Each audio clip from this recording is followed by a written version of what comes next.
Yeah! It's your boy PSA Sitch here with another Tuesday show with everyone's favorite man of spiders, Adam Furman. Man of spiders. Man of spiders, yes. Well, I don't want to spoil it for everyone, but I think we're going to talk about Spider-Verse. So yes, we'll save our opinions for the end. I saw Spider-Verse last night. Right, and I saw it on Friday. Yes. So, yeah, we're going to talk about that. We're going to talk about... Is it woke? That's the most important question, Adam. Is it woke? Is it woke? Let me think. I would say we're going to talk about it at the end of the show today. So, wow, look at this tease. How do you like that? How do you like them apples? Let me add that to the title too. Oh, I can't. There's not enough space. Never mind. It's like so much stuffed in there. I know. I mean, CT's going to clip it out as a standalone video anyway. Sure. So we're going to talk about that. Is it woke? Well, we'll give you our assessment of the situation. We're going to talk about the Trump indictment, I think, for about an hour now before Nerdette's newsstand comes on. And then we're going to talk a bit about Comicsgate. And she did a debate, I think, with Dane that is no longer on the internet, I think, over some Mr. Girl type stuff. Don't you love it how we don't have to use the terms anymore. We can just say he pulled a Mr. Girl and everyone knows what we're talking about, right? It's like that's pretty bad. You know, you never want your name to be a verb for something that has anything to do with PDF filing. Exactly. So, yeah, it's not good. Not a great sign. Yeah, exactly. Not great. So yes. We'll talk to her about that. I mean, I'm conflicted about her performance in the debate with Organized Chaos Bob, because I feel like maybe she's a little bit on his side in some things and not on his side in other things. So it'll be an interesting discussion. Yeah, exactly. Right. And then there was something else. What else did you want to talk about? Is that it? Spider-Man and the indictment, and that's it. So what did you want to talk about the indictment that we didn't talk about the other day? Well. I don't know if you've watched. I watched a video, and I have it. We can watch it together. I can basically summarize it, but it's what is the channel? Damn it. PBS? No, it's here. Hold on. Let me look at my history here so I get it. I think it's Judicial Watch. So Judicial Watch did a video about how they were trying to subpoena some Clinton records. And in the court case of them subpoenaing the Clinton records, the court basically decided that the president can declassify documents simply by adding them to his document collection, simply as taking them as personal documents. Really? Yeah. So that seemed like, oh, okay. The video is called Clinton Case Vindicates Trump. So apologize, I didn't have time to send it to you beforehand so you could check it out. We can watch it. I don't know that it's kind of a long video and they go into the details, which I'm certain you'll want to fact check once you take a look at it. Very important if that was the case. But I remember on the Sunday show, I said, well, it really kind of depends on, what are other people doing? Maybe he's not violating norms and they're just saying this to kind of pin it on him. Right. And the stuff that they talk about in the Judicial Watch video is about the Records Act, which I don't think they're indicting Trump for violating the Records Act. They're indicting him for violating the Espionage Act, right? So they're making the case that he took the records and was going to do, I guess he was just willy-nilly showing them around. That's basically their case. Yeah. So that and obstruction and lying. Right. Obstruction of justice. Exactly. Yeah. Because even though, he obviously did violate the Presidential Records Act, but you don't, indict someone, or at least I don't think anyone's ever been indicted for that. Right. Yeah, exactly. So it makes it an interesting, I guess it doesn't matter about the document. So everything he said to this point about how, I can take them, they're my documents, none of that is really relevant. So a lot of people are talking about that, and it doesn't seem relevant to the case, because the case is he obstructed justice and he was careless with the documents. Well, it would be the taking of the tops. Like, so yeah, technically your president's not supposed to take any documents that are presidential documents that are not non-personal documents. They're not supposed to take any of it. Well, that's the thing. In the and that's Judicial what kind Watch, of, right? in but the Judicial Watch video, they say Obama did that and Clinton did that. Yeah, and I'm that sure. it's pretty I'm sure standard literally, practice. I'm sure literally every president has taken documents they're not supposed to take, Right. in terms of being presidential, not in terms of them being top secret. But and I don't think anyone's ever been prosecuted for that. But that, I think that just comes up because that was kind of the chain of event that started all this, was, you know, him taking enough documents that somebody noticed, I guess. And they kept asking for him for the documents for like a year. And then when he finally gave some documents back, they noticed that in the documents he gave back were confidential documents. And then they said, oh shit. And they gave the presidential records people gave those to the DOD or whoever's supposed to manage the top secret documents. And that's when they were like, wait, do you have more of these, Trump? And he was like, maybe. Right. Yeah. So I mean, we can watch that video if you want. Yeah. Cause I don't know. No, let's not watch it. Let's watch this Paul Ryan one. Oh, okay. I guess I'll bring it up in a second here, but so the situation that's going on here obviously is getting partisan. Mm-hmm. And I feel like a big change since we talked on Sunday is that we're really kind of in an optics game now. And it seems like the Republican Party, even though they realize that this might be trumped up charges, basically. Yeah. A vindictive prosecution. What's the buzzword that they keep saying?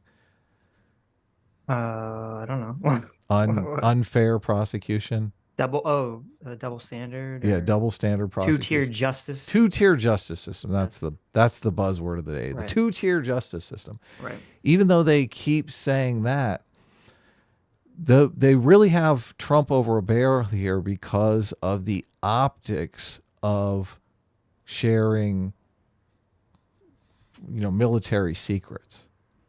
And obviously the conservatives are more, they're more in bed with the military philosophy of state secrets are sacrosanct, right?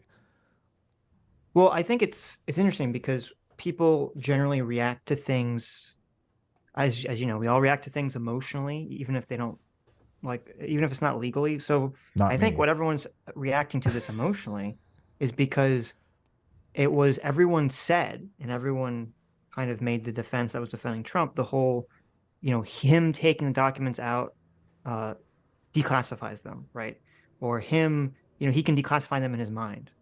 And this is what Trump's team said. This is what Trump said. This is what everyone was defending Trump said. And then to just have this slap in the face of him basically admitting that that's not what he did, that he knew that they were classified at the time and that he didn't declassify them. And he didn't believe that removing them from office automatically declassified them. That slap in the face emotionally, I think, is kind of what stunned a lot of people. And it's kind of what people are reacting to. Because I don't think, to my knowledge, I think he just made those claims publicly. I don't know if he made those claims on like a legal document. So I don't even know if he'll even get in trouble for that at all, legally, for making the claim that, he declassified them by taking them out, even though he didn't believe that was the case when he took them out of the office. None of the charges revolve around that. Right. But so I don't think that will hurt him legally whatsoever, that him and his team were essentially just lying to the public about that, or at least lying to the public about their intention. Right, you can have an argument about whether it's actually legally ends up to be true or not. There's a different argument. But just the fact that it has that emotion to it, where people felt like, I think, you were making this argument, and now we know that that wasn't true, and we were defending you with this argument, and now we look foolish. I think that's kind of like the emotional weight that's hitting a lot of people with this situation. JMac for $20 says, Shapiro was pretty fair about the indictment, especially as far as conservative punditry is concerned. I always think Shapiro is is fair. So, Mhm. but I didn't see didn't what, get yeah, a chance I'll to have see watch it. Yeah. I I didn't was see what watching a bunch of stuff this morning. I was trying to watch the mainstream news sources because I'm kind of curious how this affects the election. And I feel like a lot of older people / voters watch Mhm. mainstream news sources. So, and I did notice, man, and we'll see it here. We're going to watch a clip on, what is it? CBS Mornings with Paul Ryan.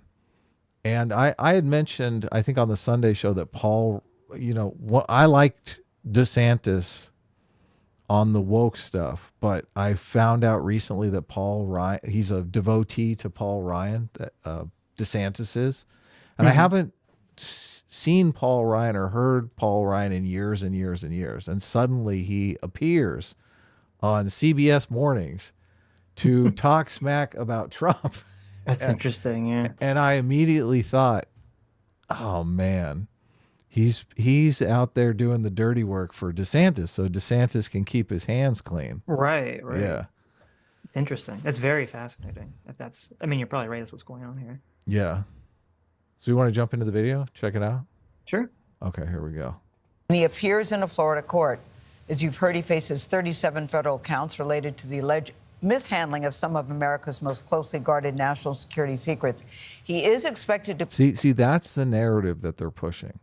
Right. They're not pushing he took the documents and he shouldn't have. They're pushing he didn't treat the documents with any sort of respect that they deserve. And I think that is that argument should hit home with conservatives. So again, and I always say this, we're very far away from the election. Mm-hmm. This could all, no one could care about this in a month. Okay. Right. So I don't know. I would be, well, I mean, so with this one will be, the thing that I think will kind of determine how this goes is when is the trial going to actually happen? Well, they're saying they're going to put it off till after the election. Right. See that, because if this like, so what's going to happen is if he's indicted and then literally nothing happens with this story till after the election, like no one's going to remember or care about this come election time because it's just been out of public consciousness for so long. I'm not certain that's the case. Okay. He's running as a conservative candidate, and I keep thinking this is so far away from electing Donald Trump to a second term is so far away from a conservative move. There's another video that we might watch a little bit of on Tim Pool, where Trump has basically sworn that if he's elected president again, he's going to go after the entire Biden family. Right. Where it's I saw that. Yeah, it was pretty wild. Yeah. This is the danger of going down this path. Right. We're literally going to be in family feud between political dynasties. Yeah. And we're not going to get any work done. I thought it was supposed to be our government. Right. Yeah, this is not good for anyone. Well, but again, I think you have to be careful when you say like, oh, conservatives would normally care about X, Y, Z, and liberals would generally, or Democrats would generally care about, ABC when it comes to Trump, because I think he's in his own category and he kind of changes the rules that people normally follow when they kind of make decisions about who to vote for. Yeah, I agree, but we're always talking about these elections are decided on the margins, and there's center left and center right. And I think the center right, suburb. Well, okay, I'll say this. Like, unlike with this, the Stormy Daniels thing seemed like it was helping Trump because it seemed very silly. I think this will hurt him. I just don't know. I don't think it'll hurt him like super significantly, but it will hurt him a little bit. And when things are so close, I mean, every little bit matters. So yeah. But again, election's a long way away. So yeah, that's a great point. I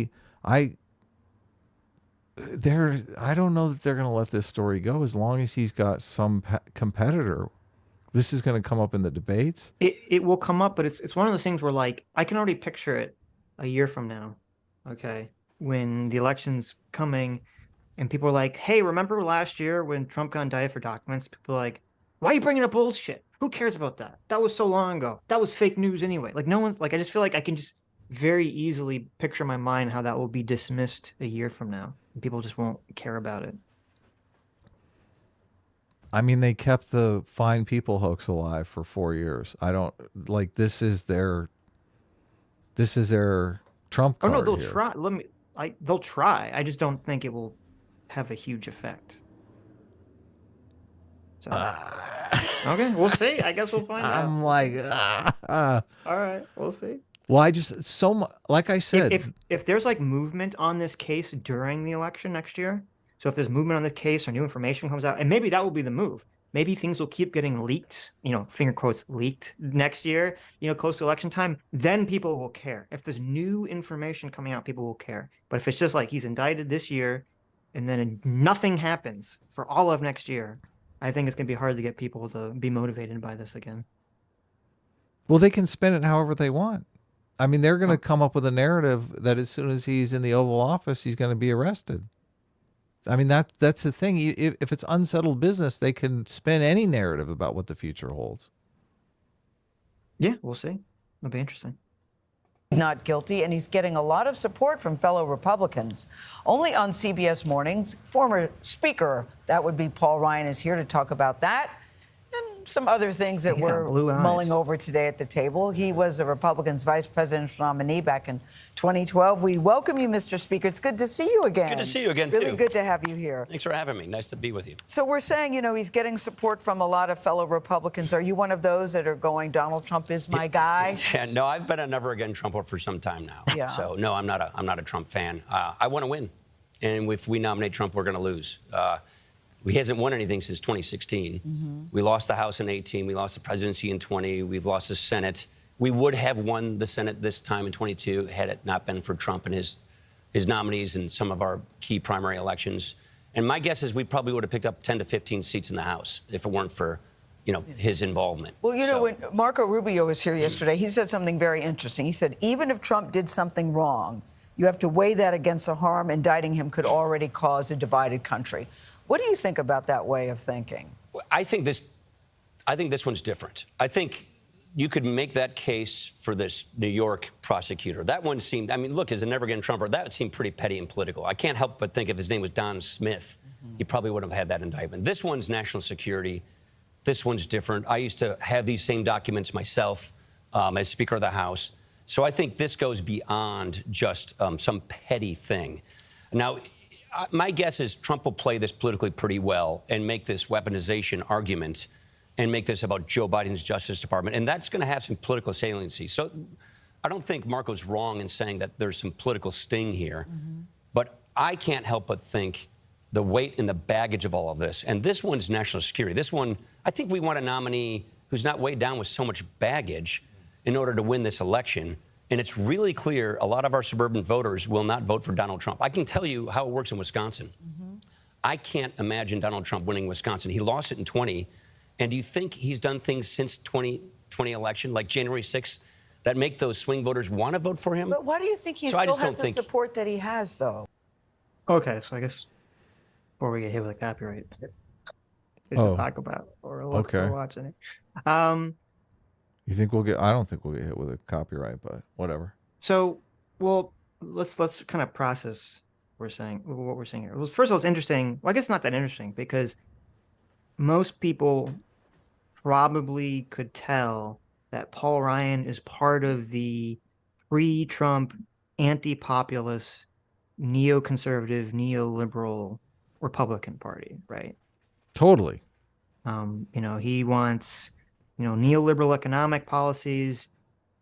He wants neoconservative foreign policies, kind of like a more classic Republican from, the 80s up into the, 2010s. He wanted to privatize Social Security. So right. That was his big plan. Right. And he doesn't like, he doesn't like populism. He doesn't like kind of the anti-business populism stuff.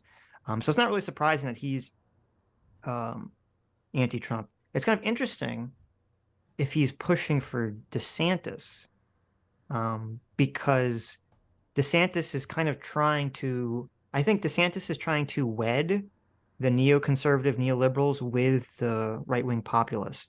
And I think the way he wants to do this is he wants to say, like, I'm anti-woke culturally, but I think economically he's still going to be neoliberal, neoconservative, essentially.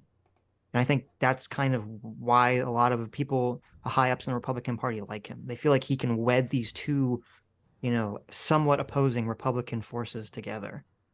Yeah, I agree. Trump lost in the suburbs in 2020, and that's one of the reasons why they say he lost the election so badly. Yeah, and I mean, also, they're afraid they don't, they know that Trump has, this energy that can get a lot of diehard support, but as you said, I think that they're afraid that Trump just puts off too many of the moderates in terms of his rhetoric being too strong or being too divisive or whatever. But I don't know if I don't think Paul Ryan coming out and saying all this stuff is going to have really an effect on anything. I mean, it's like an interesting thing to kind of show where the politicking of the Republican Party is going, but I don't think him going out on CBS and making a statement is going to change anyone's mind, in my estimation. I totally agree.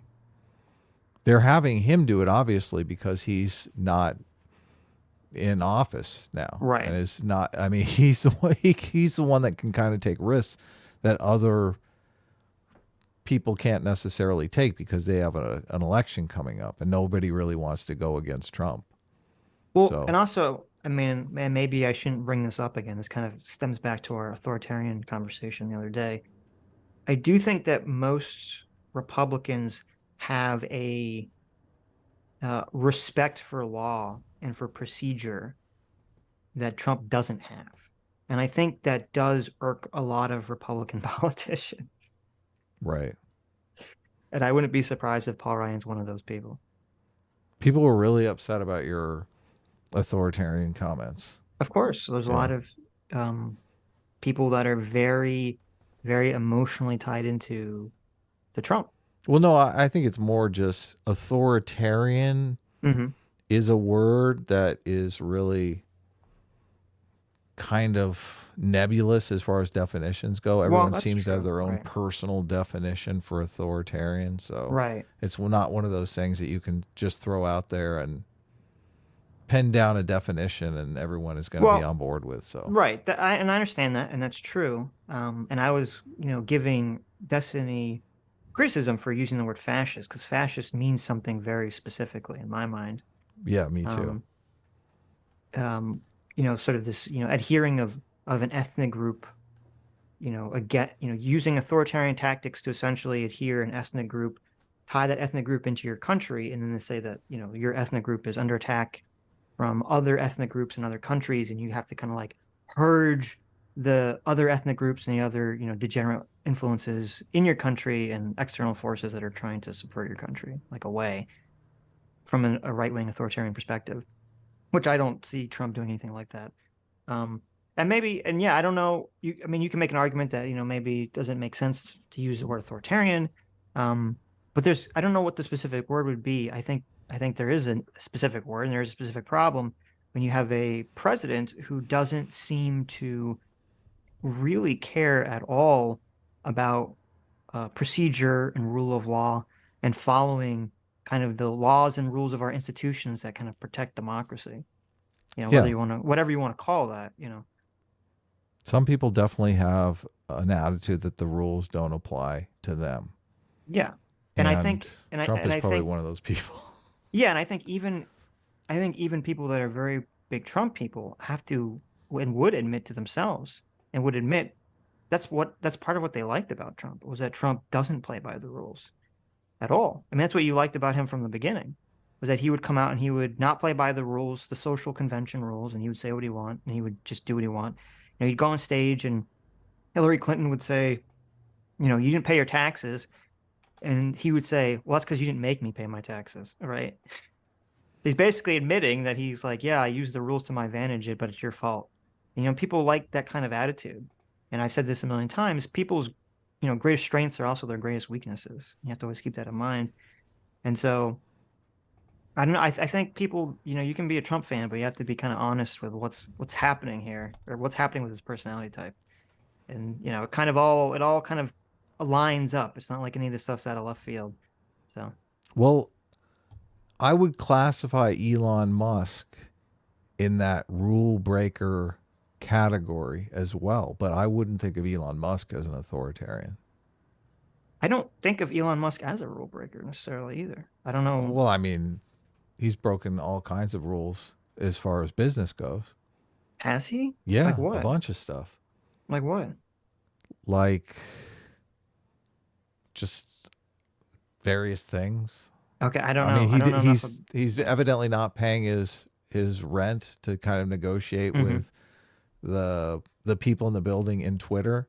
Right, and They he was were fighting with all the- supposed to set up some sort of internet thing, and they couldn't Right. get the permits to do it. So he's like, "Let's just do it," and they just Yeah, went ahead no, and did it. that's true, He's and he was- hired unlicensed contractors to do all kinds of things because he couldn't get to get it done quicker.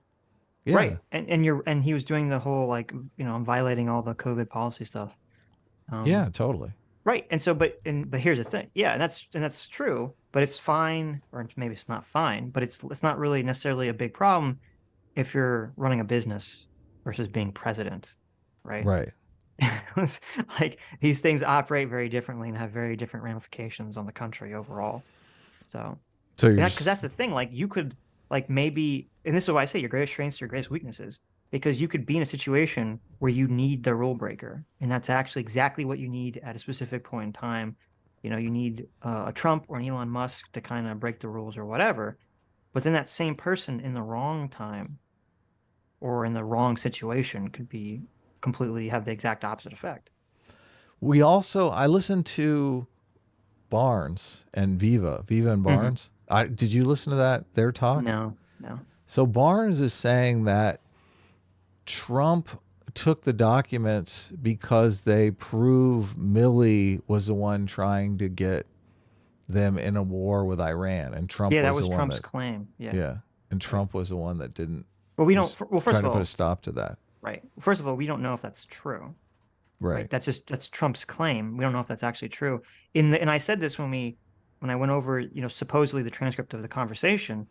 All he says is that the documents, his argument is very strange. Now, again, Trump speaks very strangely, right? So we'd have to get more information about this because maybe the document does somehow prove that it wasn't his idea.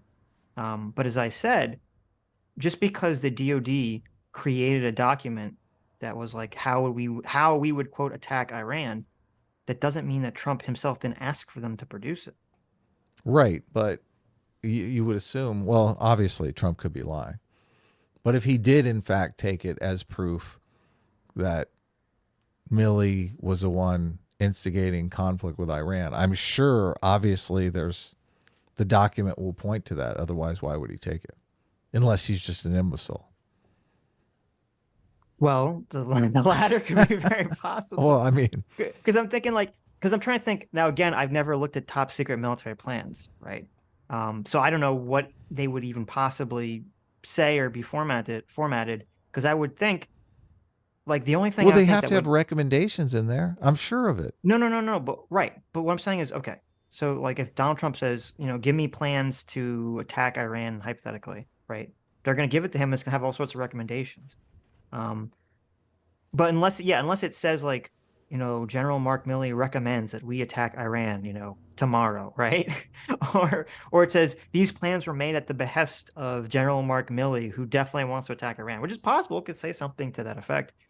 To me, it seems unlikely because the whole narrative around, first of all, we know Milley didn't like Donald Trump, right? We all know General Milley did not like Donald Trump.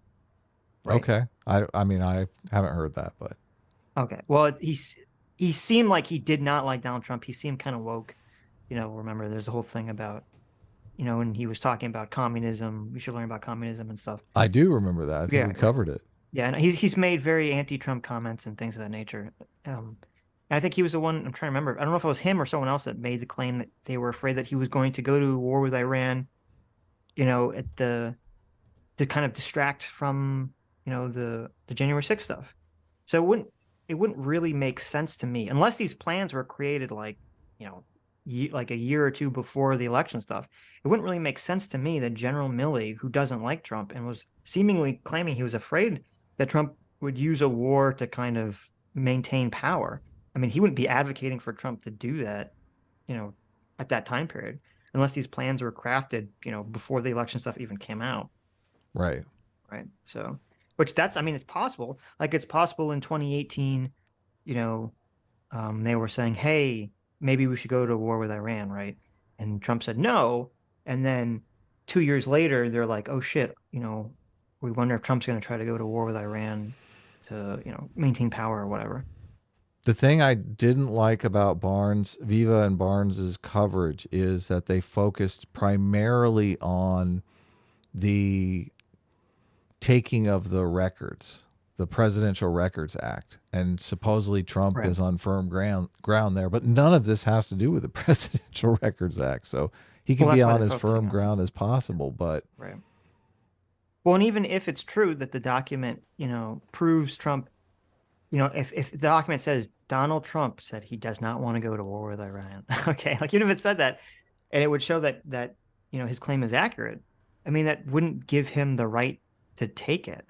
Like, he doesn't get to take top secret documents just because he's like, he does. Well, I'm afraid Millie is going to, besmirch me in the media.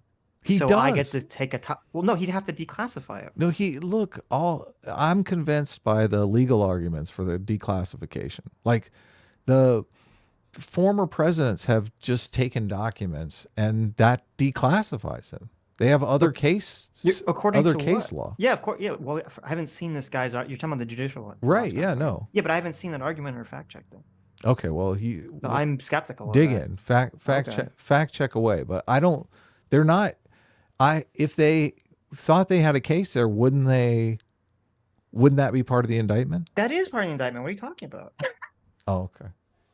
Part of the indictment is that. Okay. Part of the indictment. Wait, stop. The indictment is based on obstruction of justice. It's okay. The indictment's based on 3 things. Okay. Obstruction of justice is one. Right. Lying. Right. Lying to the government, obstruction of justice. And it's based off of taking confidential records he wasn't supposed to take. Right. And then about showing confidential records he wasn't supposed to take. Right. Okay. Which is the Espionage Act. That's not about taking the records. Okay. No. Taking the confidential. Well, actually, I don't know. I have to bring up the indictment. Yeah, the confidential. You're not allowed to. You're not supposed to take confidential records out. Okay. That's not a violation of the Presidential Records Act. The Presidential Records Act is for non-confidential things. First of all, here's the way I'm looking at it. Taking the records is a gray area. What I have taken from the various people talking about this is that Trump is on firm ground. Other presidents have done it. Obama did it. Clinton did it. Just taking the records. Non-confidential records, to my understanding. No, taking confidential stuff. They're allowed to take confidential stuff. The whole presidential confidential record stuff is for him. So basically, he's on firm ground. They're not able to ask for him. Where they've got him is the Espionage Act, sharing the records with, potentially dangerous people, and they have him lying to the feds. That's what they're charging him with. No, okay. So you know how it's like he's been charged for 37 charges? Yes. Okay. Charge 1 through 31 is the willful retention of national defense information. Right. And those are the ones that I don't think that will stick. Okay, maybe, but I'm just saying he's being charged for that in the indictment. Like, that is part of the indictment. You might say that you don't think it will stick, and maybe not, but that is part of the indictment. Okay. That's the Presidential Records Act part. No. That is still part of the Espionage. Presidential Records Act is just for non-confidential presidential records. Okay. So it says, Donald J. Trump having unauthorized possession of, access to, and control over documents relating to the national defense did willfully retain the documents and failed to deliver them to the officer, employee of the United States entitled to receive them. Trump, without authorization, retained at the Mar-a-Lago Club documents relating to national defense, including the following, and then it lists, the 31 different counts. Right. So. And they're fighting that under the Espionage Act, which is basically implying that he's taking them to use for nefarious purposes. I don't know if the law on its own implies I'm sure it why is. it's being. It's literally called the Espionage Act. Well, let's see. It says the code is 18 USC 793E, which says it's called gathering, transmitting, or losing defense information. Whoever having unauthorized possession of or access to or control over any document, writing, code book, signal book, sketch, photograph, photographic negative, and there's a million other things, or note relating to national defense or information relating to national defense, which information the possessor has reason to believe could be used to injure the United States or to the advantage of any foreign nation, willfully communicates, delivers, transmits, or causes to be communicated, blah, blah, blah. Whatever. Okay, so there's no intention there. It just says any information that's secret that could possibly use to damage the United States. Right. According to that statute. What they talk about in the video is about Clinton having tapes that have defense stuff on them. Right. But secret it's kind of stuff like, on them. Right. But the question in this again, so a lot of times in law, people will violate, and it's kind of like the same thing with Comey, with the Hillary Clinton thing. And a lot of law, especially with law involving politicians, they'll say, okay, you violated the law, but we're not necessarily, there's no history of charging someone unless they like violate the law and then do some other element of the crime, right? So the question would be with Clinton and all the other people, when the government finds out that they have this confidential information, what happens? Does Clinton just turn it over? Or does he get into some long protracted fight with the government and then he hides it from the government? Because if he did what Trump did and wasn't charged, that would be, boom, clear example of two-tier justice system, double standard, right? I'm bringing up the Clinton sock drawer case. I'm bringing up the See, Judicial I tell you, Watch you video. should watch this. I'm bringing up the Judicial Watch video. Okay. Here we go. Ready? Yeah. Is the governing case, I would argue, in terms of explaining what Trump did and how it should be analyzed. And many years ago, Judicial Watch, I guess it's 10, 12 years ago now, we had sought records of the Clinton tapes. These were tapes that Clinton had that were given to him of his working as president. So they were presidential tapes, right? Now, he was talking to a foreign leader, he was talking to members of Congress, all sorts of things that presidents do and would be typically presidential records if they were analyzed. But he kept them, right? And we thought they should be taken by the archives. And they told us, no, you can't second guess. And so this is how I described it. And I'm going to give you a fuller recitation of this because I think it's important. This is an historic piece of, this is an infamous but historic indictment. So I want you to know just how dishonest it is because it doesn't mention any of this in the indictment, by the way. The Presidential Records Act, the Constitution's, the President's prerogatives under the Constitution, etc. The Clinton sock drawer case, litigated by Judicial Watch, shows how the Justice Department and the National Archives did an about-face and ignored precedent and their own prior legal positions in targeting Trump over records that he had an unconditional right to have under the Presidential Records Act and the U.S. Constitution. And this is what I had tweeted out. In 2010, Judicial Watch submitted a Freedom of Information Act request to the Clinton Library and Presidential Museum, seeking access to these Clinton audio tapes that I talked about from his time as president. The Obama National Archives, NARA, it's called NARA, National Archives, responded that the audio tapes are personal records and therefore not subject to the Presidential Records Act or FOIA. So what happens is under the Presidential Records Act, the archives takes custody of records designated as presidential records by a president or people that he designates to designate as president to do that work. And then they make them available after a certain period of time under FOIA or the FOIA equivalent under the Presidential Records Act, meaning you can ask for them. And if you don't get them, you can sue. So they take possession of whatever documents they are from the president. Mm-hmm. So Judicial Watch subsequently sued. So the rule is, so again, as you pointed out, he's talking about the Presidential Records Act. He's not talking about the Espionage Act. Yeah. In the situation, right? And yeah, if they were just charging indicting Trump for the Presidential Records Act. That would seem to be pretty excessive. But here's the problem, and I don't know if this is true, and I'll have to go look at the court case. So there's a PolitiFact article about this. Now, obviously, PolitiFact is not the most trustworthy source, so I said I have to go look at the case. But I don't know if this guy is also, I don't know anything about this guy, so I don't know how trustworthy he is. Because he said that there's audio recordings of Clinton talking to like a bunch of people, right? Isn't that what he said? Yeah. There's audio recordings of Clinton talking to a bunch of people, including like senators and, things of that nature. Wait, let me bring up the transcript of this video because I don't want to, I want to get exactly what he said. He said Clinton tapes were tapes that Clinton had that were given to him working as president, so they were presidential tapes. He was talking to foreign leaders. He was talking to members of Congress, all sorts of things presidents do typically. Okay. So here's the problem. So when I look at this PolitiFact article, they claim that's not what the tapes are. They claim that these tapes are a taped conversation between Bill Clinton and some writer who was interviewing him. A historian, Taylor Branch, wanted to create an oral history of his presidency, and that's what the tapes are. Okay, so there's a big issue here. Yeah, totally. Because if that's what the tapes are, that's a completely different situation than what this guy is laying out, and They're I could not understand top why. secret information. Yeah. Right, and I could understand why a court would rule that as personal records and not presidential records. Okay.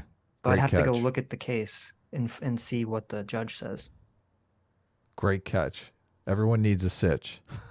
as I noted, and requested that the court declare the audio tapes to be presidential records, and because they are not currently in the... Wait, hold on, it skipped for me. As I noted, and the FOIA equivalent under the Presidential Records Act, meaning you can ask for them, and if you don't get them, you can sue.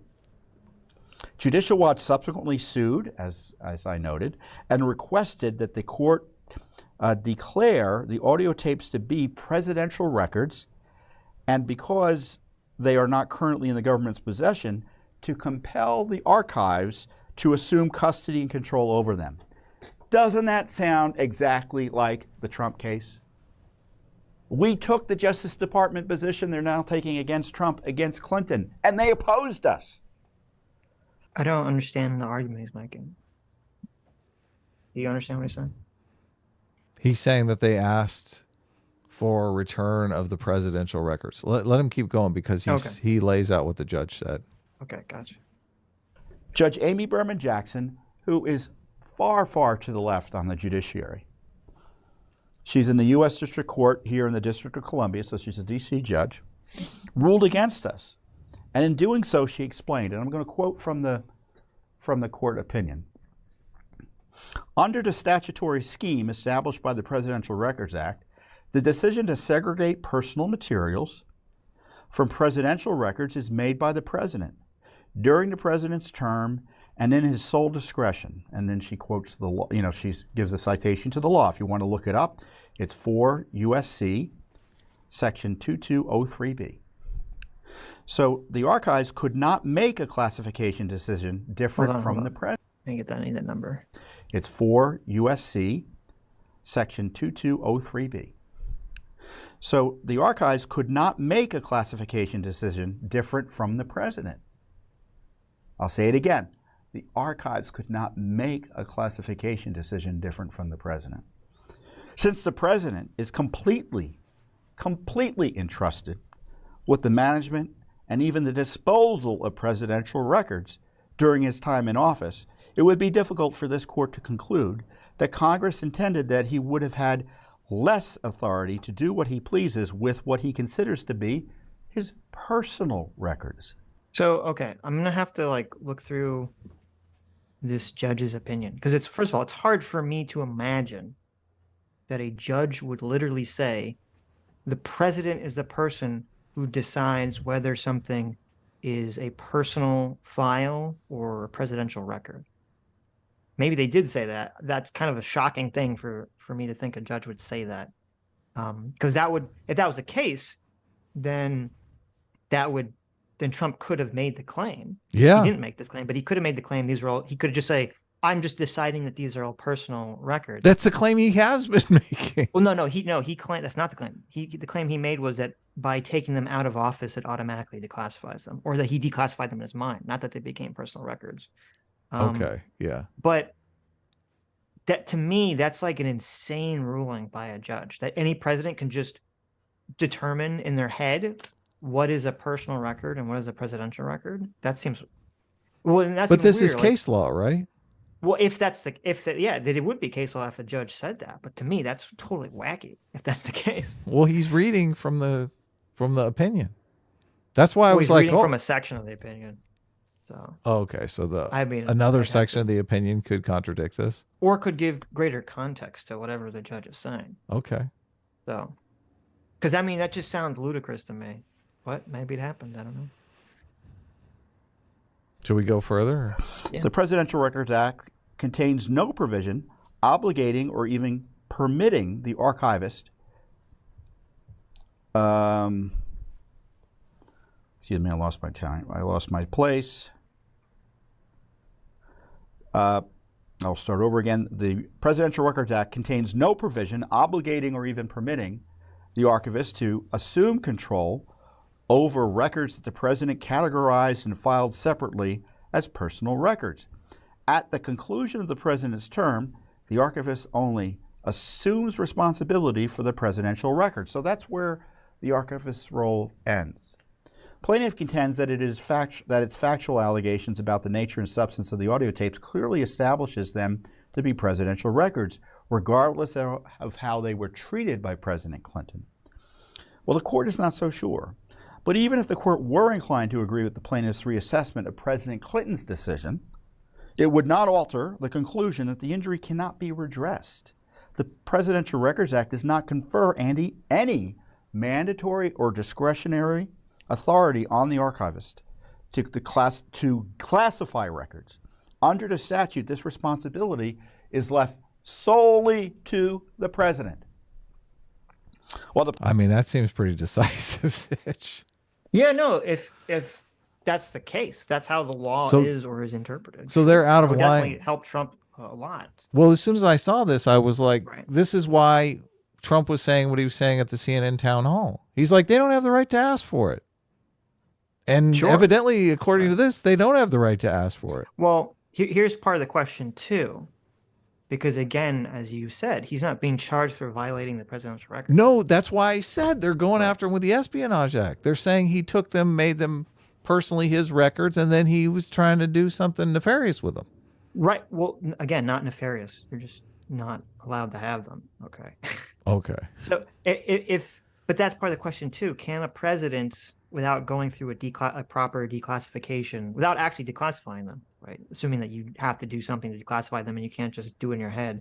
Can he just determine that a classified document is now a personal record? Not securing them, I would think is nefarious. Well, but here's the problem. So even in this thing, I don't know if he read this because I brought up the case. It says where I just read it. It said that the president has to make the decision while they're president, not after they're president. Made during and not after the presidency. So if Trump is on record saying he didn't declassify something, right? That's a tough hurdle there. Right. So that kind of like annihilates a big part of this argument. It does. And that might be part of why they're charging what they're charging, because they literally have him on audio admitting he didn't declassify it. Right. Yeah. What a dumbass. What a dumbass. What a dumbass. Well, and actually, in this case law, even if it helps them in terms of saying that the president can determine what is personal and what is presidential, it wouldn't help him in terms of it saying it has to be done while he's president, not after. Well, and he even admits in the audio recording that he could have done it when he was president, but he didn't. Right. And that would also imply that a judge wouldn't make that claim unless if it was true that automatically taking the document personalized it or declassified it, the judge wouldn't be saying, oh, it can be done by the president after the fact. right? Because there would be no after the fact. Him just taking the document would automatically do it. This recording is just devastating. Well, that's what's so hilarious. I mean, that's what's so kind of hilarious is how ridiculously on the nose the recording is. Well, we can come back to this if you want. Sure. It's almost 2, and I should send Nerdette the link. So, do you want to come back to this? Should I just leave it Yeah, up? we can go back to it, sure. Okay. But yeah, I'm curious to read this opinion to see what the full. Because again, I mean, it is pretty wacky if it's just the president can just determine what is a presidential record and what is a personal record, and there's no other case law about this. So. Well, this is what I was saying on Sunday. I was saying, I don't necessarily know if he violated the norms if presidents do this all the time. If this is like a normal thing that takes place, but they're just giving Trump a hard time about it, then it is going to piss him off. Well, yeah, but here's the problem. My understanding is that when other presidents have taken documents and then they say, hey, give us the documents, I don't know if they fight them for it, like a year for it. I think they just probably just do it. They just say, yeah, sure, right? And the question I have is if this is true, that a president can just automatically determine what is his, why did he give them anything? Why didn't he just say, no, I use this case law to determine that this stuff's all mine? Probably because he's getting legal advice from Sidney Powell. Sidney Powell. Sidney Powell is there. I don't know. He's got shit legal advice from tons of people because he just hires lawyers that'll tell him what he wants to hear instead of hiring lawyers that actually know the law. Right. Well, hold on, give me 1 second. You read a super chat or something. I'll be right back. Oh, okay. Let's see what you guys are saying in the super chats here. We got the Wooster for $20 says Trump did nothing wrong. It's a scary precedent that deep clown state is setting, that they are willing to publicly and privately ruin anybody who stands up to their tyranny. I have never voted in my life, but I am now. Stand up. Well, Wooster, you should vote, definitely. And I'm glad to see that this is inspiring you to register to vote. You should all register to vote. I think currently am registered as a Democrat because I wanted to vote in the last primary for Andrew Yang. So I changed my designation from Republican to Democrat to vote in that primary. And I'm going to change my designation back this week, back to Republican, so I can vote in this primary. So you guys should all register to vote and vote. It's important. Ostracy for $5 says, screaming Sitch emoji, screaming Sitch emoji, screaming Sitch emoji, elephant, elephant, elephant. Although those look like my elephants there, which is the elephant on top of another elephant. So obviously he's saying Sitch is being driven by his elephant. Ah, that feels better. In reference to Zumass tweet of epic Sitch rant. Oh yeah. Zumass did a tweet that I saw that was a great tweet. It was a clip from the show where Sitch is going off for I think like 3 minutes about non-binary people and just saying how you can wear whatever you want to wear. It doesn't matter. I don't care. I don't care if you're a guy, if you're a girl, if you wear dresses or do your hair funny. I don't care. You're not non-binary. So Sitch is not buying the non-binary stuff. Well, no, my point was that people can have whatever aesthetic they want, but your aesthetic can't be like a protected identity. Oh, okay. Yeah, that's an important part too. Non-binary shouldn't be a protected identity. It's like, is that real? Look, I don't even think non-binary exists. And they're making it a protected identity? What's that all about? How are you doing today? Oh, is Nerdette here? Yes. Evidently, she's setting up her mic still. Oh, okay. There it is. Hey, I'm here. Can you hear me? I can. How you doing? I am doing good. I've never used this program before, so I apologize if I'm a little bit of a noob here. It's okay. No. Most people haven't used it before, and they get all mad at us when we give them the Zoom link. No, I mean, it was pretty self-explanatory. I'm just used to something like StreamYards or Restream. But this is fine. Yeah. So we were talking a little bit about the Trump indictment. If you have an opinion, I don't know. Oh, do you cover man. politics at all? Yeah, a little bit. I mean, we actually talked about this a little bit today. It seems like, at least from the indictment, it looks damning.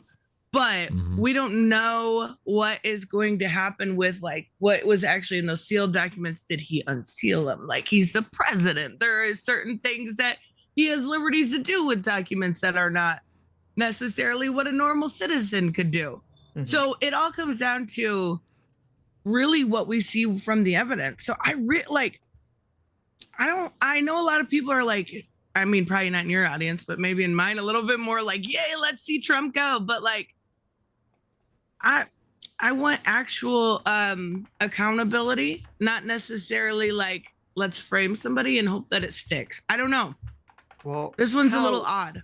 How dare you sit here on the internet and say, I want to wait to see the evidence? I know, right? How It's irresponsible. an evil of you. thing. Yes. No, I mean, I agree.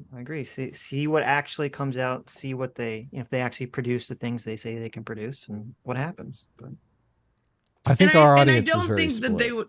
Oh, I'm sorry. No, it's okay.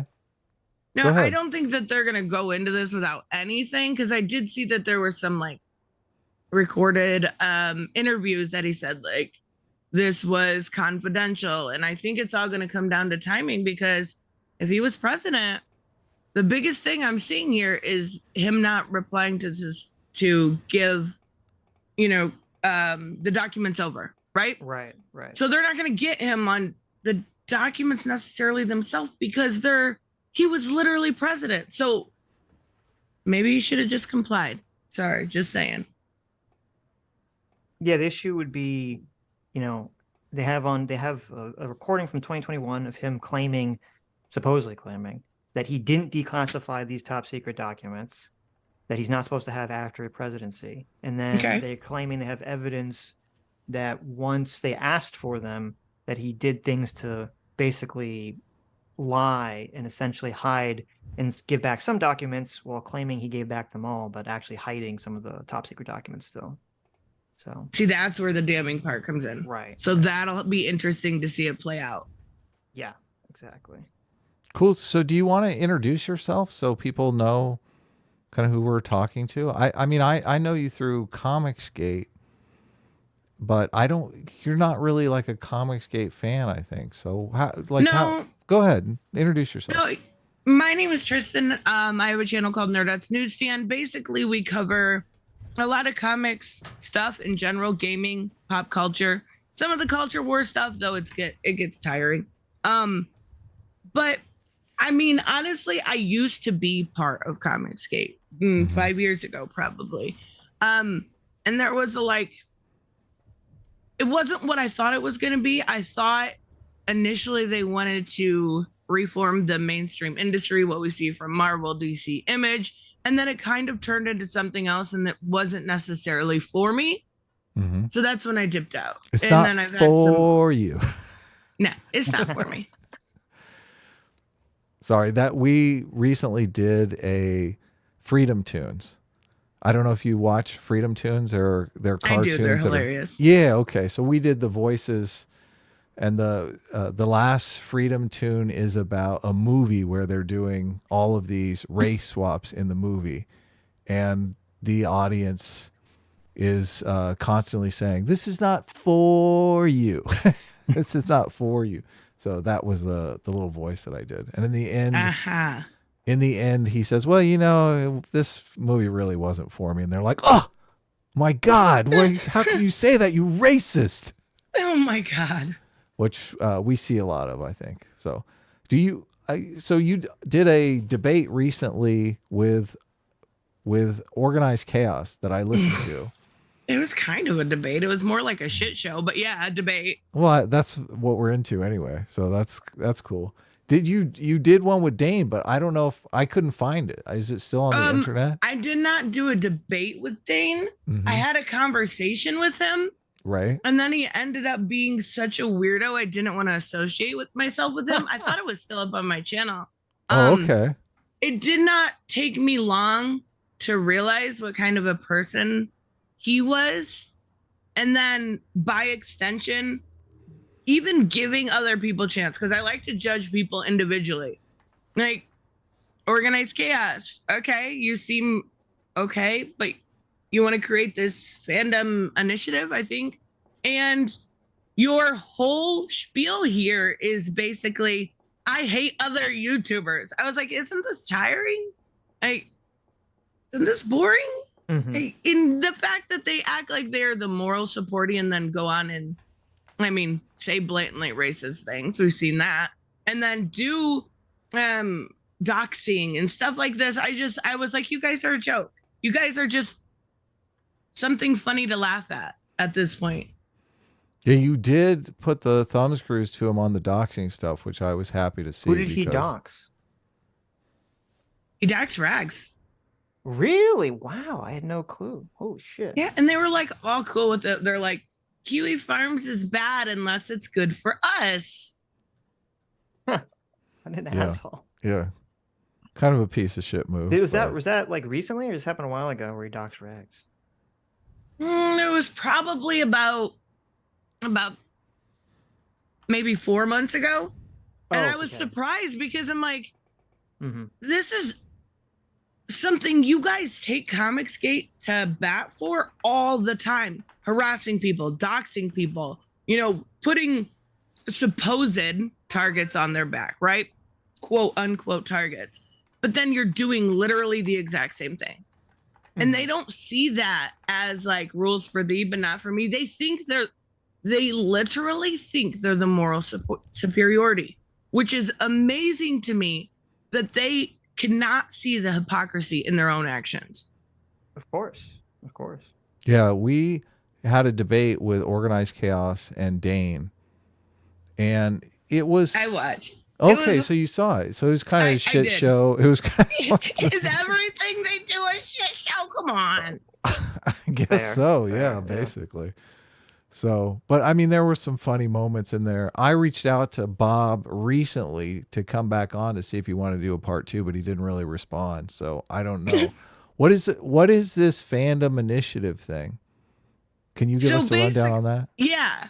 And I had to do all this when I went into the debate with Bob. I did all my, all my research, wanted to make sure I was being fair. Basically what they were doing was equating, for one, they were supposed to be this non-gatekeeping fandom, right? They were going to do comic fandom correctly. They were going to talk about the properties and, I mean, not to be a little bit hyperbolic here, but tell you what to think about them. Mhm. And then on top of that, they did this mission statement. And if you haven't seen it for a good chuckle, watch it. Because it is literally like, geeks and gamers have bad opinions. Again, don't agree with geeks and gamers. Just using them as an example. Just like the January 6th rioters. Dun, dun, dun. So they're like, making it political. Right. Oh, the whole thing was political. And then they called the fandom menace types all political groomers, not realizing that they were doing their exact same thing to leftist ideology. Like, the hypocrisy. But with the fandom initiative, they wanted to highlight really good fandom, right? They wanted to talk about the books and the comics. So they did for a few months, except for they didn't. The whole thing was just another channel for them to bash on other YouTubers. Like, Yeah, it seems like everything on their channel. Yeah, it seems like they're a nerdrotic like reaction channel to me. If you look, like 90% of their videos seem to be responding to Gary. Gary or Rags or I seen a couple Clownfish TV ones even. Like, anybody that says anything, it almost is in a derogatory sense. Like if you say, I didn't like this Marvel movie because they race swapped this character. That doesn't mean you just didn't like it because, you were a fan of the original character. It means you're a fucking terrible human being. It's wild. Well, they kind of accused us of racism and sexism and homophobia and all that kind of stuff as well. So Because But you're terrible people, right? well, because we're not, because we're critical of properties that they think, are beyond reproach. I think a lot of the conversation that we had was revolving around She-Hulk, which who's defending She-Hulk? Jeez. To be fair, I have terrible taste, and I will admit that publicly. I have the worst taste. I liked Wonder Woman 1984. Mm-hmm. Oh no, That says a lot. I didn't mind She-Hulk. Oh, really? Well, fair But enough. I will openly admit I am not like a movie connoisseur. I've been a reader my whole life. Okay. So when I see something in action and I'm like, okay, this is actually kind of cool. Like, I'm enjoying this. I like live action She-Hulk. Again, I know I have terrible taste. But you're not calling people racist and sexist who don't like it, right? I think that's probably the difference. No, I bring people on all the time that disagree with me or take me to task when it comes to that, because I know my opinions are just my own. I know it's okay for you to hate it because there was some very heavy-handed stuff in that, right? There was very heavy-handed stuff, but I'm like, yay, girl empowerment, right? Like, I didn't care. I'm easily entertained. Right, but you see, you have self-awareness, which obviously they completely lack any level of self-awareness, and it's really weird. I don't see this from the right so much. I see it from more on the far left, where there's this like, oh, we can push like an ideology, and it's just assumed to be a natural state of things. But if you push back against it, you're the one pushing your political ideology. It's like, well, no, people are just reacting to sort of your politics. Right. And I don't even mind talking politics because I think there's become this huge disconnect, right? Everything has become so politicized. It's down to, Cracker Barrel had that was so silly to me. It had they had a rainbow chair. That's it. And that's become so politicized. And I know these corporations use, whether it's Black History Month or Pride Month, or they use it's very much so extortion of these members. But I also use them on my channel. Like, I'll use Pride Month to talk about queer comic book characters. I do think there's like ways you can highlight these things without looking like you're extorting. Right. But I also know like rainbow capitalism is a real thing. Definitely. Yeah. So I was a little, look, I know that you seem to be a controversial character in Comicsgate, and I'm not sure I understand why. Like, I've watched some of your content and it doesn't seem super offensive to me. You did do, in the debate with Organized Chaos, various names came up, and it seemed like you were against the kind of content that they're creating. I think you mentioned Geeks and Gamers already. I think Critical Drinker came up. I think Nerdette came up. Do you not approve of their content, or what is your take on their content, I guess? Wait, do I not approve? Like, I think they should be deplatformed? No. I didn't. If it came off that way, that's not the way I intended. I just meant you. I think you said like Critical Drinker is a joke or something like that, and I thought, hey, I like. I've watched videos. one video, his woke video. That's all I've ever watched from the Critical Drinker. Okay. So it's not. Here's the thing, right? Content can be catered to somebody, Right. and I can still understand there's value in that content for somebody else, and not be a fan of it myself. Sure. It doesn't appeal to me, but that doesn't mean I want them deplatformed or taken off. They're just not for me. Like, I'm not, and there is a lot of like right wing nerd culture on especially YouTube. And I think there are some creators that I value their opinion more than others, but I don't necessarily watch those type of creators. I'm not the doomer type. Like, I love optimism. That's, and I kind of am not into watching like everything's gonna fail, it's gonna die, go broke. Fair enough. So you're against the go woke, go broke narrative. you think that I don't think it's necessarily a real narrative. okay. What why do you think so you think these content creators are playing up the go woke go broke narrative and that offends your sensibilities? Why would it offend me? Why I just don't watch it. let me ask this way. You seem to understand that you're a controversial. I do. So why do you think you're controversial?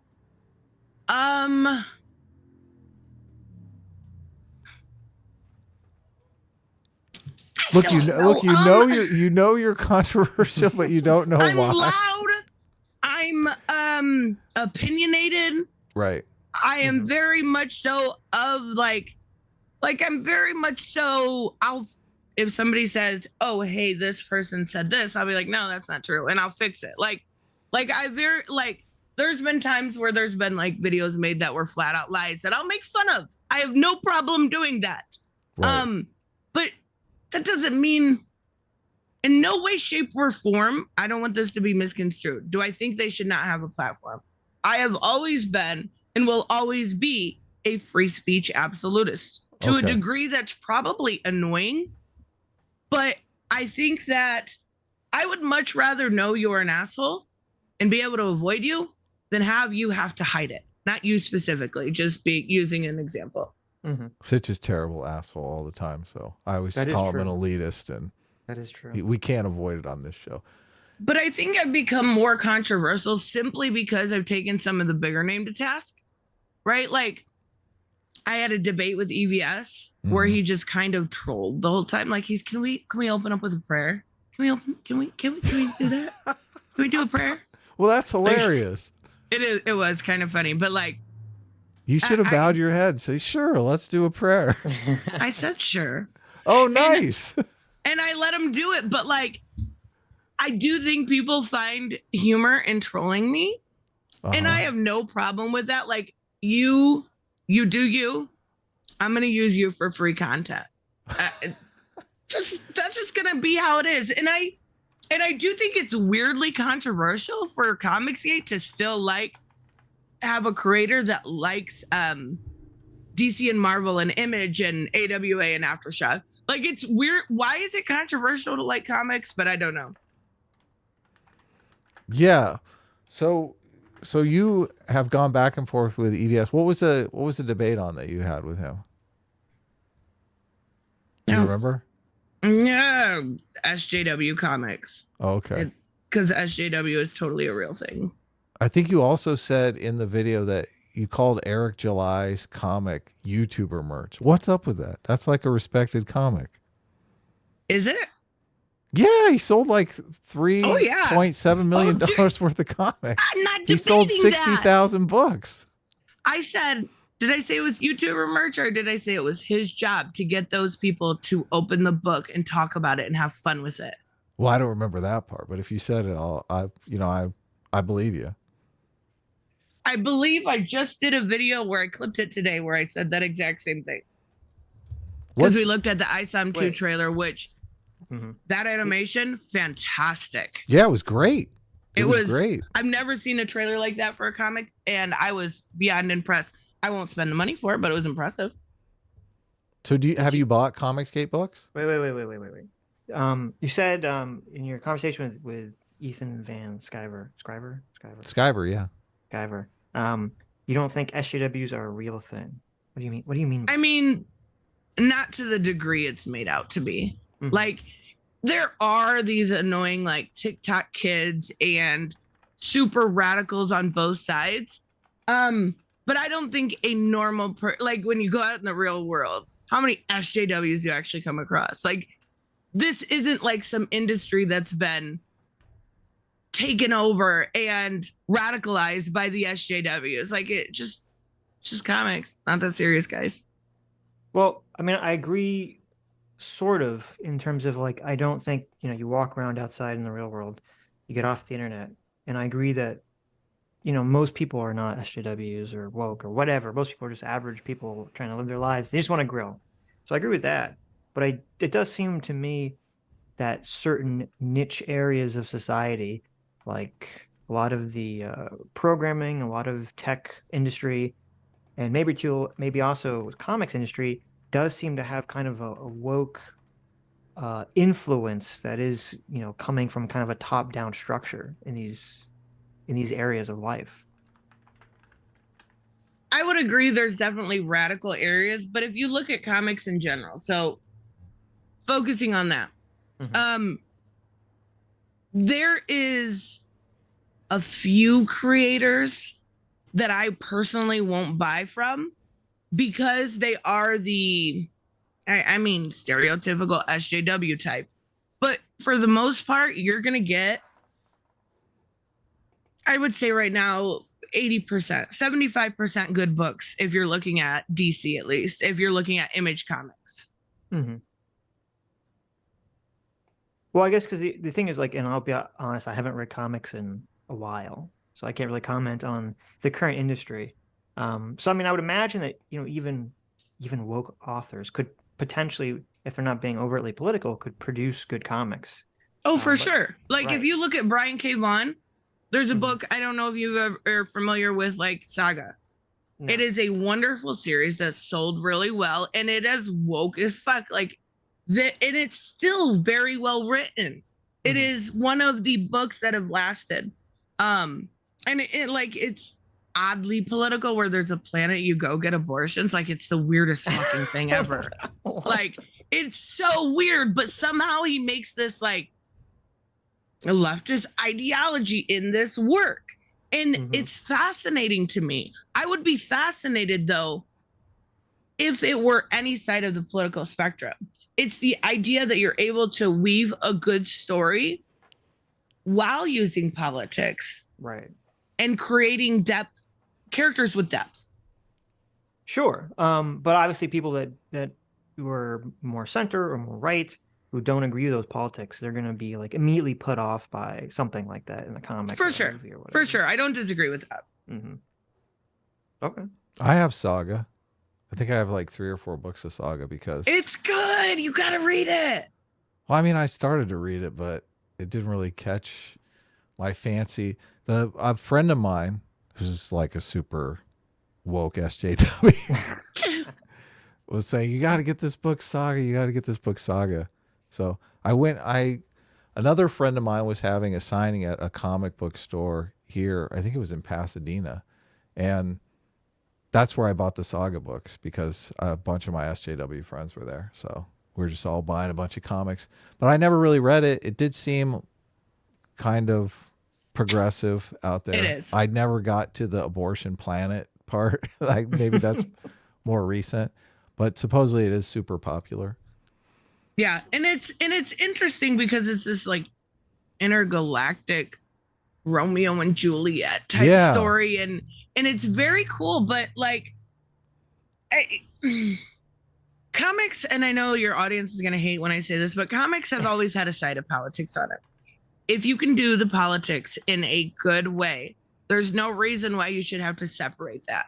If they can be done without preaching to you, if they can be done without telling you how to think, then there's no reason why politics shouldn't be in comics. Yeah. Okay, go ahead, Sitch. Well, let me. So, well, I kind of, I don't like when people say, like, it's not quite what you're saying, but I don't like when people say everything is political, because it's like, no, I'm not saying that. Yeah, I know you're not saying that, but it's like, it's kind of true, but it's also kind of not true in terms of like it is kind of true in terms of that every piece of art is going to reflect the Overton window generally of acceptable ideas that our society kind of likes, and that has a political leaning to it, obviously. And then you kind of get into these gray areas where, well, when you have art and literature and comics that are pushing political ideas that maybe aren't so widely accepted, and how exactly that should be handled. I mean, we've definitely had in the past, comics definitely have pushed political things. It's just that from today's standard, at least the comics that we think about, generally when we look back, it's political things that most people now accept, I guess. And the question but that's because we're looking back. Right, exactly. Right. but that's also because it's a selection bias, because I'm sure there's lots of comics that push a lot of political things we wouldn't have accepted, but who knows where those are. That's all been forgotten. And so it's kind of like right now, since we're in the midst of a culture war, right? It's like there's a lot of political issues that a lot of people, especially a lot of people in the comics book fandom, don't accept. Not only do they not accept it, but they feel like that form of politics is an attack on their identity as, you know, male, as white, as a comic book fan, as a nerd, et cetera, et cetera, et cetera. So it's kind of like, to those people, it feels like a kind of double slap in the face with some of these political things being shoved in the comics. Can you give an example?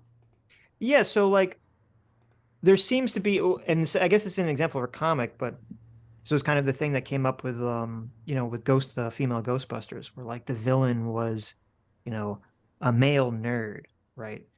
Who was sort of like didn't really respect, you know, the fact that women can, you know. Yeah, wasn't he a Ghostbusters or misogynist? whatever. I'm sorry, I haven't seen the movie, but wasn't he like supposed to be like a misogynist? Yes. Like, Yes. oh god, it's so Right. Well, actually, cringy. we can go to She-Hulk. She-Hulk's a perfect example. You had the whole thing in She-Hulk where like the bad guys were internet trolls who don't like female superheroes, right? Who are misogynists. And it seems like it's such an when you obvious. say it that way, it sounds so fucking cringy. But it was so cringy. That's what it was. It was like really. I thought the whole thing with the evil, you know, internet trolls being the end game bad guys for She-Hulk was very silly and very cringy and very ridiculous. And that's obviously, and I think they've said this in interviews, it was obviously them poking at, you know, the culture war, poking Right. at people that are generally fans of comics. And I think a lot of it's like it's not just political, but it's political in a way where it's like the cat waving its tail in your face to piss you off, and you're like, "What the fuck? Like, stop doing this to me." I mean, I do understand that. I could get how that would feel like a poke. Like it could be like, yeah, they're kind of making it about like, I know people thought it was like Doomcock's mask and stuff like that. I get Well, I don't know how if it was could that feel like a specific, poke, but- but honestly, my biggest problem with that is that they just totally left the revenge porn thing on the table and there was no consequences for that. Like, Mhm. I can understand it, but also at the same time, I can understand why you'd have an issue with it. And I can also say I like really bad entertainment sometimes. Yeah, no, like, well, first of all, I think, and I applaud that you have a self-awareness that most don't have, where, you know, usually when you walk out a movie and you say, someone says like, oh, they don't say, did you like it? They say, was it good? And then someone will say, yeah, it was good. Or they say, no, is it bad? They're putting sort of a universal claim on the quality of the movie, not whether they liked it or not. Right. So yeah, I mean, you know, you or anyone could like She-Hulk, but have also the awareness that like, okay, obviously this has, you know, a lot of political stuff crammed into For it, sure. a lot of political stuff that is aimed at poking fun at the general audience that normally would consume this type of content, which to me is just from a practical perspective is really fucking stupid. Like, why It are you is trying stupid. to alienate, you know, like your core built-in audience? It is. And I totally understand that. I get that. But also at the same time, I kind of find it funny that they were able to almost word for word pick and realize what people were going to say ahead of time. Like, if you become that predictable in the culture war, it's time to get some new sayings, guys. Come on now. I don't think they were that good at predicting what people were going to say ahead of time, but you know, The Oh, come straw, on, it was the pretty good. straw man version of what people would say. right. Yeah. I mean, maybe not what you guys would say, but like your typical IQ of 12 Twitter user, they were pretty close. That's true. We're at least in the 20s. Of Yeah, IQ. yeah. Even maybe above room temp. Yes, thank you. Yeah. Well, I mean, it seemed like I'm trying to remember. It's been a while since I've seen She-Hulk. I mean, I remember their predictions were very basic. I don't know. I mean, the first episode obviously really put people in a bad mindset because it's like, oh, She-Hulk has no problems controlling her powers whatsoever, unlike Bruce. So she's But she basically just like, did. not really. I mean, she's basically Oh, just like, kinda, like, no. gifted. She's like gifted this power that Bruce has basically struggled with his whole life.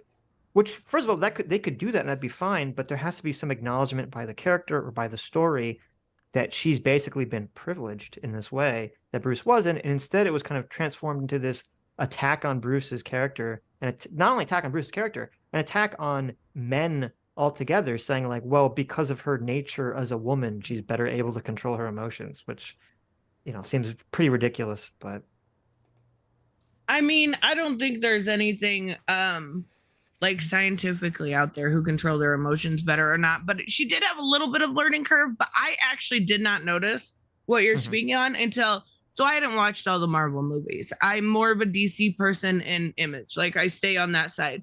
I did recently watch like Ragnarok, garbage. wow, you do have bad takes. I have horrible taste. I liked Love and Thunder. Wait, you like Love and Thunder, but you I'm did not like kidding. Ragnarok? What? Yeah, no, why do I need to see the Hawk's butt? Why? It was weird. You But saw Thor's butt in Love and Thunder. I mean, that's all right. No, I'm just kidding. But no, like, I do, now that I've seen more of the Hawk stuff, because I hadn't seen all the Hawk stuff, I'm looking back and I'm like, maybe that was a little fucked up that she said that. Mm-hmm. Well, there you go. That's good. I can't wait. Why did you like Love and Thunder? What did you not like about Ragnarok besides the Hulk's butt? It was boring. Oh my god. Yeah, I Ragnarok liked- is great. Oh, it was boring. And like the Yeah. one guy, I don't like that actor. The The Rock? one that, The Rock guy. no. Yeah, no, Come well, on, he was all everyone. right. Come on, Korg was join a my joke. revolution. Come join my revolution, man. Hey man. I just I thought it was the girl being a drunkard all the time. She was not funny. I liked her being drunk, but okay. Yeah, like, see, for reasons that you liked it were why I didn't. Probably the exact same for Love and Thunder. Me, I'm like, it's a romance story, right? Like, that's Ugh. I'm a girl though. Ugh. Yeah, right, exactly. We want to see things killing each other. And that's the difference here. This is a lot of the conversations that we have in my channel. Girls, contrary to popular belief, Mm-hmm. think differently. No, We are they different. do. Yeah, Okay, I yeah. agree. And we like different More things. emotional. No, I didn't say that. I didn't say that. I said we like different things. So when I see romance and then at the end, the little kid, oh, baby, Right. that's just me as a female. And when it comes to dudes, they want to see stuff blown up and action. Da, da, da, da, da. Yeah, I get it. And that's okay to have differences in, like, it's become so demonized. To demonize femininity to me has been one of the most, like, when it comes to the culture war stuff, that's what I hate the most. Mhm. But I think also kind of blurring the lines between sexes is a problem, because there's nothing there. It's the yin and yang effect, right? Yeah, no, I mean, I agree completely. That's been one of my core contentions with third wave feminism, was that instead of saying, hey, classically female or feminine traits should be held up to be just as valid and important as classically masculine traits, instead it seemed like there was this women should just become men, which to me is that's kind weird. of like, yeah, it's just kind of like surrendering the argument in the first place, which never made sense to me. Because then essentially that's saying that, oh, masculine traits actually are better. Okay, it's not only weird, it's dehumanizing to women. Mhm. Oh, sure. Well, no, they're still human. They're just emotional. Emotional little bitches. No, I mean, like, it's You said it. dehumanizing. It's dehumanizing in a way that's uncomfortable to me, because I shouldn't feel bad for being girly. I shouldn't feel bad for liking, like Mortal Kombat's coming out, and I'm like, oh my god, look at Katana, she looks absolutely stunning. Mhm. That's okay. Women are Yeah. allowed to look beautiful, and if you're demonizing that, that's where I have that's where my culture war issue is. The rest of the stuff, I'm like, meh. Mhm. Well, you've touched on the problem on the man side too, because a lot of feminists are demonizing men for liking what they like. But it's not a problem. That's the thing. Yeah, Beauty no. Shouldn't be. sells. Right. It shouldn't be. Beauty is something that we hold to, Right. not necessarily a higher standard, but it should be. Especially, there's nothing that's real about comics, right? Mhm. So we're talking about, the Justice League. We shouldn't have to dumb down Diana or make her look more manly because she's not a real person. We can't objectify something that's not an object. Well, to me, it doesn't even make sense because, when they do these studies, people are more likely to treat attractive people better, not worse. For sure. Pretty So it's privileged. like a counter objectification, actually. Yeah. But now it's funny because I never really thought about it. I think part of the reason that third wave feminism kind of had this idea of giving up on femininity being a positive thing is because a lot of it was unfortunately influenced by like power conflict theory, or the view that basically all of human history is just a struggle of power games. And since masculinity was generally associated with power, not femininity, it would make sense for them to hold up masculinity as like a positive trait and to kind of throw feminine traits into the trash and say, no, we should just become more like men. No. And that's a big problem. That is a big problem, bringing it back to comics. If you're writing a female character, there is this issue with kind of painting them over with a man brush. And yeah. I think that's a lot of the issues I have, like with some of the female books, you have to, and it's not that men can't write it, because I've read some of the best female books written by men. Denny O'Neil, Neil Gaiman, some of these creators can write amazing women. Mm-hmm. You don't need to be a woman to write a woman. You just need to know that they are different. Right. And there's nothing wrong with that. Yeah, and I forget who we were talking to. We were talking to Brianna Wu the other day, and I was saying about how, you look at like strong female hero characters like a little bit ways ago, like Ripley's always brought up, and also Beatrice Kiddo from Kill Bill, and Buffy from Buffy the Vampire Slayer. And I never felt like I always felt like these characters were women and strong. I never felt they never felt fake to me. And yet, it seems like nowadays, and I agree with you, it seems like there's this weird thing where, again, going to this, we have to throw away feminine traits. Like, the strong female character literally just has to be a man in a woman's body, essentially. And, like, there's no, like, everyone has, like, a blank slate gender, which obviously is not accurate to reality. Or even more androgynous than that, they've introduced new non-binary characters as of recently, and I don't have issue with that whatsoever. But it is, it's hard. It's difficult with some of the writing. I recently went over the Pride issue from DC, and there was a character called Circuit Breaker, and the whole time they were using they pronouns. And I'm not against using pronouns. I don't care. Like, you want me to use your pronouns? I don't give a shit. Mm-hmm. But it gets very, very confusing. It gets very confused. Like, you're writing and you're like, they're going, what the fuck's going on? Like, there's got to be a better way for these.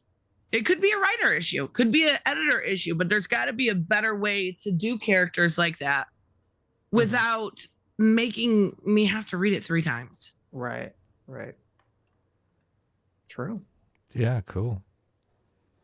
So, you seen Spider-Man? Which one? No, let's not talk about that yet. You don't want to talk about Spider-Man? Not yet. Okay. Have you seen it? The newest one? Yeah. Okay. You said you're against the overuse of go woke, go broke. For sure. Well, so what do you, when Critical Drinker, and I guess you didn't like his video on woke, I thought it was great. There's a huge rift now over defining woke, obviously. And I do think, I have noticed some people are using woke just to mean, everything. There's diversity in the movie, which I don't think it's fair to call a movie that has a diverse cast woke. I think of woke as meaning something different than just, minority representation. How are you defining woke? It's not definable at this point. Okay. It's literally, like, I can understand if you had a definition and you could tell me what woke was, but every single time I see that, it's just because, somebody like The Quartering, right? Mm-hmm. A black person's on the screen. Somebody's gay, like minority. It's woke. The Quartering, Jeremy used to have, I think, a definition of woke that would align with what I'm thinking, but I haven't seen one of his videos in a while, so maybe it has turned into just a gay person in the movie. It absolutely has, and maybe that's my problem because he's very good at getting news out there, so I'll stay subscribed. But from what I can see, at least as far as the internet goes, woke just literally means anything that's not white straight male. Okay, maybe woman too. White woman specifically. I think there's an issue with it's funny, it's like the first video I ever did like a million years ago. There's an issue with like how the current political situation changes everyone's perception. It's like, for example, you know, looking at like the Little Mermaid thing, everyone sees that the Little Mermaid, they cast a black woman to be Ariel, and because of the climate we live in right now, the assumption that so many people make is that she was chosen specifically because they wanted to make a non-white Ariel, when it could have actually been that they just tested a bunch of actresses and they said, hey, this lady sounds the most like the original actress who did the voice of Ariel, so let's just choose her. But because of like the environment, like we wouldn't, maybe not you, but a lot of people would never believe that she was chosen for her merits. They'll just assume automatically it was like a diversity. That it was like a diversity hire or something. And I think that's what like Quartering and a lot of other people are reacting to when they see, you know, quote, diversity in a movie or whatever, is there's the built-in assumption that that's why they were chosen. I mean, but her voice was gorgeous. I mean, I never saw the movie, so no, I'll take your word for it. She did. I saw in the trailer she did sound like the original voice actress, though. I saw people saying that her acting was very shitty, even if her singing was on point. Ooh, but I disagree. I did see the movie. I was a little girl in that time. I grew up with princesses. Right. I loved them. I thought it was okay. There was some cringy parts. It was pretty good though.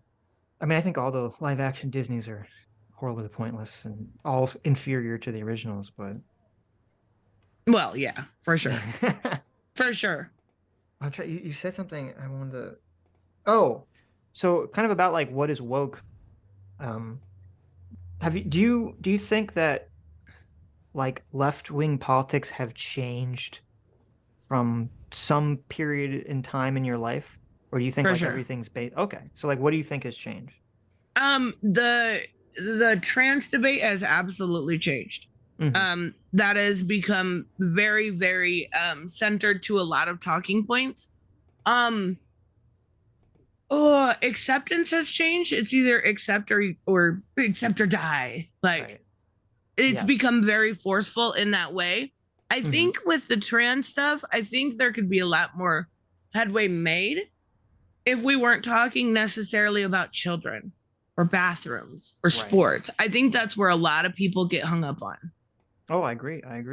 Well, I guess the reason I bring it up is because I agree that like people overuse the term woke a lot, so much so that for a lot of people it doesn't mean anything, or it just means like anything vaguely left wing gets, you know, labeled as woke essentially by some people. But to me, there's there has a change has occurred that everyone seems to be aware of. A change has occurred on the left politically, you know, and I believe it happened around 2014, 2016. And to me, that's what people are at least trying to get at when they say woke. They're trying to address this change in the left that has occurred, that a lot of it has to do with, as you said, this kind of vehement, like you have to accept what we accept, or, you know, you get canceled or you get in trouble or whatever. To be fair, I don't think I really see a reason why adults doing adult things should be a big deal. Like if we're not talking about kids, we're talking about adults here. If they want to be trans, so what? They're not hurting me. Like, I don't care. Yeah, but I'm not talking about just trans issues. I just mean like the whole. It seems like there was a shift that occurred recently in the left where it's a sort of not just about trans issues, but anything. Like if you don't accept some idea, you know, you get canceled. But that's not strictly a left-wing thing. That is a right-wing thing too. I feel like it used to be. I feel like that used to be the domain of the right, and then now it's become primarily the domain of the left. What do you now actually the right has think? kind of like pushing back with the boycott stuff for the first time in like a couple of years. But kind of like before the boycott stuff, I'm kind of hard pressed to think of like where the right was succeeding with sort of like cancel culture or something to that effect. Wait, hold on. What do you think would happen if a major right-wing figure were to come out against Trump right now? What do you think happened? Did you not see the Dave Rubin situation where he wanted to adopt kids? Like, there is a groupthink in both parties. Of course. I'm not suggesting that. Everyone is very tribal, and yes, whenever we speak out against Trump or anything of that nature, anyone who's a Trump fan will get very upset with us for doing so. And yeah, people will call any right winger who doesn't like Trump a rhino, essentially. So that definitely happens. I think the difference is that, like with the Dave Rubin situation, like if he comes out and adopts kids, there are people who are very right, who are very anti-gay or very anti-gay marriage or very anti-gay people adopting children will come out and they'll attack him and they won't support him or something to that effect. Same thing with Blair White. Some people, will attack her just for being trans, even though she is, right wing. But I think to me, the difference is that I don't see the right until recently with some of like the DeSantis and some of the state legislature stuff. It didn't seem like the right had cultural institutional power. So like if Dave Rubin adopts a kid, he's not going to like get kicked off of YouTube or kicked off of Twitter for doing that or lose his job for doing that. Where if you kind of, would misgender someone, or if you, say, oh, I think Black people can be racist too, or you have some position that was kind of like, anti, sort of like a BLM narrative. It seemed like having that idea or putting that idea out there would cause you to potentially lose your job, could cause you to potentially get kicked off of social media. Then okay, all right. Then why is there so many right-wing commentators on YouTube if they were going to get kicked off for having wrong opinions? Because I feel like the last year or two, like sort of been finally like a breaking point where they're finally now people are sort of allowed to sort of be a little bit more honest. But even then, you could still have opinions. They had to be so carefully like worded, so carefully couched in very specific ways. I mean, I don't disagree. I will say when it comes to my channel, like I am more careful about what I say. And I don't even think I've ever admitted this on my channel, but I'm more careful about what I say when it comes to like topics you're talking about. But I've never been afraid to say like Black people can be racist, because that's silly not to even, you know what I mean? Like, but I am like, I accidentally said something the other day. Like I accidentally said, I don't even know if I can say it on your channel.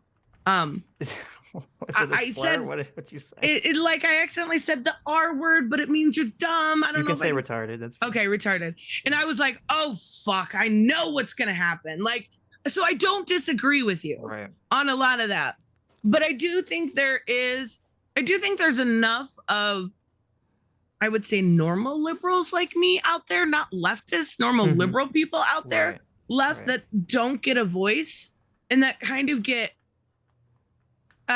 piled in with the leftists. Of course. And it's a shame because a lot of the normal people get buried. Mm-hmm. Yeah, because they're not so loud. They're not so energized. Like the extremists of any political movement are going to be like the loudest almost always. For sure. The most energized. I'm thinking of like, in terms of like being canceled, I'm thinking of like, David Shore, who kind of came out and said during the BLM stuff, like, hey, historically when there are riots, especially race riots, that only helps Republicans win elections and it hurts Democrats. And like he's like literally fired from his job just, for suggesting something like that. And we were seeing, widespread across colleges where like a teacher would come out and say something that, didn't necessarily jive with, leftist ideology. And then they get, people protest them, they get canceled and all these things. So, I mean, it's definitely happening on the right. It just like if someone in the Daily Wire came out and said, they're pro-choice or they don't like Donald Trump, like, I don't think the Daily Wire would fire them the way that I could see a lot of like left-wing publications would just fire someone for just kind of going against the orthodoxy. Oh, I do. I do think they would. I do think they would figure out a way. I could be wrong, but I do think they would find a way. And there's definitely like this push from the right to also get teachers fired, right? that yeah. depending on, like, some of them I agree with, don't get me wrong, like, Sure. leave kids alone, get the fuck out. But there are some that are simply supporting their kids that are getting fired for next to nothing. Yeah, no, I agree. Like, we had a big debate, which I don't want to relitigate, but like, Let's I don't think the relitigate it. teacher- What is it? I don't think the teacher that showed that movie Oh. should get in trouble. Yeah, that was I think they so should- dumb. Look, I I think thought they that was should have very fired silly. her. I think they I should think have that's- deported her. No, stop. Oh, stop. stop it. But no, but I agree. do. I agree with the primary point that you said about how, we do, and this is kind of my problem. We do have to separate liberals from leftists, and the problem is, like, most people outside of the internet and outside of social media and political spaces, they don't even know what the term leftist means. They don't even know that that's a thing. They don't know that Right. They don't know that there's like anti-liberal lefties running around doing anything. Like, this is like why when I use the word woke, I specifically mean anti-liberal leftists who believe that cultural and economic issues can't be solved via liberalism. We have to get rid of liberalism and replace it with some kind of leftism, usually something more socialist-y minded. And bringing it back to that organized chaos thing, that is the Right. left leaning when it comes to comics. That is the leftists that think I am wrong for being a simple-minded liberal, right? And that's the problem. Is it's either their way or no way whatsoever. Yeah. They can do dirty tactics, but once Comicsgate does it, oh my god, they literally have forms they want you to fill out if you've ever been harassed by Comicsgate. Not Who, even- hold on, Phantom Initiative. How's that? Yes. Yeah, it was. I remember because he sent out forms for if you ever been harassed by Comicsgate or Rags, I think. No Or way. EFAC. Yeah, it was so For ridiculous. real. It was so weird. It was What super what is cringe. harassment? Because I mean, maybe Mean I should fill one of these comments. forms. You got mean comments when you What go is? on YouTube? Yeah, do mean comments count? Yeah. Yeah, I don't know. It's the question. Like, I But- get mean comments every day. I get death threats once a month, probably. Like, Really? yeah. You get death threats? Wow. Yeah. You don't? I don't believe for a No, second I you don't- don't at look, least I get don't some. get- I've never gotten a Um, death threat. I don't think What? so. Yeah, look, What? Yeah. I'm a likable person. Okay. Listen, we're white I males am on the too. internet. I'm We don't nice. get- I just have bad taste. Well, Listen, you're gonna get some death threats over your Thor Ragnarok. yeah, I'm that just saying. that She-Hulk take. Okay, I get it. I see why you're getting death threats now. No, it's not even like that. It'll be like, I also had people coming at me like, kiss the ring. Say No. you're sorry to Ethan Van Sciver and kiss the ring. I'm like, Look, shut the fuck up. I've told Mike to kiss the ring many times because it's funny. It's funny. It's so I'm shocked you guys haven't gotten like death threats. Like, Really? I've gotten doxxed. I've gotten, yeah, Well, now that you say it, we probably will. for Well, comics Well, thank comics you. and video games. Like, that's I do cover a little politics. I can't be too hyperbolic, but like, Mm-hmm. mostly it's comics and video games. I mean, I feel like we're so moderate. It's hard for Yeah. us to get. I'm already doxxed. Like my real name's on the comic, Right. so it's not like. Wait, you're moderate? I was told you were right wing and to stay away. No. Who told you that? I had Look, to comment. we have to send some death threats their way. Yeah. Who said that? I had a comment like, you need to stay away. Like, what? It's Really? not that serious. It's not that serious. I went up against, not that I'm debating you, but I've debated people that hated me. Why would I care about this? And that's actually what I initially thought when Adam emailed me. I'm like, is somebody trying to set me up? Is You this you somebody were. fucking with me? That's what she responded like, "What's going on here? What are you trying to pull?" I don't know. I mean, I've watched some of your No. videos. You seem, I mean, I don't know where you're at politically, but I think a lot of people who really listen to our content probably don't know where we're at politically just by listening to one show or just a Right, couple for sure. shows. Yeah. Well, I mean, we spend a lot of time criticizing socialists, and obviously that in a lot of socialist mind that makes us right wingers. But I mean, we were just talking about the Trump indictment stuff, and all of our pro-Trump people get very mad whenever we talk Yeah, about Trump. Very angry. So yeah, like I mean, I don't, we classify ourselves as enlightened centrist. which is partially tongue in cheek. But I mean, I don't, anyone who's right wing in our audience would laugh if we're called right wingers. So Yeah, because everyone right wing in our audience sees us as left wing, very left wing. That's crazy. Yeah. I was told. See, and that's the thing. That's why I don't judge people preemptively, because I didn't feel like there was any reason not to have a conversation with you. Because if you don't have these fucking conversations, then what's the point of it anyway? Right. What's the point of the not just this platform? I just mean, like, if you want the divide is so strong. If you don't build a bridge, then what's the point? Yeah, exactly. I don't. This is the thing. People in Comicsgate, I've never really heard you say anything bad about Comicsgate, really. So I kind of want to dig in a little bit on that. Maybe you can. I mean, why would you see yourself as estranged from Comicsgate? I mean, I'm not asking you to like claim your Comicsgate or anything, but I mean, you could be Comicsgate friendly, right? I mean, they don't like me. Let's be real. They think of me as a joke. And a lot of that is because I push back on a lot of the things, like, oh my God, guess what? DC Comics is going out of business next month. I got it from my inside source. And like, I'll make fun of that shit because it's dumb. Like, I know what you're saying isn't true. It's not only do I have a couple of my own sources, right? But like, obviously this isn't happening. It's DC Comics. They're almost at the point, and I hate to break it to a lot of people, but they're almost at the point where they're too big to fail. Right. Right. And I pushed back on that idea. I pushed back on the idea that all of the comics are SJW comics. Like, I used to do a show, and I should bring them back, but where I would do weekly wokies, right? And I would go through all the comics that were released that week and tally up what was actually woke. And it would only be like 1 or 2 titles. And there's this narrative push. You'll see like a screenshot of Harley Quinn saying something about a white man, and it'll be taken out of context and made it like this. It's this big SJW thing. When once you put it into context, it's not. Just like the Joker pregnant thing. Joker wasn't really pregnant. That was a gag. Like, he did not have a baby. He was not trans. None of this thing was real. So I'll push back and be like, no, this is actually what happened. And that pisses people off. Sure. Yeah, I understand that. No one wants to be told the truth. Told that they're wrong, obviously. Though obviously there was, the whole female Thor thing. That first issue was, obviously written to be very incendiary. Jane Fonda, yeah, but that was before I even had a channel, so I didn't really talk about that. Right? Yeah. That was a while ago. Someone just sent me this article. It's kind of funny. It says, this is from last year. It says a Marvel comic writer apologized after a Miles Morales story received backlash over. Oh, it was so bad.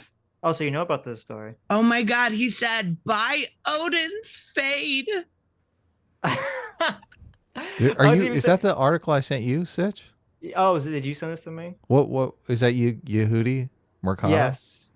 Yehudi Mercado is my friend, the one that I went to his signing when he was at the comic book Oh my shop. God, that's hilarious. He wrote that. He's mentored me in making comics, and he is the wokest motherfucker on the planet. Yeah, I was gonna say, like, that's so funny because this article is even talk about the fate. It says people on Twitter were criticizing him because apparently there's a cover that had Thor's hammer with graffiti on it, and in the comic, Miles refers to the Asgard as the Hood. Yes, and so it was so cringy. People were so offended that a half Mexican, half Jewish person would write this comic and have Miles refer to Asgard as the Hood that he didn't have to, but he decided to donate his pay from Marvel to the Brooklyn Book Bodega charity. So to me, this is like when I talk about like kind of like weird like wokeness gone rise. Like that's just, to me, that's absurd. So is it woke or is it bad writing? Well, it's both.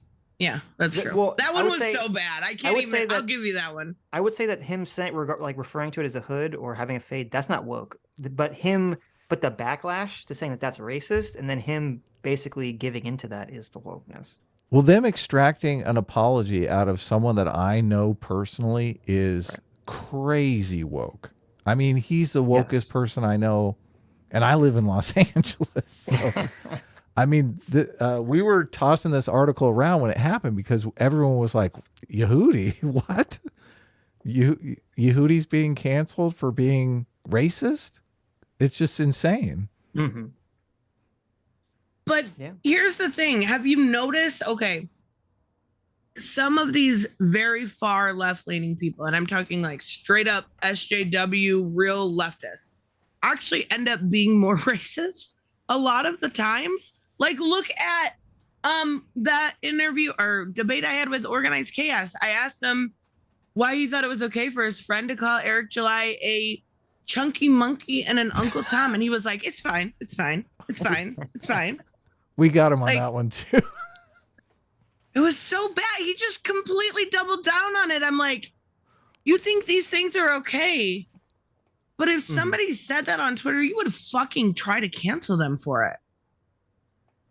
Yeah, well, no, I agree. Like, a lot of those, like, very far left people are racist. And I mean, you know, when I've unfortunately dug way too much into reading critical theory and critical race theory.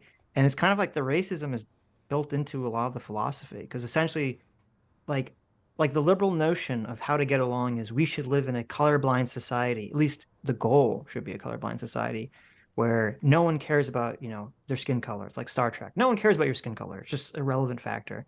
But if you read a lot of this like philosophy that you're drawing from, it's the exact opposite. They think that you need to sort of maximize your racial identity first, and that you should sort of like eschew and throw away your, you know, your human identity. And this whole liberal notion of colorblindness is a lie. It's a trick. It'll never work. You know, we need to kind of like draw ourselves along racial national lines.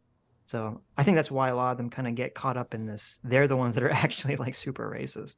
Well, if you don't look at anything, if you look at everything, obviously being colorblind isn't real. You're going to tell. That's stupid. But the idea of it is you treat everyone equally. And at the end of the day, if that's actually what you're doing, regardless of sexuality or skin color or preferences in life, religion, then that should be how it is. But a lot of the, when you, like you said, you looked into the critical race theory, it hyper focuses on the idea of, well, we need equity, not equality. Right. And those are things that I will never agree with the leftists on. Yeah. Well, it's exactly, you know, your personal attitude of, you know, I don't want to prejudge someone until I interact with them. Like that's all liberalism is supposed to be at the end of the day. It's like treat people as individuals, you know, not as a part of a collective or a group or class, and don't judge them until you know them. And that should be the goal. That should be the goal here. And the thing is it was. And it was for years. Yeah, exactly. See, and that's like when I was saying, like, it feels like there's this element of the left, obviously not the whole left, but there's an element of the left that's changed that wasn't really part of the conversation until recently, was that if I agree, it felt like that was the goal for the left, was we need to be not prejudging people. And now there's like this weird tumor, let's say, that's cropped up on the left that is like, no, we do need to prejudge everyone. And it's just everybody by the color of their skin, and then make your judgments based on that, and then talk to them. No, I'm not. And that's another thing too that did happen in comics for a while. I do feel like it's fixed itself a bit, but there was a lot of like, do you remember Mags Visaggio? No. Okay, she's a trans comic book writer. She's an awful trans comic book writer. Same along with Vita Ayala. Both trans, and they got a lot of work at one time for being trans because their books weren't selling, and like obviously I can't prove that, like, but their books weren't selling, they were getting continual work, and then I think finally in the last 2 years or so, they kind of noticed and they're like, "Whoa, not hiring." Like, if you are of a certain identity, it did feel like for a while there was more opportunity for you. Right. No, of course. I mean, I remember getting an email from YouTube that was like, "Hey, do you want to use a YouTube space near you to make videos?" And I was like, "Maybe." And I click on it. And it says, you know, write an essay explaining why you should get to use the YouTube spaces. And all the questions were like, how does being a minority affect your life? What? How does being black affect your life? Or how does being Hispanic affect your life? And I was like, what the fuck? This is like insane. They It kind doesn't of because did that I'm in- not. Well, they kind of did that. Did you notice in the Miles Morales movie? Mm-hmm. They were like, No. okay, make sure you lean into it. Oh wait, sorry. Spoilers. No, wait. Lean into what? Lean into his Hispanic identity and his Oh yeah. and they were like, what kind of troubles did you have? What's your story? And they were like, no, we're from America. Like we're American. And they really kind of, it was almost a weirdly like, oh God, I hate to say this, almost a weird anti-woke moment. Oh no, see, it's funny because like a lot of people were complaining the movie was woke. That moment was super anti-woke. Yes. I agree with you completely. That's the anti-woke character in the movie. You're talking about the counselor, right? Yes, exactly. Yeah. That's Well, no, why I so- was like, oh my God, they're totally making fun of woke people. For people that haven't seen the movie, this is like right in the beginning. It's not really a spoiler. No, There's it is a scene- spoiler. Don't say it. Well, there's a scene where Miles' parents are at the counselor. They're trying to like talk about like what he should write to get into college, essentially. And obviously he's late because he's Spider-Man and he's doing Spider-Man things. And the counselor's like, "Oh, you're a Latino woman and you're like a black man. Yeah. Like, let's lean on that. Like let's make this a story Yeah. about Let's I don't talk remember exactly about what she your says. narrative. Yeah, like let's talk about like the story of like how difficult it was for Miles as like a mixed non-white person to like grow up poor in society. And Yeah, they're he's both like- look at each other. They're like, and we're they're not like, poor. yeah, they're like, we're not poor. We actually live in like a nice house, and we're both American. And it was like it was a big slap in the face, the kind of identity politics. Yeah, So, totally. I love that part. yes. So I have a couple more. I have three more things. Do you have any questions for us or anything? I feel like we're kind of just mixing them in. No, you're good. I promise. Okay. So on the woke thing, I want to talk about the woke thing for a second. I want to talk about Critical Drinker for a second, and then we'll go back to Comicsgate for a second. On the woke thing, there is this woke shield for criticism, which I have a giant problem with, and relating that to the go woke, go broke, I feel kind of plays into that a bit. You don't deny that there's like this shielding from criticism thing going on by calling people a racist, sexist, homophobe. For sure. But here's the thing.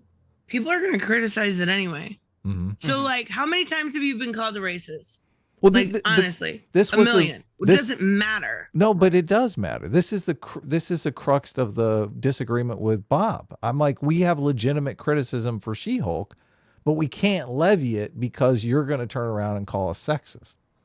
Well, we can levy it, but you can be accused. The problem is like, yeah, like we'll still levy the criticism because we're not afraid because we're so alpha male. Oh my Right. God. But no, like the problem is that the accusations of racism, sexism, and bigotry have power in our society. Yeah. So like if someone criticizes something for completely legitimate reasons, and then the counter is you're just racist or you're just sexist, it's an attempt to basically destroy that person's credibility in a far more powerful way than just saying like, oh, you have bad taste and whatever. Yeah. And I mean, I can totally understand that. I do. A lot of people will use it, I guess, as their sword and shield, right? Like, Yeah. there has been many times where we've seen like Marvel fanboys do this, like sexist remarks coming out. Like some of them are granted, some of them are there. But then the real criticism, and that's the problem. They don't separate like trolls on the internet because there's trolls on the internet. Like, did you see that? The Little Mermaid, every comment was like, my heart fluttered when this happened. Like, there's trolls online, but you need to be able, these people don't separate. So what they do is they put everybody together. Your real criticism is now defined as racism or now defined as sexism. And that's where it becomes a problem because going back to the idea of judging people individually, they don't. They judge them as groups. You are now an alt-right troll. That's it. Right. And the problem is you will never, and I'm the same way. You will never get out from underneath that for your platform because YouTube, the audience will always judge you as such. if you've got that label. I will always have the Comicsgate girl on my as people kind of prejudging me. And I guess I do see what you say. I do think you're right when it comes to that. But there is like real issues like review bombing. Like people go that don't see the movie and they go review bomb. It's a bunch of fucking trolls. Just ignore the shit. Quit acting like it's the end of the world. Not you guys, them. Yeah, I understand. Yeah. No, well, both sides are doing it, obviously. Right. For sure. And you'll see like Little Mermaid, it'll have like 1,000,010 stars, right? Like, it's stupid. Yeah. Yes. Well, I mean, we saw like, I mean, this happened really big, you know, when all the Star Wars sequels came out. And if anyone complained about not liking them, it was because, you know, you were a sexist misogynist and you didn't like that Rey was a lady. So you do acknowledge that there is this like game that's going on that's a very nefarious game where their ultimate goal is to destroy your credibility, even though you're just, you know, you're having fun, you got legitimate criticism, you know, some about writing, and you think like it could have been better. I mean, I'd even argue there's an argument to be made from a progressive perspective that if you're doing a bunch of race swaps and you're not spending any money on writers and it's really just a crappy movie, that you're engaging in tokenism is what you're doing, which is not good for anyone. Not good for the marginalized people you're trying to promote. It's temporary representation, right? Totally. Because you're going to see Ariel go back to a white girl. You're going to see all of these characters revert back to their original. So not only is it can be tokenization depending on the situation, but it's temporary. And if you want real representation, that's why it was so bad that they didn't like recast T'Challa and stuff like that. Good characters that you could actually use in the comics, right? The comics are diverse. They are. I hate to break it to you guys. Comics are diverse. There is hundreds of characters you can pull from. The unfortunate thing is Batman sells more, right? These main characters sell more. And they don't want to put the time and money into a character that isn't going to be lucrative. Right. Yeah. But look at Miles. He's a household name in 10 years. Miles is doing good. I want to see the spinoff of that pregnant black lady, man. That's the movie I want to see. What? In the Spider-Man movie. I hope you're kidding. She was horrible. I thought it was pretty cool, to be honest with you. She had like anyway, but it's funny because like with Miles, he only became popular because of the first movie, which was fantastic and really, I mean, to me, and I did a video on this, you know, how the first Into the Spider-Verse movie, I kind of compared it to the Star Wars sequels, but like how that's how you kind of do this sort of up and comer new character who's supposed to take up the mantle in a way that's not like just crapping all over the original thing and destroying all the original elements that everyone liked about it. And you make the character, this is what I think kind of like, you know, quote woke or whatever you want to call it, they completely forget or not understand is that when they have these characters that they kind of, it feels kind of like the putting the woman or the non-white person in there for diversity's sake, instead of like making them a real character, like Miles in the first movie, where he's a down on his luck kind of loser who has to become the hero. You know, like a normal character arc, he starts in like a weaker place and has to become stronger, has to become more confident. And that's a character arc that we all love to see in a movie. And instead, it's like they start off as, you know, Rey Skywalker, just, I instantly know how to do everything. I'm instantly powerful. I know how to do all this stuff. And it's like the people that are kind of shoving in diversity for diversity's sake generally don't seem to understand how to write characters normally and in that way. Well, this no, but isn't. Sorry, go ahead. No, you go. I want you to finish up and then we'll move on to Critical Drinker. Isn't that mostly the exception? Right? Because besides from maybe She-Hulk and Rey, and I'm not familiar with Star Wars, but isn't that sort of the exception and not the rule? Well, I don't think so recently. I mean, when I'm thinking of like, you know, so we have Rey, we have She-Hulk, Captain Marvel was another really big one they're putting them. I haven't seen that one. I mean, I'd say even to some extent Wonder Woman, maybe, though it's a little bit more. I mean, she's always been kind of like Superman-esque, so maybe it's a bad example. How dare you? Yeah, but I don't think that is. I'm trying to think like who are like the female Black Widow, Scarlet Witch, Miss Marvel. Well, Scarlet Witch is kind of weird because she's like become a villain.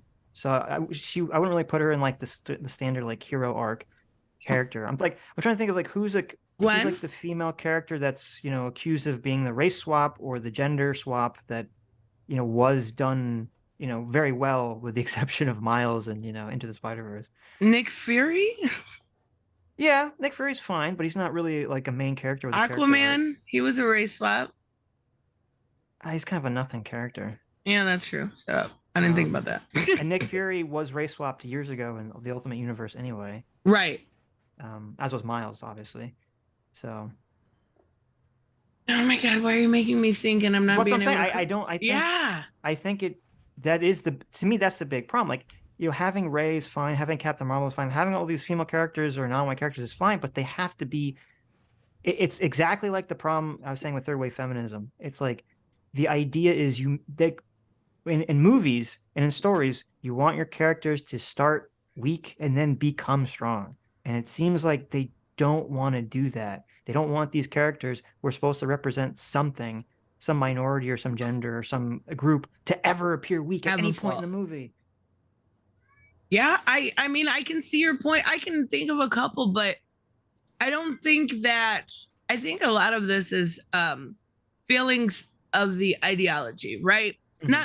It's a feeling on the fundamental level that if you put somebody on such a high platform, you're doing them a disservice by making them nearly unlikable. Yes. Well, I think it's the ideology essentially overpowering the ideas about how a character should be written. Because if you remove the ideology, like they would just be, I would assume they would just be following the standard protocols of writing characters. And I mean, the idea that a character starts weak and becomes strong at the end is like, that's like one of the most common tropes of storytelling. It doesn't seem like something people should have easily forgotten. Right. So. All right. So this is a good segue into me talking about what I think is going on in these woke movies and movies that we are calling woke. The thing that Sitch points out is perfect. You know, in a traditional popular movie, you want to see your character have something we like to call a character arc, you know, where they start off at one point and have some life-changing event. The movie is basically supposed to be some life-changing event that makes him into something stronger, better. Yeah, a journey, exactly. So I think one of the things that makes a movie woke is when you're forced to bend to a certain aesthetic, a certain progressive aesthetic. And the perfect example is like Christian movies. We all know Christian movies are a little bit cringy. They're a little cringy, okay? And the reason that they are cringy is because you have to write a Christian movie with a certain kind of aesthetic. You have to adhere to a certain moral aesthetic that doesn't offend certain people's sensibilities. So you're basically like writing a movie with one hand tied behind your back when you're doing a Christian movie. So it's kind of the same thing that's happened with popular movies, which should, you know, be designed to appeal to everyone. But for some reason, we have this kind of progressive moral aesthetic that forces people to write a movie with one hand tied behind their back, because you can't show a woman learning from a man, right? There's certain things that you just can't quite do. I mean, you try to work around it, you try to get around it, but I think this is one of the problems. So when people are saying things like go woke, go broke, I think this is kind of one of the things that they're pointing to. And I think videos like Gary is making, like Critical Drinker is making. I don't watch Geeks and Gamers as much, so I don't know if they're making these types of movies. But I think definitely Critical Drinker, like in his woke video, this is kind of the thing that he's pointing to. Mm-hmm. Here's the thing. If you look at some of the properties, now again, I'm more on the comic side. I don't, like, I've been reading comics since I was a kid. I don't necessarily know the movies and stuff as much. But I think one that people are going to hate this answer, that you missed out on, was Miss Marvel. There was a lot of almost, it was very familial. It was a young daughter learning from her dad, learning from her friend, being able to kind of go out of that aspect that you're talking about. There was no, I don't know a movie where it's not okay to learn from a man, unless you're talking about like Miss Marvel, and then I haven't seen that. She-Hulk. She-Hulk, she literally learned from Hulk. Like the whole thing. Did she? Did she though? I'm not saying she took the best lessons away, but she did learn, like she learned how to throw and punch and fight and stuff. And at least for the first episode, I'm not saying that that was done the best. And I can admit that I am in the minority on that one. But I don't think, again, not consuming the amount of media a normal person does, because I'm a reader. I don't see that aspect. If we're going to go to the comics, we've got Oracle learning from Batman. We've got Cassie Kane learning right now from Constantine. So can you give me an example? Well, from Ray comics, is an no. example. Right. From comics, I've never seen that. But see, I think maybe that's kind of the disconnect, is that maybe in comics it's not so much as it is in movies and TV shows. Okay. Because I don't know either. I haven't read comics in a long time. Because I mean, Ray Skywalker is like the perfect example. Like it's really set up for Ray to learn from Luke, and essentially Luke doesn't teach her shit at all. And it feels like that feels like the ideology creeping into standard writing and basically making it worse. But that's where I go back to the idea of, if you can only give me one or two small examples with hundreds of movies being put out a year, isn't that the exception, not the rule? Well, I mean, this is Star Wars. It's like the biggest property I was gonna say, I don't in the think world. if you're talking about like the major properties right now, like Star Wars, Marvel movies, like these are like the massive properties that are coming out. I don't think that makes it the exception. I mean, that's fair. I think I'm just not, again, I'm not familiar enough with Star Wars. I'm not a Star Wars person. Right. I watched the stepdaddy one with Mandalorian baby because he was cute. And that was it. Like that started drifting into the progressive message too, because Mandalorian kind of took the back seat to strong female character. So totally. Okay, I only watched the first season, and that was like a daddy road trip. Look, the last season was a nightmare. Mandalorian was doing so much. He literally got saved by a fucking baby. A baby saved him. That's what a punk ass he is. Well, it is Baby Yoda though. Yeah. It's still aesthetically, you don't let no baby save you. What are you doing? But You're the Mandalorian. You can look at stuff like Wonder Woman. That's a great example of her being a bridge between man's world and Themyscira, and learning from a man. Like, he literally taught her everything in that journey. Which movie is this? The original Wonder Woman. Oh, okay. With Gal Gadot. Right. Yeah, and I would say that that's not woke because of that. Yeah. Yeah. That the only reason I bring it up is because you're making an argument that some content creators are using woke and saying things are woke when they're not really woke, and I'm saying, well, they kind of are woke. And I mean, as long as you're using this, I'm not saying all. I'm saying some for sure. Right. But you did say Critical Drinker.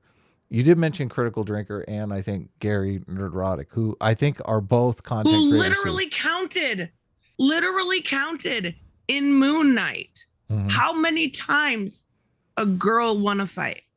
That's a little obsessive. But that's the thing. Look, this is like and this is the thing. This is why I brought up the Christian movies, because these movies are supposed to be for everyone. Now, if a Christian sect decided to take over Marvel and started, shoehorning Christian themes in, and 25 times they talk about how Jesus Christ is the Son of God in the Marvel movie, you're going to be going, what the hell is going on here? Right? Yeah, but that doesn't compare to what you see. Like, a woman being able to defend herself is not the same as that. especially a woman with powers. Well, I mean, I would have to see the context of each of the ones, but I do think it can be. It definitely can be. Yeah, I mean, I haven't watched Moon Knight, so it's hard for me to comment. Like, because if it was, if the point was, and I don't know if this was the point. The point was, you know, like men always lose fights and women always win fights. That'd be kind of bizarre, right? I don't know if that was the point, but just hypothetically. The point was that a woman was able to defend herself that had powers. Now, Moon Knight essentially won all the fights, right? He was the victor in the end of all of them. But it just is so silly to me to look at a property and be so obsessed, right? That's a whole new level of obsession when it comes to pointing out how many times a woman won a fight compared to a man, even if a man was at the top at the end, right? You can lift women up by not bringing men down. The problem is you need the correct writer, and I think Moon Knight was able to carry that. Yeah, I don't maybe. know. I mean, again, I didn't watch it, so I don't know. I don't know Maybe. this property, Moon Knight. Yeah, it was one of the Marvel shows. That But, I don't know Star Wars. You don't know Moon Knight. God, it's fine, slackers. It's fine. It's okay. But I forgot what I was gonna say. Yeah, I mean, obviously people do overuse woke, and I think because of the climate we exist in, it's made a lot of people too sensitive to diversity casting. It's made people too sensitive to women being strong in Yes. movies and things of that nature. But I think, as you brought forward, though, I think Wonder Woman, the first one, is a good example. I don't really remember people criticizing it for being woke, and I think even the people that are generally anti-woke all agree that they liked it, you know, for the most part. I mean, because it was a fun movie. It showed a good bridge between somebody that was not familiar with the outside world, and we had this, love interest teaching her, and they were working together. Right. I think I saw in a lot of people are going to crucify me when I say this, but I saw similar aspects in Thor: Love and Thunder, right? As she was dying, the whole time he was trying to help save her. He wanted to be that hero. Mm-hmm. And she, gave up her life essentially. But I don't think of that as woke. I look at that as more of a testament to their love. Yeah, I remember before Thor: Love and Thunder came out, people were saying that they thought it was going to be woke because of the whole Lady Thor thing. But when it actually did come out, I don't remember if people were saying it was woke. I think they were just saying it was bad. Well, I can understand that. I don't have the best of taste, but I can get that. I don't think that the problem with this whole thing, right, is that it's not just people like you dissecting what could or could not be woke and correcting your mistake, right? I have seen, and I'll give it him credit, Critical Drinker, correct his mistake about House of the Dragon. And I saw the fandom initiative actually make fun of him for that. I'm like, I respect that, but okay. Well, he thought it was going to be woke from the trailer, but the movie turned out not to be woke. Because I've seen him do that on a couple of movies. Loser. He did that on I think it was Prey. Prey. Yeah, he did it on that movie too. That shows to me that you can at least correct your mistake, right? Sure. And I have no issue with that whatsoever. The problem is it's bad actors. You've got people like The Quartering calling everything woke. You've got people like Geeks and Gamers calling oh my God, Princess Peach, she had a different outfit on. It's going to be woke woman empowerment. And that was the farthest thing from woke. At least they did correct their mistake. I'll give them that. But we don't have to scream woke at every single thing we see that is not male. Yeah, sure, no, I agree. I thought Mario was a little woke. I wouldn't say it's super woke, but it's a little woke, I thought it was fun. I love the side scroller aspect and stuff.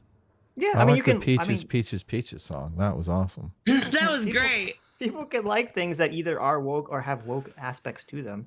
I mean, having it wasn't hyper woke because obviously Peach likes Mario and wants to help him. It wasn't oh, this man sucks shit, which is what a lot of people kind of thought it was going to be before they saw it. But I'd say the idea that Peach essentially is always she's the one that's kind of saving herself from every situation she's in. I would say that that's an element of wokeness to it. Now you could say that's fine to have that character do that, but Bowser wanted to have heterosexual sex with Peach, so obviously He was crushing hard. it was not woke. well, the funny thing about that was Lance of the Surfs and Matt Binder, who both thought that having it was drag representation. yeah, both thought having What? Tommy Koopa dress up as Peach in that one scene was like a pro drag message, which to me is like insane. that Not anyone could think really, that. yeah. Lance is insane. Did you see his debate with Tim? Oh my God, I wanted. We covered it. We yeah. covered it. Yeah, it was great. Great It was content. It was not great. It was painful. Great It was content fucking for us. painful. Okay, yeah, that's fair. That's fair, but it was painful. As a liberal, that shit makes me cringe very badly because Yeah. I know people equate me to something like that, and I'm like, Right. that's a female penis. Okay, all right, that's where we're going with reality right now. Well, Lance isn't liberal. He's an overt socialist. So Yeah. but I know people will associate him with just the left generally. But Okay. He's a weird dude. he's very not smart, in my opinion. We've talked to him before. So back to Comicsgate, and this is Yes. like the last thing I really have on my list. So you had said that you didn't think the Comicsgate people like you, but I mean, For sure. there's zero Comicsgate people like you, because I'm certain, I think there's a lot of Comicsgate people that they don't really like me much either, but some of the Comicsgate people, I mean, I'm good friends with, so I can't throw Comicsgate under the bus because a couple people don't like me. I see what you did there, judging people individually. You Well, got me. I mean, yeah, I'm just saying. You're Look, right. look, I Comicsgate is indie comics, and I'm indie comics, so I'm Comicsgate. Like, I got no problem there. But I know, like, Comicsgate can be kind of like a clique thing. Yeah. Like you're not necessarily accepted like into Comicsgate. And Ethan always, has an open door policy. Anyone who claims their Comicsgate can be Comicsgate or whatever. So, but I understand what you're saying. But is there no one in Comicsgate that you're friendly with, or? I don't think so. I don't That's so sad. No, I don't think Comicsgate, what the fuck? None of you I guys don't could think be nice any to of this? them would associate with me because I had a good friend. When I got doxxed by, Well, I don't approve I of won't say it doxing. was by That's Comicsgate. fucked up. It was one of the followers, right? It wasn't anybody making books or anything. right.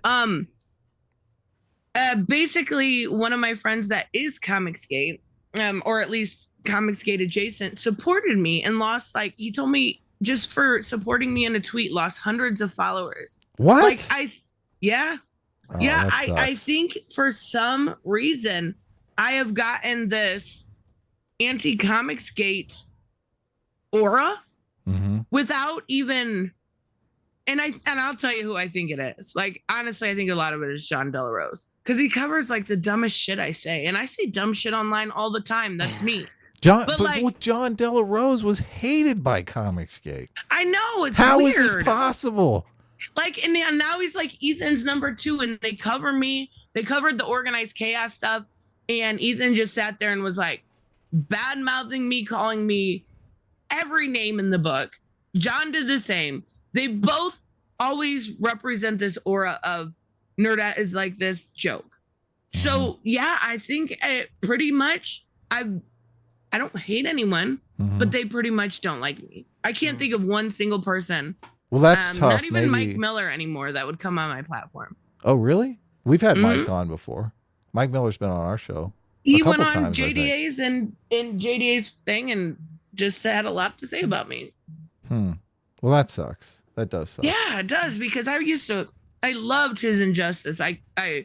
His Lone Star book, like, I reviewed that, and I blessed his house and a bunch of stuff, and it's just very weird how tribal they get. Yeah, I get it. JDA has actually been on our show, so yeah. Oh, actually, I don't know that he's been on our show. I did a live stream with him, I think on my Thursday stream before I stopped doing that. So, but yeah, that sucks, and I get it. It's the internet. Sometimes people don't get along with one another. So, but if like there's literally nobody, I mean, that's pretty sad. Hopefully, Comicsgate will And can come around. I bring on people, indie comics creators. I love bringing on people. Like I've had Comics Elite on, I've had Worthy Chaos, I've had a lot of these smaller creators, RAGNAROK Comics. Like I love bringing on people that are making bucks. I love comics. I want them to succeed. But no, there's not a chance in hell one of them would come on my channel. Oh, that sucks. Well, I'm not sure a lot of Comicsgate people bought our book, which I'm kind of thankful for at the moment since our book is tremendously late. So, Oh no. Yeah, falling in the Comicsgate. Look, I don't want to really. Ethan's book is late, so out of friendship for Ethan, I don't want to put my book solidarity. out. Yes. There you go. So, but no, but I'm Ethan's book still, is like 3 years late, isn't it? Well, we're getting close there. So. Okay. Sorry. I'm still working on it. I'm working on the book diligently, and hopefully it'll be out pretty soon here. So I'm basically like a one-man show now. So I'm doing everything, which is a whole bunch of work, obviously. So yeah, comics aren't easy, but if I have no problem having people on that are interested in putting their, I don't have that big of a platform, but I mean, even so, like getting it to a new crowd, I have no problem with that. I like doing that kind of stuff, but no, I've definitely gotten a aura of hate from them. Okay. Well, is there anything else you want to talk about, or Sitch, do you want to roll into Spider-Verse talk, and what do you want to do? Well, let me read some super chats. Okay. Maybe we got some super chats for you, Nerdette. JMac, our surrogate father, JMac, for $20. Thank you so much. Says, we'll accept you, Nerdette, even if you have shit movie taste. In fact, you fit right in looking at you, Adam and Doomer. Ooh. Ouch. What? There you go. I have shit movie takes? What are you talking about? There you go. Look, I at least, I don't call my movie takes shit. My movie takes are gold. If you guys don't understand that. Like your music takes. My music takes are even better. What are you talking about? Mr. Ubercross, thank you for the 10 gifted subs. Mr. Ubercross. Mystery guest 01, our surrogate uncle, thank you so much for the $100. Says, the person you're talking to is nowhere near as irritating as most of your lefty guests. True. She seems capable. Hey, I appreciate that. There you go. High praise. She seems capable of absorbing information and allowing for the possibility that her opinions aren't set in reality.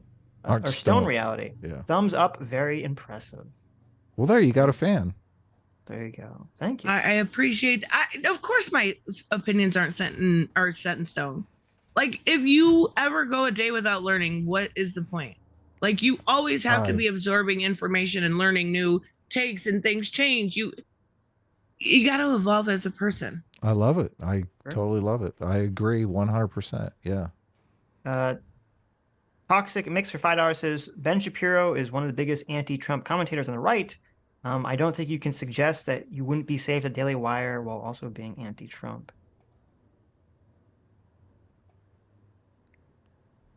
Well, okay.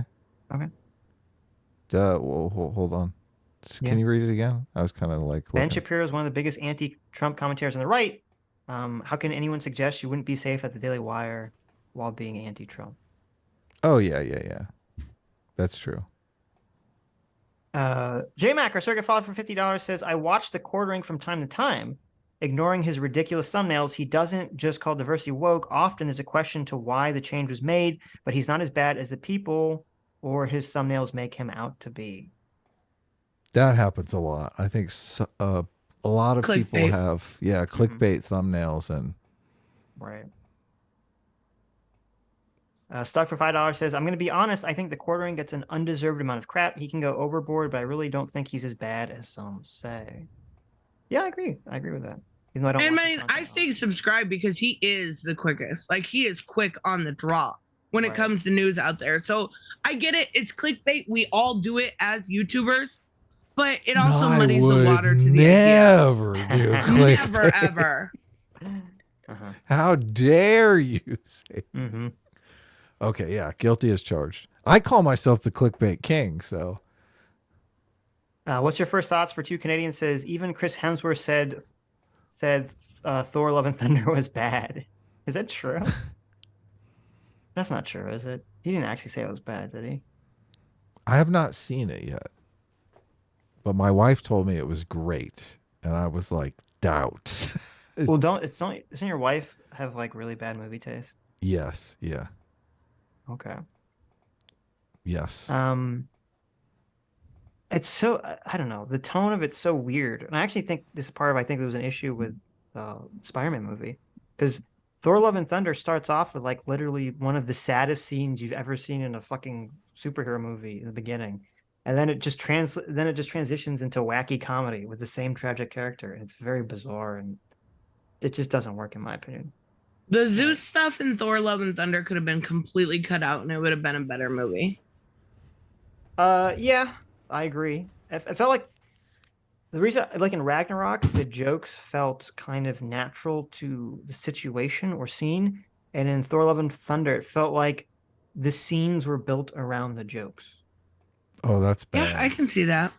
So, That's bad. JMac for $50. I think this is related to your Thor: Love and Thunder take. Says, "Get her out of here." I'm sorry. I know. We all have our guilty pleasures. We all have like the terrible movie that we watch. Of course, Not me. I mean, Rubber I like a lot, but that movie's terrible. Well, no, yeah. I mean, I said I like Umbrella Academy TV show, but I'm aware that it's not good. So. Oh, what? I don't think it's good, but I like it. That's my Oh, guilty I pleasure. like it. Well, there you go. Well, the fact that you like it solidifies that it must have That's fair. Andrew Clark for $20. Thank you, Andrew. Says, I don't condone what Eric July said about Bob's kids. However, Bob repeatedly told Eric that he had a problem with a black character because of their skin color. At the end, Bob gave a dig and hung up. Bob primed Eric to go off. What did Eric July say about Bob's kids? I didn't even know Bob had kids. I don't know. I think something, if I remember correctly, something about him being a deadbeat dad. Oh, did he? He didn't say that during the debate. I listened to the debate and I didn't hear anything like that. No, this was afterwards, presumably. But Oh, okay. what is that based off of? Or is it just based off nothing? Or Weekend Dad. I don't know. I don't remember exactly It's because I based didn't off watch him being any a of the- deadbeat dad. Obviously. Wow. Okay. No, that was a joke. Okay. It was Right. at his expense. He called me a racist. I feel I'm justified. Andrew Clark for $2 says, Chris Hemsworth said Thor: Love and Thunder was too silly. Well, that I agree with completely. Fondue for $2 says, what's Nerdette's opinion on anime and manga? Death Note is the best ever created. It is the best Wow. Batman story ever told. I like anime and manga. I'm not super versed in it, but I have watched, like 6 now. Come on, that's a lot. Which one? And I do enjoy some anime and manga. We just did a segment on the best queer characters. Oh, yeah. The best queer characters in manga. Uh-huh. And there was some all JoJo really characters? cool ones. No, there was not. There was one in One Piece, Blue Period. There was a bunch, but like they're fun to look at, but they're also wild at the same time. Like eating fucking fruit and getting powers from it, wild. So what are the animes? You said you've seen 6. What are the 6 that you've seen? I've seen Death Note, My Hero Academia, Silent Voice, Demon Slayer. I've seen Tokyo Ghoul. It's only 5. Tokyo Ghoul. You hate Tokyo Ghoul? It feels like tragedy porn. Yeah, I get that. Yeah. You haven't seen One Punch, the superhero? No, I haven't. You should. Well, the second season's terrible. First season's fantastic. But highly recommend that. My Hero's not bad. Yeah, though I no, kinda it lost was like interest, X-Men. but- Yeah, I liked it at first, but just kind of, I don't know, just kind of bored with it over time. Yeah, yeah, I did too. And then when Deku went kind of all crazy, I got back into it, and then I got bored again. Oh, I pieced out before then. I started pieced out shortly after the whole All for One defeat. That felt Like, but isn't it wild to you that he ate his hair and that's how he got the powers? Like, manga is No. crazy. I mean, it's not no more crazier than like getting bit by a radioactive spider. I mean, yeah, you're right. So, or like Superman having, powered by the sun to be invulnerable. So, oh, regarding Death Note. Yeah, so my feeling is I think the first third of Death Note is amazing. I think the second third is good, and I think the final third is kind of weak, in my opinion. No, come on. It's so I got obsessed for a while with Death Note, Yeah. and I watched all of the Death Note, and then I watched they have these live action ones that were actually made in Japan. Yeah. And I watched all of those, and then I ended it. I capped it with the Death Note made from Netflix. Yeah. Oh my god, it's the worst thing I've ever watched in my life. It was too bad, even for you. It was like they named Light Yagami was Light Turner. Like you made that so fucking white. It was so weird. Yeah, it's weird because a lot of Death Note kind of the story revolves around a lot of aspects of Japanese culture. I mean, I guess you could do it in America, but it would be very different. Or just do it in Japan if you're gonna make a live action. Yeah, no, obviously that would be the ideal thing. Is to just do it in Japan. But I mean, the whole like with the Netflix thing, it wasn't even like the spirit of Death Note. Obviously, the guy who did it is an idiot. Because the spirit for him was like he's like, oh, it'd be cool if like people died in like really crazy ways, like in the Final Destination movies. I was like, well, I mean, the whole point of Death Note isn't that. I mean, the whole point of Death Note is, as you said, it's the best Batman story ever. It's a Sherlock Holmes detective story from, and that's why I loved it. Right, from the perspective of Moriarty, the villain, and that's why everyone likes Death Note, is to see this like intellectual struggle between these two characters, and to remove that element of it and focus on gory deaths is like a complete like missing the ball on what the fuck the story was about. I love detective stories though, so I think that's what pulled me to something like that as compared to something like eating fruit and getting powers on a ship. Like, well, I mean, it's no crazier than well, first of all, I don't like One Piece, but it's no crazier than writing a name in a book kills someone, right? Yeah. I know, but my mind takes that easier. Like, I don't know why. Because you just like it, so you accept it. You're like, okay. Yeah, exactly. I mean, the whole thing with the Death Gods is incredibly wacky in the first place. So, but awesome looking. True, that's true. J-Mac for $20, a surrogate father says, as a song as old as time, no bad tactics, just bad targets. True, I was going to say that and I forgot. We were talking about sort of like the way people were attacking people. Yeah, it kind of reminds me of, movie Bob was the one that said that, right? There's no bad tactics, only bad targets. And unfortunately, I think that idea has kind of spread online more and more. Movie Bob said that? That's the origin of that? It was movie Bob, right? I don't know. That's crazy. Yeah, it was Bob Chipman. Bob Chipman's the one who said that. Yeah. That's horrible.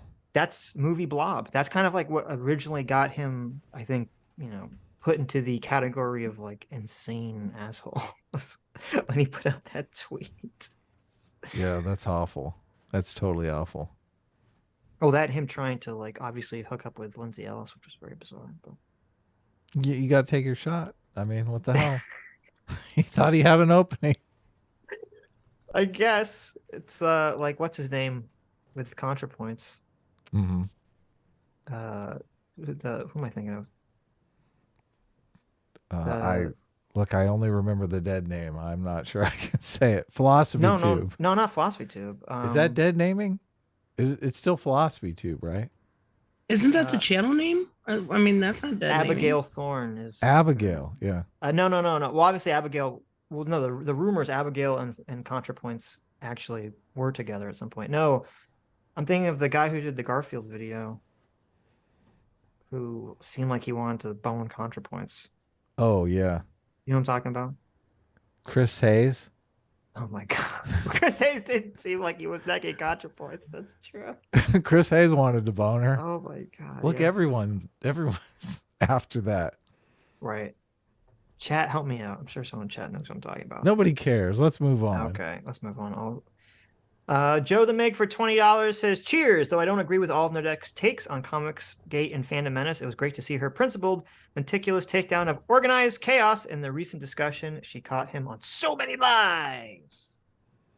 It was actually ridiculous how many lies. Like, I didn't have to say anything. He did all the work himself.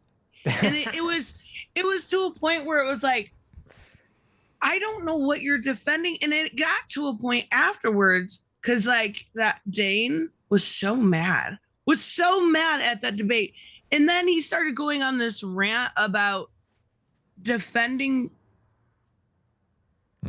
child stuff. I was like, where did this come from? He did I don't even have to say a word and you're exposing yourself. He did I a wanna Mr. ask Girl about rant. that. So you talked to Organized Chaos first, and then Dane got angry about that, and he came onto your stream and pulled a Mr. Girl. Is that the timeline?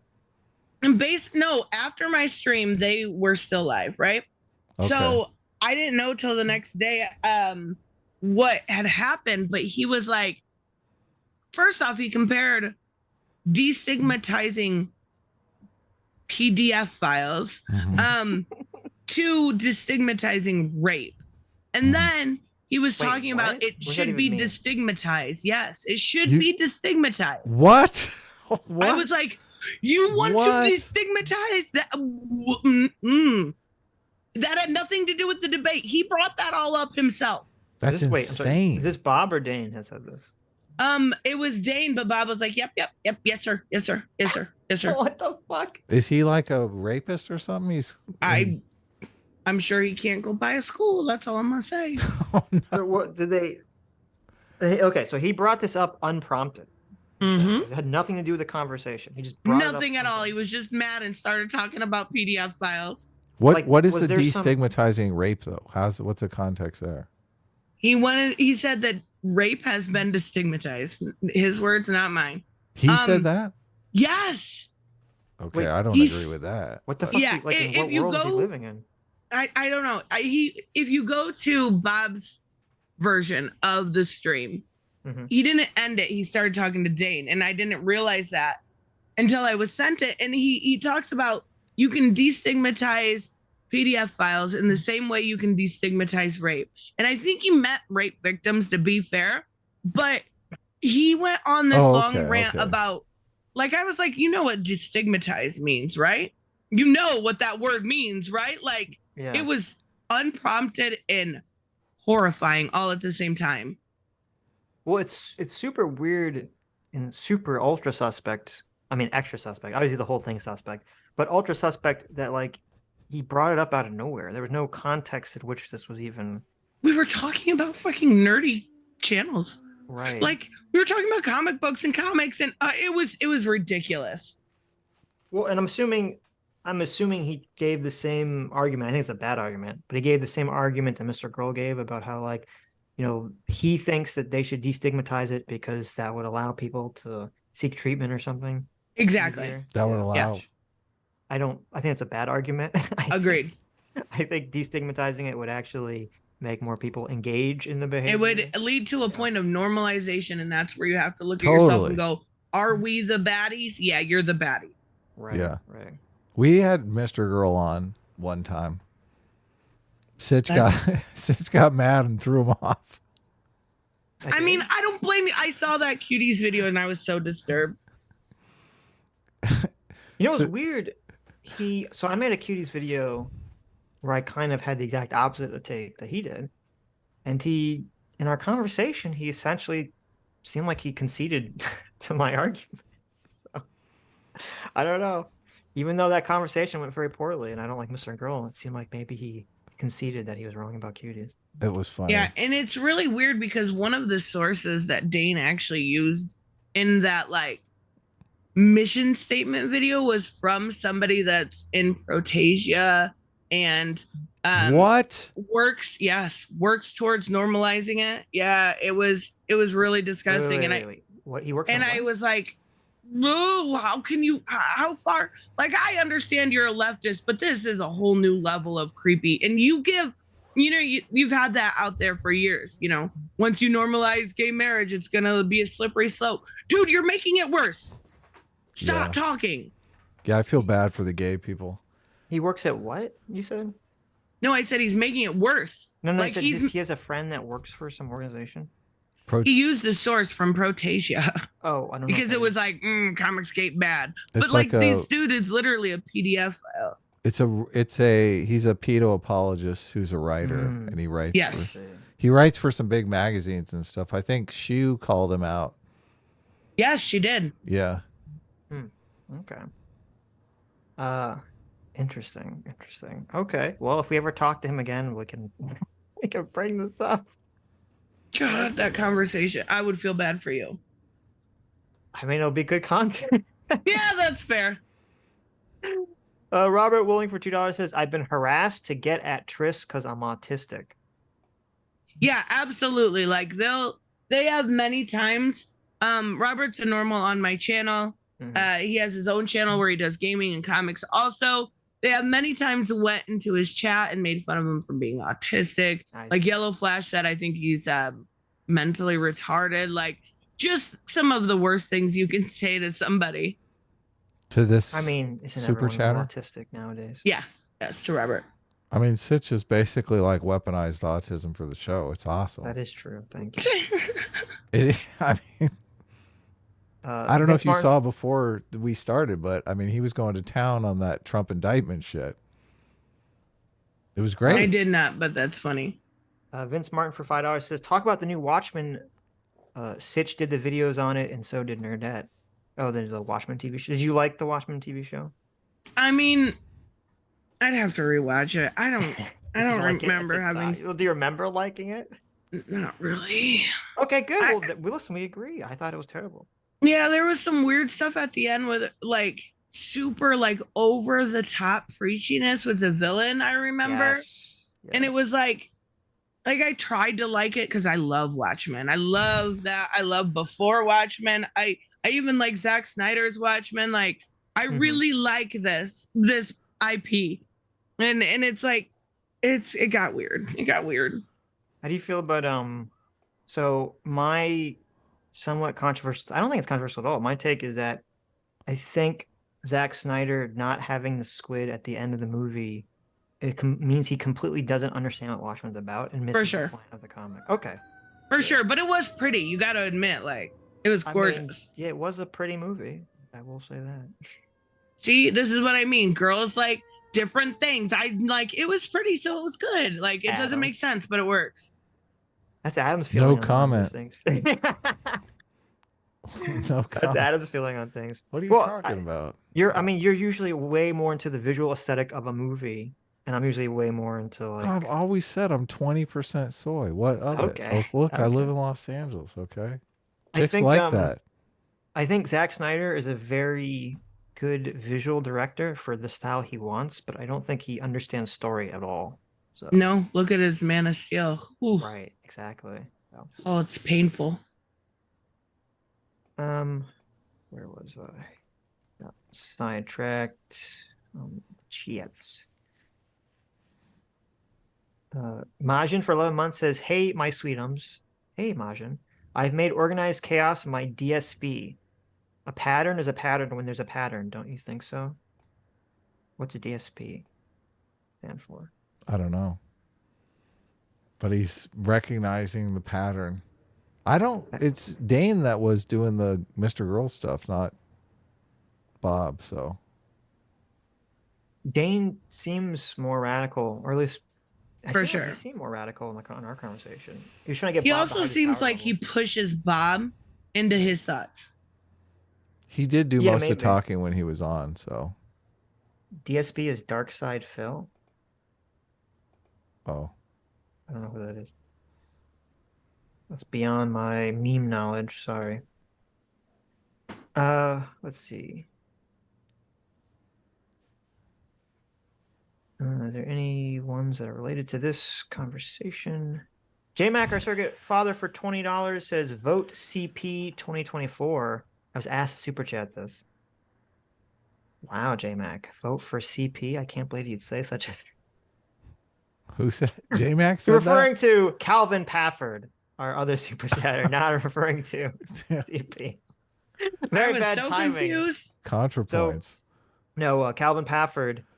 So I said I'd made a joke in a previous stream that a super chatter named Calvin Pafford would could be we'd vote for him for president, and then we kind of went back on that, saying we wanted people to vote for us for president in the next presidential election. So Calvin's mad. So he wants people to vote for CP. But unfortunately, Calvin, that has a very bad content. That's a Oh very my bad gosh. initials. I don't know if I would stick by CP for 2024. You might want to say Calvin for 2024 or something. But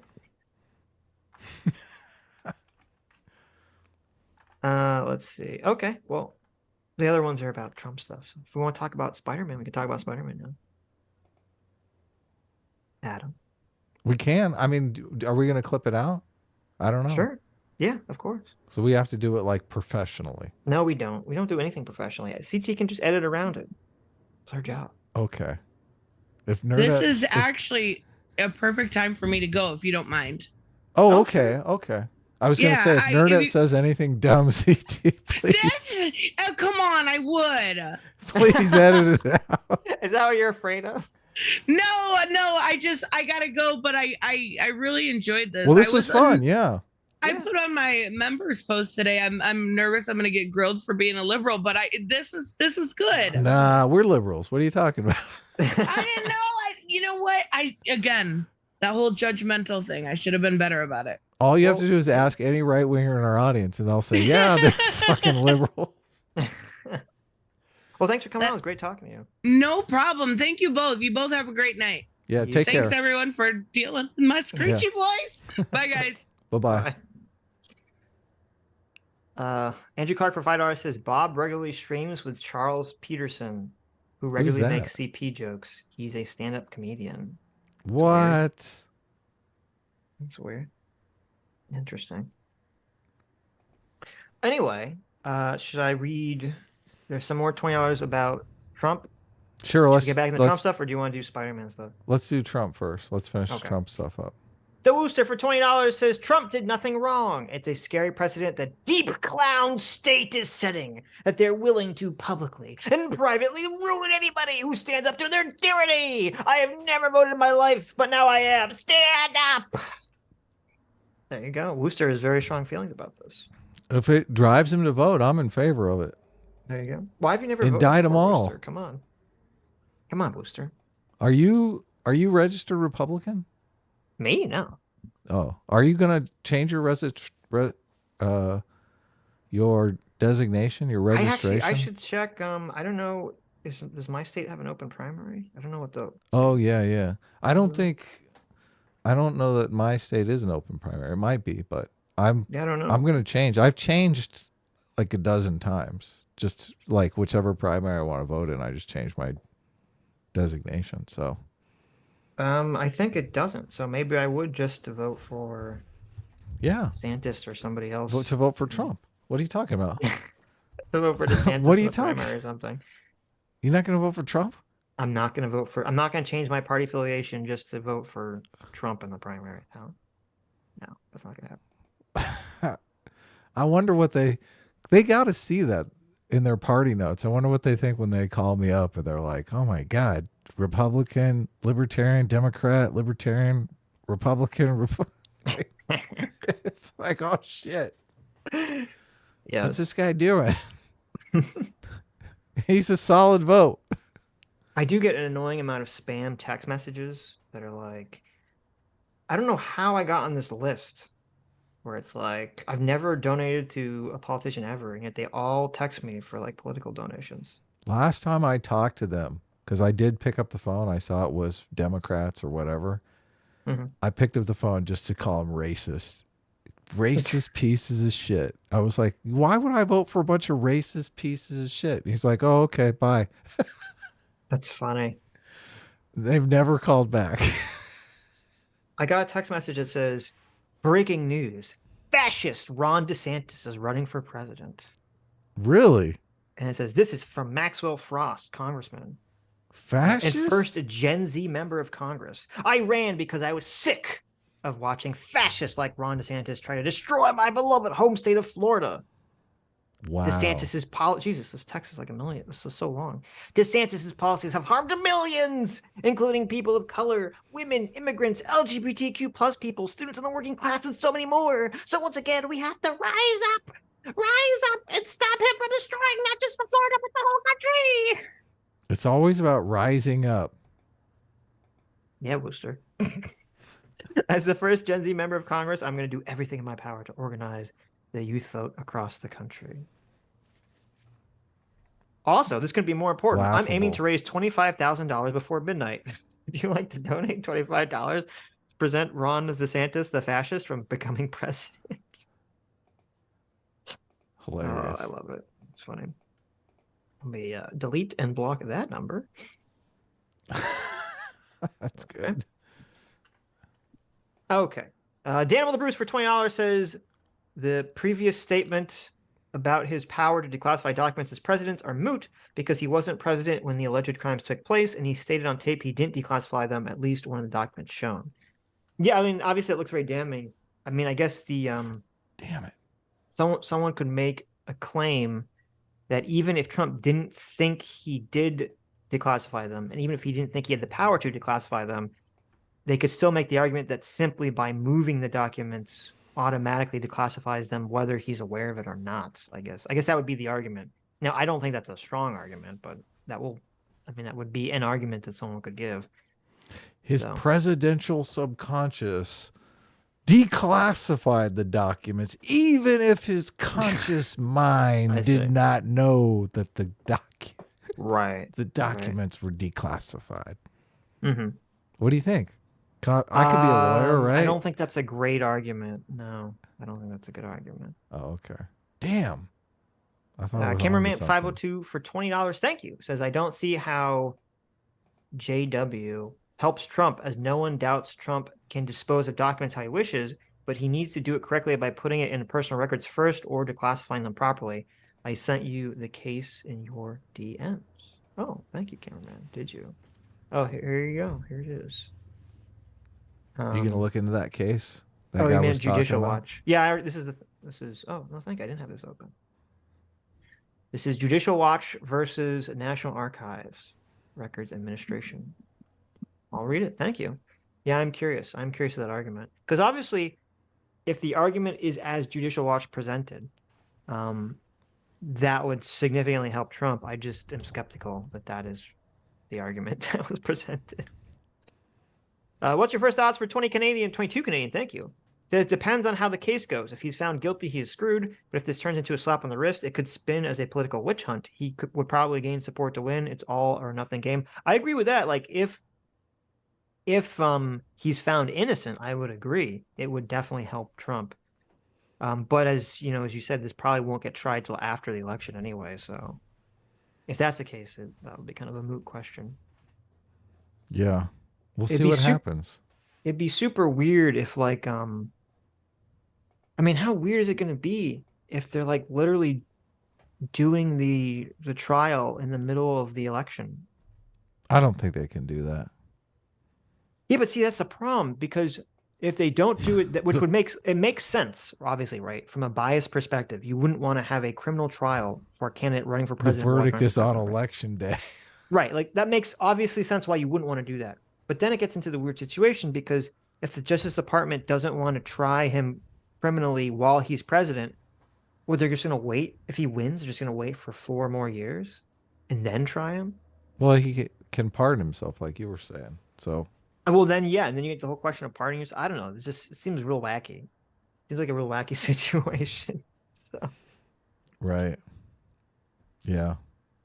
Matthew Cooper for $5 says, Sitch, if you switch to Republican to vote in the primary and DeSantis won the GOP nomination, would you vote for him in the general? Very possibly. Yeah, very possibly. He's done things I don't like.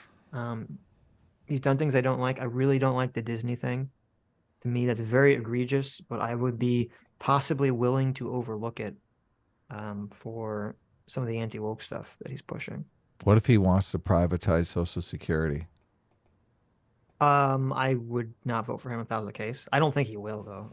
I don't think anyone would do that. Right. It seems like political suicide. I can't believe, like, George Bush was that at the very beginning of his second term. He's like, okay, we're going for it. Yeah. And we're going to privatize Social Security. Yeah. Made him a lame duck president in his first month in his second term. I was like, oh my God. Yeah. What a fucking moron. Hennessy for 14 months says, listening and reading a couple of lawyer blogs, the fact that this is happening in Florida means there's a strong possibility to get one person holdout. Yeah, no, that's a good point too. Because first of all, he has a judge that he appointed who was very favorable to him in a previous case. Number one, so that's really good news for Trump. And then also, just because it's in Florida, yeah, like you need a unanimous ruling on this. I believe you need a unanimous ruling on this, and that could be very difficult to get in Florida, in South Florida specifically. So, yep, not going to happen. So, but they're only doing it to drive a narrative. They're doing it to feed information to his competitors in the Republican primary. I don't agree with that. I think you have to agree with it. I think even if Trump wasn't running, I think there's a strong likelihood they still would be doing this. Even if I don't think so. They'd be let bygones be bygones. I don't know. I don't know if I agree with that. This is pretty because here's the thing you have to remember. Not only this is kind of egregious, but they have such slam dunk. Well, supposedly they have such slam dunk evidence for it. Like that call, that audio is so damning. They only have the slam dunk evidence because he was running for president. Why do you say that? Because I don't think they would have been such dicks about the documents if it wasn't for that is them not trying true, to build a case. That is not true because so again, you have to purge this from your mind. You're very stuck on this. Again, the order of events was for a year after he was out of office. So before anyone really was thinking about whether he's going to run again, he's in this year-long fight with the records people. Okay, they've been asking to get the records back, which is their job to do. It's not their job, but no. What do you mean? It literally is their job to get records that they're supposed to have and keep. That is their job. Okay. So they're in this year-long fight with Trump about getting his records back. He's dragging his feet. They say they're going to get Congress involved. When they say that, he doesn't say these are all, my personal records. He finally says, okay. Here's some documents. He gives them a box of documents. They go through right on top. There's him with his birdie drawn around the finger. Right. Yeah, exactly. They open the box of documents he sent them willingly, eventually. It's a dick pic right on top. Yeah, it's a dick pic. It's a dick pic of Trump. It says marked confidential. Doesn't want anyone to know about how, that he's actually very small. No, but no, it's he's giant. I like having these small hands. It makes my dick look bigger. No. So anyway. It's giant. He's fully erect. There you go. No, so seriously. So Stormy Daniels is smiling in the picture. There you go. He sends the box to the National Records people. They open it up. They say, what the fuck? There's classified information here that they're not supposed to get. They're not even supposed to get classified information. So they hand it over to someone in the DOD who is supposed to get classified information. That automatically alerts them to think we need to make sure Trump doesn't have additional classified information, which this process is going to occur whether he's running for president or not, right? You agree with this? Okay. They're going to, when they find out he has classified information or potentially have classified information, they're going to try to follow that up regardless of whether he's running for president, right? I disagree, and you have to purge. You disagree with that. You have to purge this from your mind, okay? Wait. Before you think that if the DOD gets records from Donald Trump that is classified, that he's not supposed to have, they're just going to throw their hands up and say, oh, okay. They're not going to follow up and say, wait a minute, do you have any more classified records? You think they're just going to just ignore that? He's not going to. Well, it depends upon what the classified records are. Okay, sure. That's a good, yeah. And they think they already got them all. So what's the big deal? They got the classified records. No, you're not following the timeline. Okay. Timeline is December. Okay. January of 2022. Right. He sends them January 6th? January of 2022. Okay. Trump sends a box of records to the presidential records people. But if it's on January 6th, I mean, that would mean something, especially with the dick pic on top. 2022. Follow along, Adam. Okay. Do I need to get the jangly keys out? Well, no, I realize, but it would be the anniversary of January. It would be. 6th. Okay. It was not on January 6th. With the dick pic on top, it would be meaningful. Okay, come on, January 6th, he sends him a box with a dick pic on the top. Okay, let's try to. Okay. Follow along, Sitch. January 2022. Okay. Not January 6th. He sends them the box that has the classified information in it. Right. They look at it and say, what the fuck? They send that. I think it took them a month because they actually had to ask the court to give them permission to do it. It was very weird to send that classified information they're not supposed to have to the DOD. They had to literally ask a court to be able to do it. They have, yeah, The because court to would have protect, said no way. no, to protect Trump. It's a whole thing. Okay. It's not even worth getting into. But it kind of shows that they're not allowed to get Trump because they actually took them longer to do what they're doing because they're trying to protect Trump. But anyway, they send it to the DOD. They get it, and they say, "What the fuck? This is classified information." Okay. And then, like a couple weeks later or a month later, that's when they send the note saying, ex-president Donald Trump, former President Donald Trump, if you have any more classified documents, you need to give them to us. Okay. Right. You think that they wouldn't have done that? You think that that's a partisan thing that they just don't want Trump to run again? That's why they're asking him based on what? You have to purge from your mind. Yes. That you are the only one who believes Trump was not running for president from day one. Everybody believes Trump is running again for president. So that is factoring in. That's irrelevant. That's fucking relevant. Well, you just said that it's not partisan because they, at this time, at this juncture, they don't know he's running for president. That's not what I'm saying. I'm saying they do know he's running for president. No. The thing I said, they didn't know he's running for president was immediately after Trump was out of office, the year-long fight he has with the records people. Right. Okay. They knew he was running for president. Okay. You can't just make this assumption based on no evidence whatsoever that these people are motivated by, first of all, not wanting him to run for president.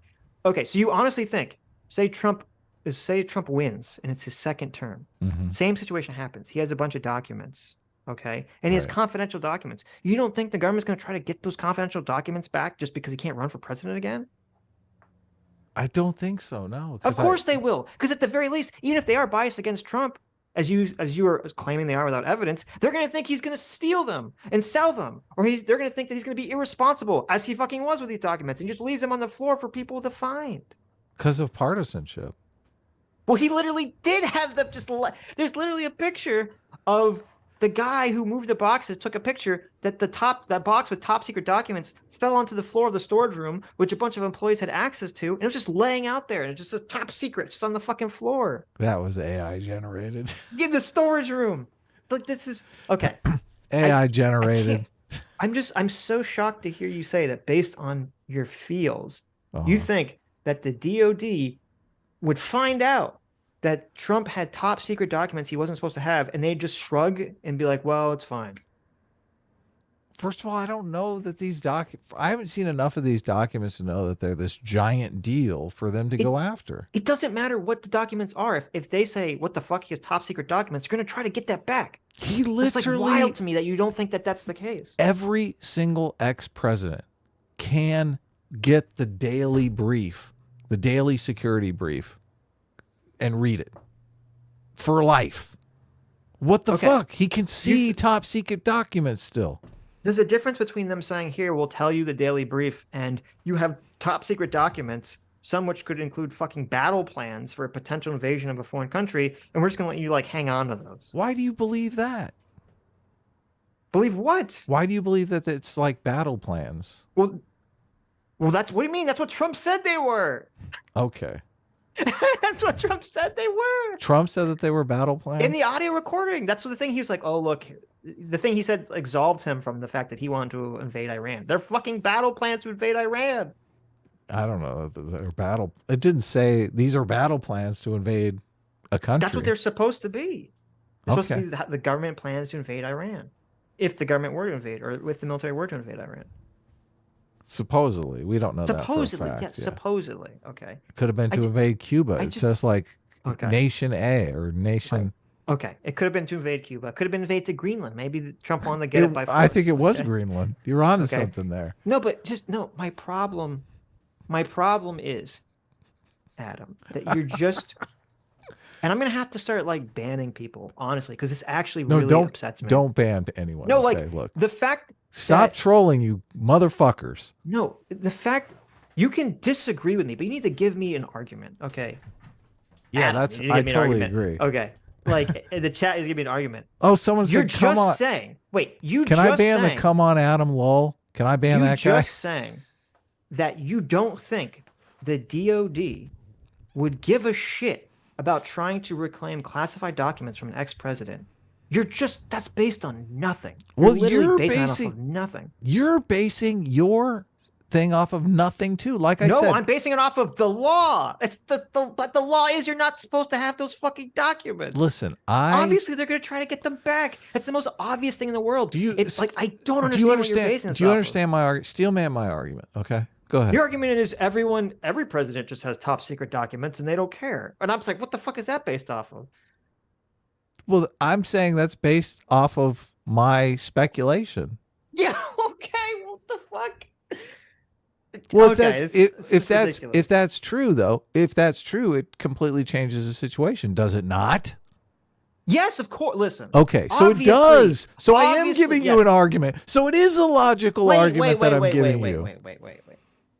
Obviously, and this is obviously it's the case. If every president has top secret documents and the government just says it's fine, okay? Yeah. That they've retained top secret documents from when they were president. Just chill, okay? Then He's got a couple docs. Then I will agree and say, yeah, okay, this seems unless it turns out that they knew specifically what these documents were and they were somehow specifically different from other documents or whatever, it would definitely change the scenario.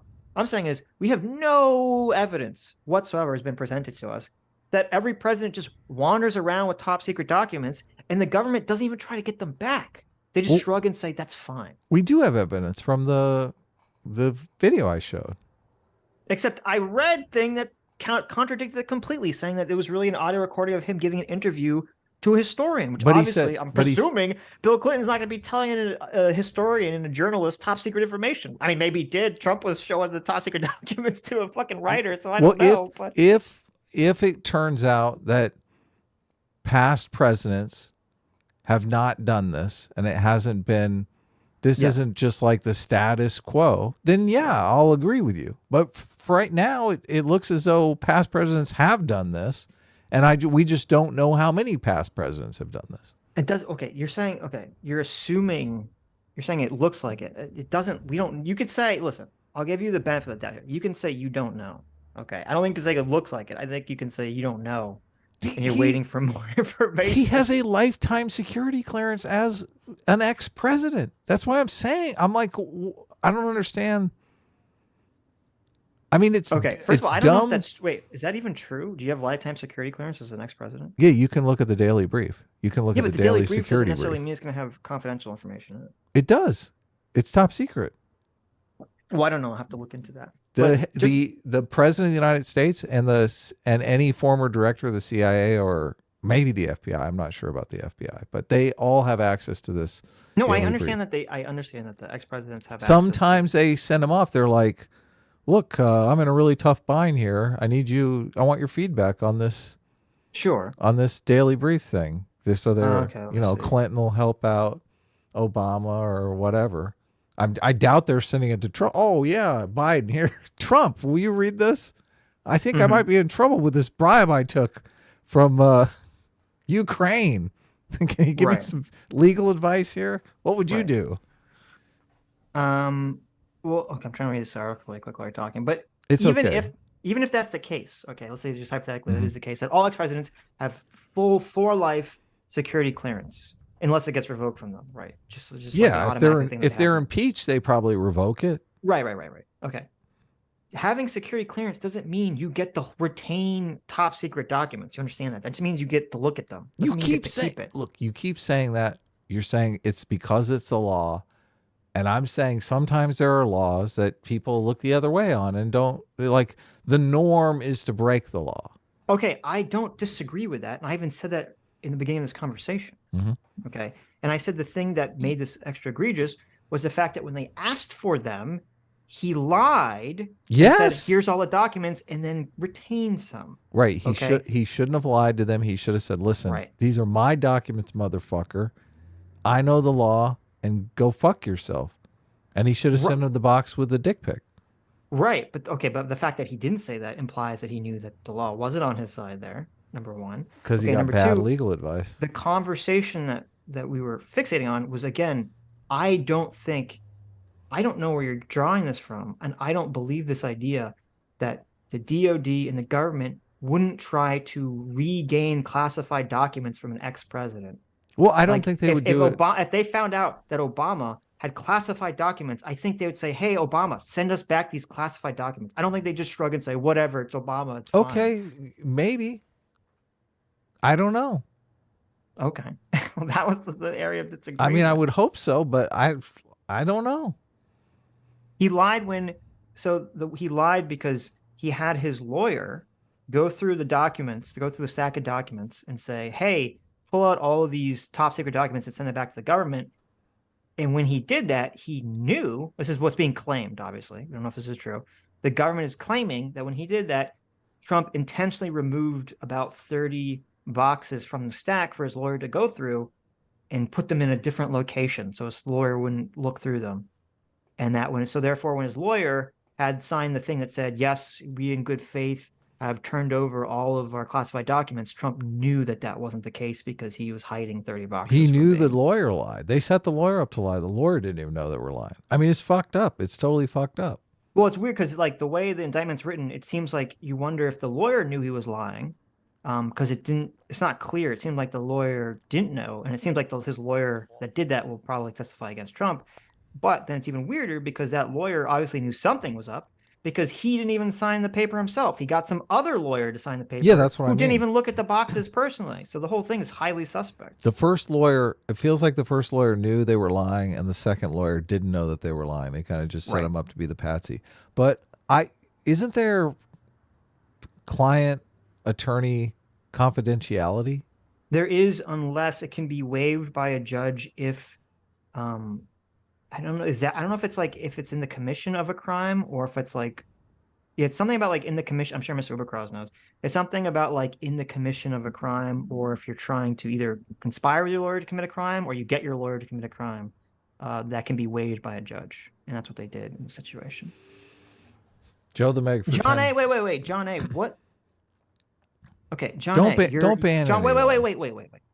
Let me explain the situation, because a lot of people in chat just they obviously don't know they don't understand the situation, and John A is like smoking crack. Okay. This is what happened, or at least this is what you can say that you don't think this is what happened. This is what the indictment alleges. Okay. I've smoked crack. It's not that big a deal.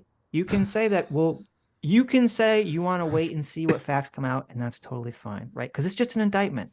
The things in the indictment could turn out to be not true. Here's what the indictment alleges. Okay. The indictment alleges that there were these stacks of boxes, and Trump had lawyer one come, and lawyer one, and he said to lawyer one, "Hey, on June 6th, you're going to come to Mar-a-Lago and you're going to look through all these boxes, like 160, 120 boxes or something.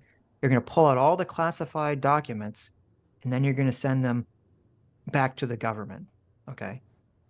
Oh, by the way, this is after he had a conversation with the same lawyer where he said, "Hey, can we like destroy the documents, or can you like hide them?" And his lawyer's like, "No, I can't do that." Okay. So anyway, so he tells the lawyer, after his lawyer says he's not going to destroy or hide evidence, to come back on June 6th and look through these boxes. Okay. These 120 boxes. What a bitch. The lawyer says, hold on.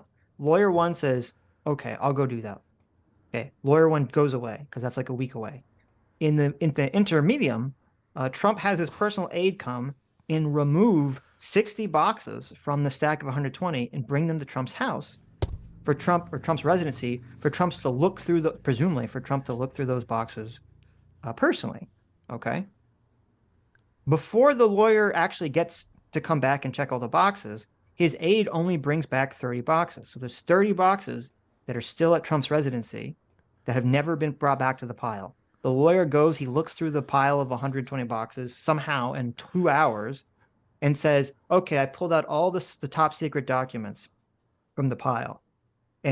But he doesn't feel confident enough to sign it himself. So he has lawyer three, who didn't even look at this boxes. Wasn't it a chick lawyer too? It was a female lawyer. He has some junior partner come in and say, "Hey, junior partner, sign this piece of paper that says, I promise that myself as Trump's representation in a good faith attempt have, looked through these documents and pulled out all the secret things and returned them." Okay. Even though she literally didn't physically look through anything herself. She was just taking this other guy's word for it. They make the chick sign.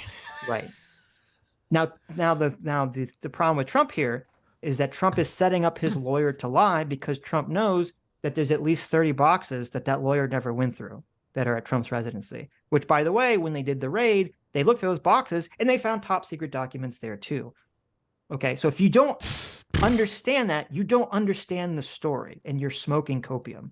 Now, you could say, you think, well, I want to wait for the facts to come out. These are just accusations, and that's fine. But if you don't understand the accusations, you're just living in a delusional world where you don't want to accept the claims against him. Okay. I hope you know me well enough to know that I'm not. I know you know this. Yeah. I'm talking to some of the people in the chat who are just so they just want to be safe and secure in their little Trump blanket. Okay. Mm-hmm. You can say, I want to wait for the facts. That's fine. But you have to understand what's actually being claimed against him. Based. My whole thing is, I don't know, it was illegal to smoke marijuana for a long time. But Clinton smoked weed. I smoked weed. Everyone smoked weed. So I just don't know the norms, and I don't know what everyone obviously in the media is going to say, oh my God, this was the most secret documents ever. If anyone saw this document for just 30 seconds, America would be on fire. Of course they're going to say that, because that's going to sell newspapers and drive clicks and all kinds of things. But I don't know. I'm skeptical. I don't know if I buy that shit. First of all, why would first of all, to compare this to smoking weed is ridiculous. Second of all, I only bring that up because, as Mr. Ubercrest says, it's reasonable to assume skepticism, but it shows. It's funny because, like, when we cover leftists, okay, they get no charity. How can they believe something? How can they believe the Kyle Rittenhouse situation, right? Oh no! How can they believe something that's so counter? I fall for the right wing NPC test? Oh my God! No. Not you, but I'm saying there are people in chat who just mindlessly spam TDS, TDS, TDS. They're not making an argument.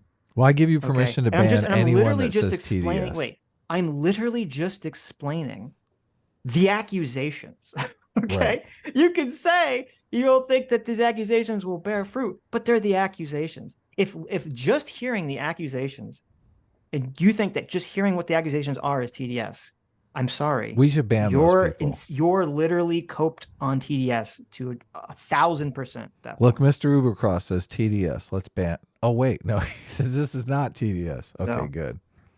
Yeah, this is not. Literally just explaining what the claims against them are, and if that triggers you, if that bothers you, you should probably self-reflect here and say, why does just hearing the accusation trigger you so much? Redacted is a member. We can't ban him. Damn it. I literally see, but this is why you're like insane, Sean. You're saying Sitch talks like these claims are true. I've literally said like 20 times in this conversation, because I know that people, if they're true. I know that people like you, Sean, are like baby brained, okay? And your elephant controls you too much. I literally was trying to baby you and say, these are just accusations. They could not turn out to be true. I literally said that like 100 times. And every time the words, these are just accusations, we don't know if they're true, leaves my mouth, your brain shuts off. And it just like, you like momentarily like pass out. And then you just hear me make the accusation that they're claiming the indictment. And then your brain turns back on again and it goes on fire. Okay. I said that at least 20 times in the last 20 minutes. Yeah. And you still don't hear it. It's unfair to say that this is TDS, obviously. It's unfair to say what I have is reverse TDS, because I want to know the facts of what the cultural norm was in this situation. Like, that's the only stopping point to me. But if I agree completely. If the cultural norm, if this was like way outside the cultural norm, fuck this guy. Like, first of all, fuck Trump for like saying that on a record. Like, he knew the guy is recording him. Trump, what the fuck? What the fuck? I mean, not the smartest, right? No, but what you're saying, okay, and here's again, this is a good point, and this is why it bothers me when people say TDS, right? Because it's like fuck you. You are literally just a tribal shill, okay? Because someone that has TDS isn't going to agree to this. You were correct, Adam. that if it is the protocol, or if it is not protocol, if it's the standard, okay, that every president has confidential documents, and the DOD and the government just says, whatever, it's fine, okay? If that turns out to be true, then obviously that makes Trump look way more innocent and makes it look like this is just a witch hunt.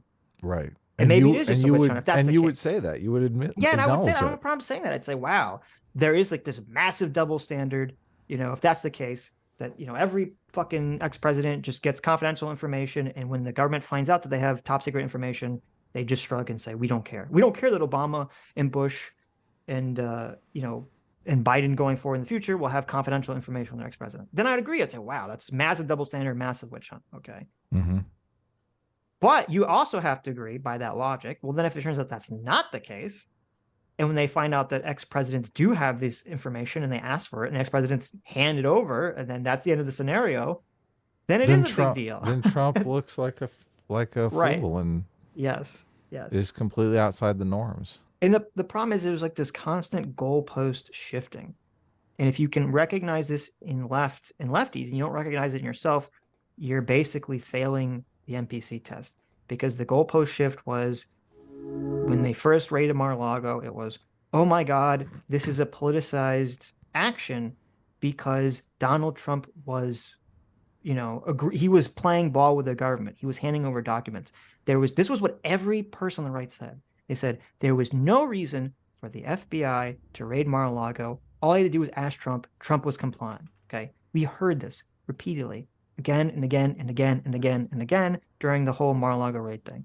Mm-hmm. And then as soon as we find out, actually, the reason they raided was because they had evidence or claim they have evidence, which seemed to be likely now, that he was hiding documents intentionally, and that's why they raided him. Suddenly the narrative changes, the goals change, and people forget the defending argument they gave in the first place.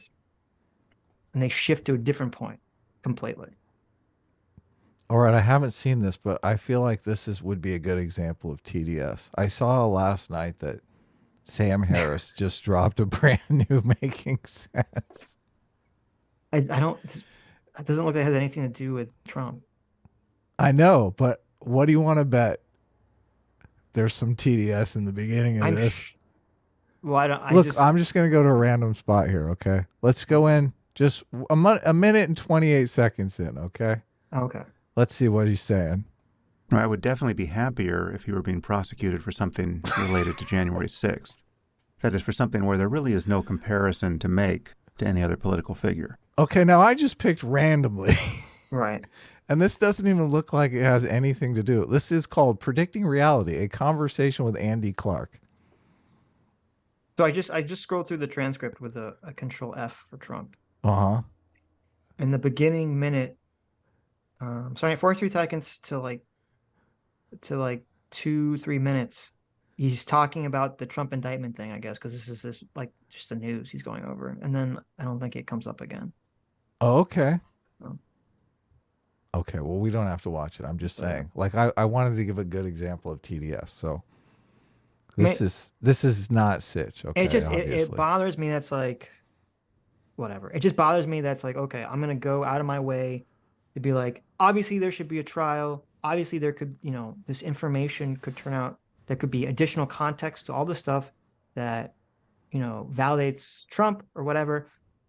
But right now, if the things that are being claimed are true, it doesn't look good for him. And the problem is people won't just literally saying anything other than this is fake.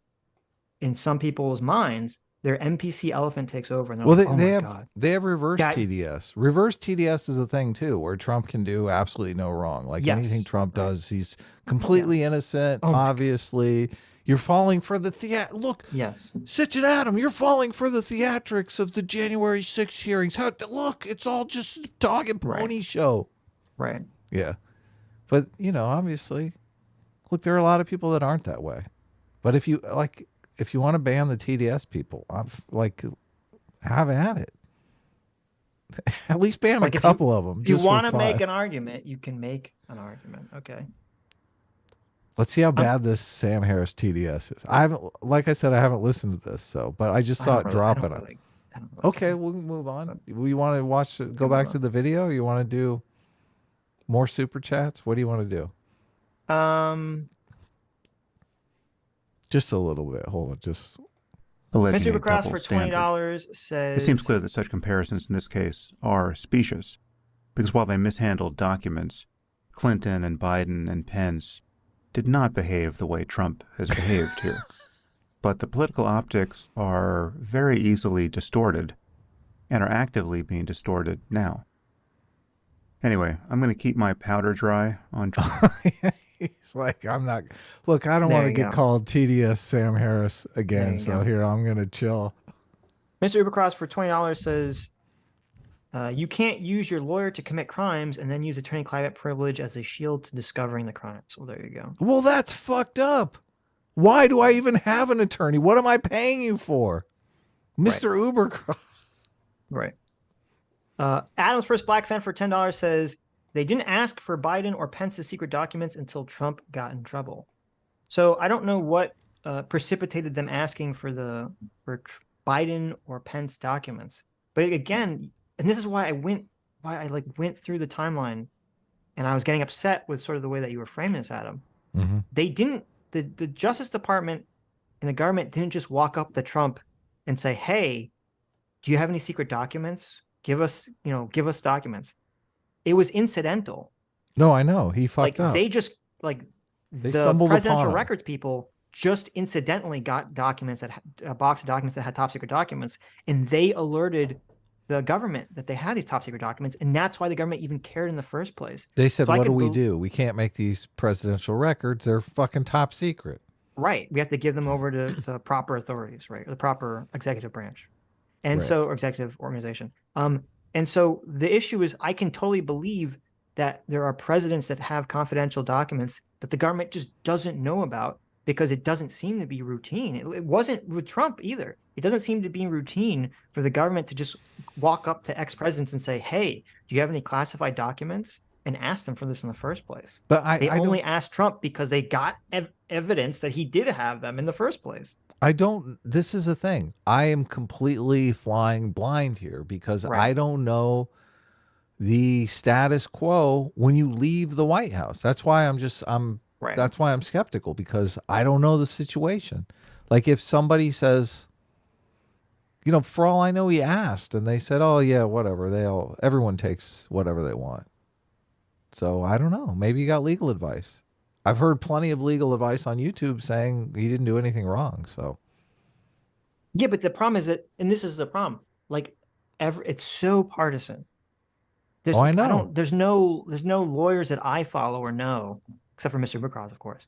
But there's no lawyers who make a bunch of YouTube content I know that are politically neutral on this. Everyone has a stance on Trump.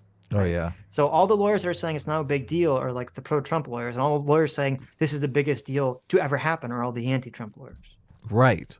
But we don't know which of those lawyers are correct. Right. Scott Adams was quoting Dershowitz, and I'm Who like, said Dershowitz said he was in big trouble. well, Dershowitz said both. He said that he thought potentially showing someone a top secret document was big trouble and a big deal. But he also said he thought Trump lying about handing in the documents to the government wasn't a big deal, which to me doesn't make sense. And he said something very weird. He said, when the government's trying to get you on a crime, you don't have to play ball with them, which I don't understand, because they weren't trying to get him on anything. They were just asking for the documents back, and he just lied about it. So, I mean, maybe because he wasn't subpoenaed at the time that it was okay to lie to the government Do in the you course of think investigation. I don't know the specifics. I mean, maybe that's the argument he's trying to make. that's So. interesting though? Do you think the government was trying to get him on a crime? Because I think that's entirely probable. I don't, and here's why. Because again, and this is why I kept going over this, the government asking him for these documents happened through a natural incidental process.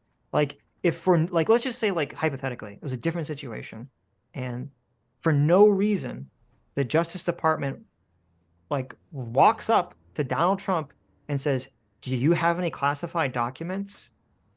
You better give them to us if you have them." If they just asked him out of the blue, right? I think you'd have a better case. And they didn't ask any other presidents that. They didn't ask any former presidents that. They just asked Donald Trump that. I think you'd have a good case to say, okay, this seems like they're fishing, right? Like, why did they just randomly ask Donald Trump that? But that's not what happened. I know, but if there's someone sitting around DOJ or whoever they called about the classified documents saying, "Oh golly gee whiz, I wish I could really get Trump. It's a shame that we don't have anything." Right. And then somebody calls from the records department and says, "Listen, we got some secret documents here. What do we do?" Then all of a sudden the light could switch on and they could go in full, "Oh shit, maybe we do have something here." Right. That could, yeah, of course, that could potentially happen.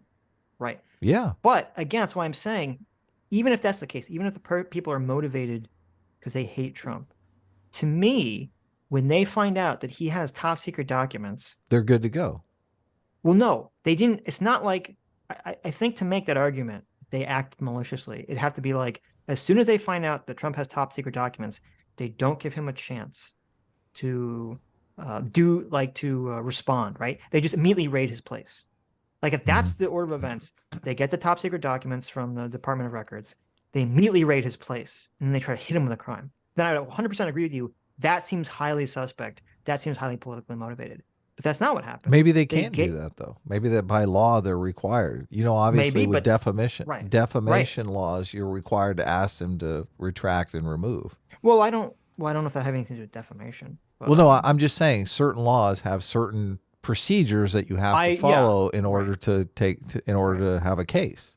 I think I don't know the law. I don't know the answer to that. I don't know if they'd have to ask or not. But the fact that they did ask and they gave him months to comply with this, and of his own accord, he did not comply with it, properly. And to our understanding, we don't know the specifics of this again, but to our understanding, what the FBI said was the reason they suspected that Trump didn't turn all the documents is because someone who worked for Trump flipped on him and whistle blew and said that he was hiding documents. Right. Okay.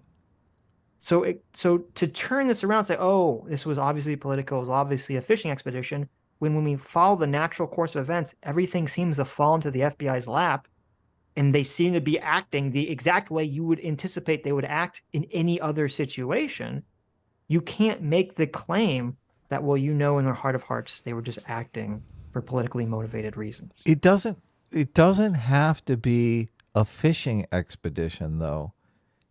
If it had dropped in their laps with a Democrat and they would look the other way, and if it drops in their laps with Trump and they don't look the other way, that's not a fishing expedition. I agree. And it's still politically motivated. I agree completely. Look, I agree completely, but we don't have any evidence that some situation like that had happened, where everything falls into the FBI's lap to show that Obama or Clinton did the exact same thing, was showing classified information to other people and hide it, and then when they asked for it, hid it, and they just said, okay, we'll look the other way. We have no evidence that ever happened.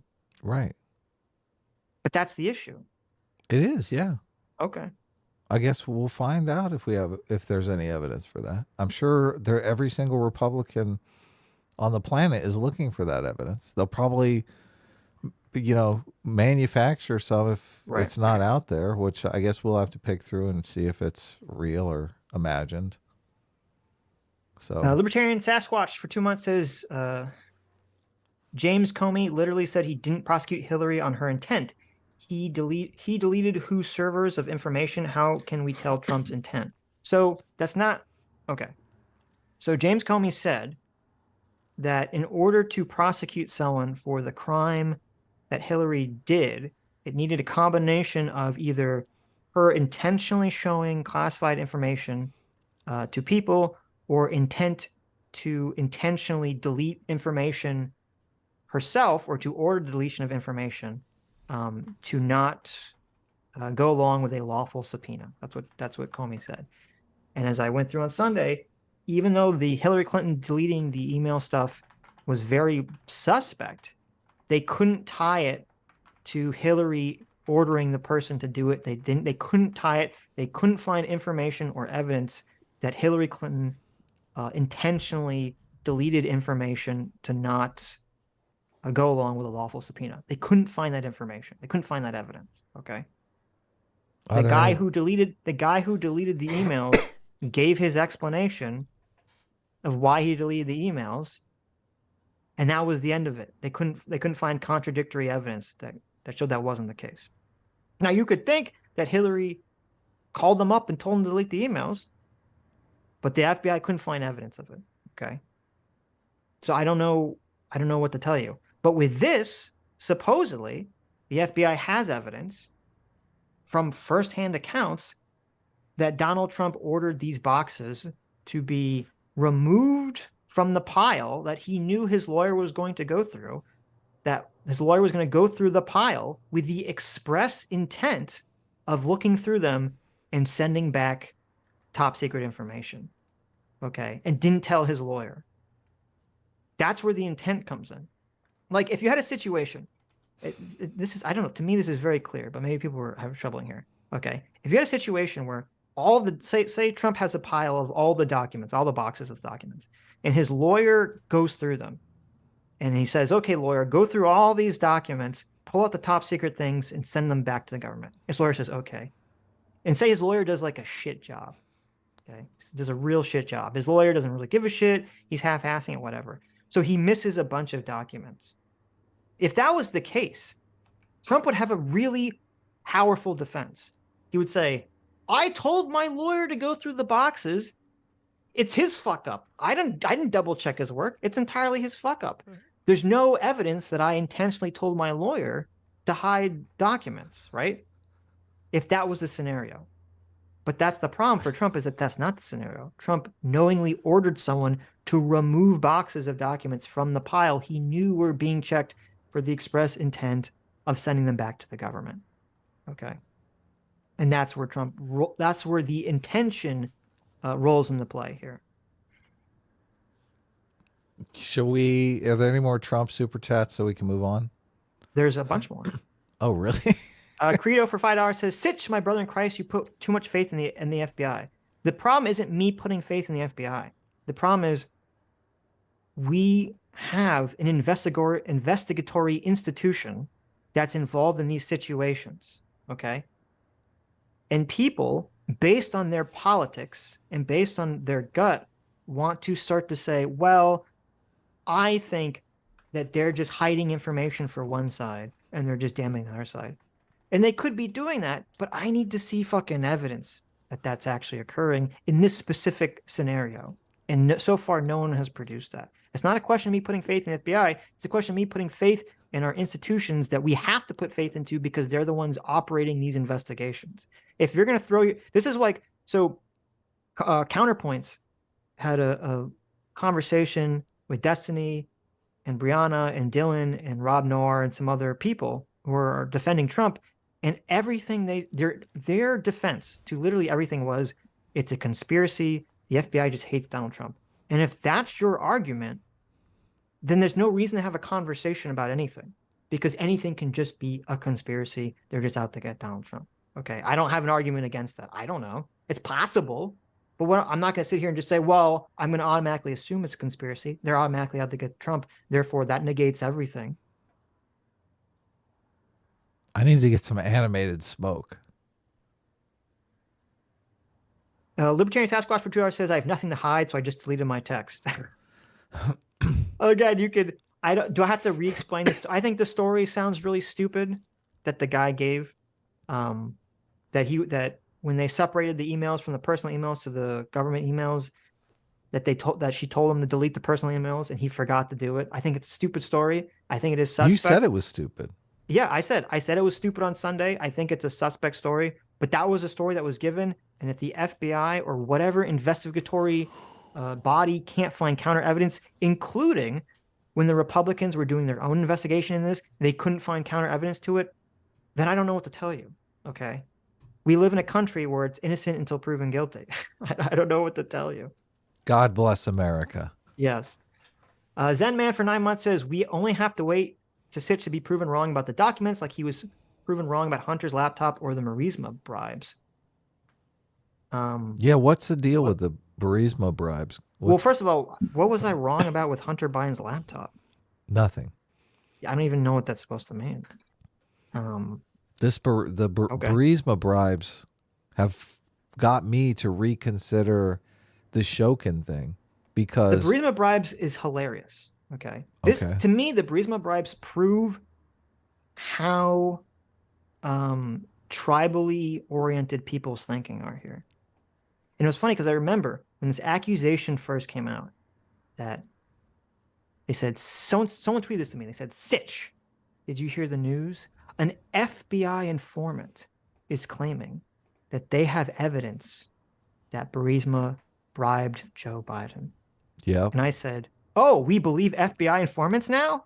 Yeah, no, that's hilarious. Like, we've had, 6 years of people on the right shitting on the FBI, shitting on FBI informants, and now suddenly that there's an FBI informant that says something that they want to be true without seeing a shred of evidence for it. The pro-Trump people assume it's true, which is wild to me. Well, okay? I want it to be true, though. Right. If you automatically believe that the Burisma accusations against Biden are true, and you automatically believe that the indictment against Trump is false, congratulations. You're in a tribal mindset, okay? You're not operating under free will.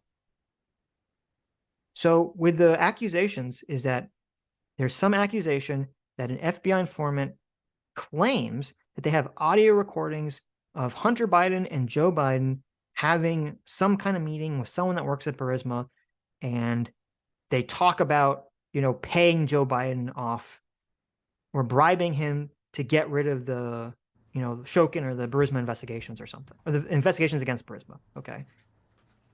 Obviously, if that's true, that's insane, right?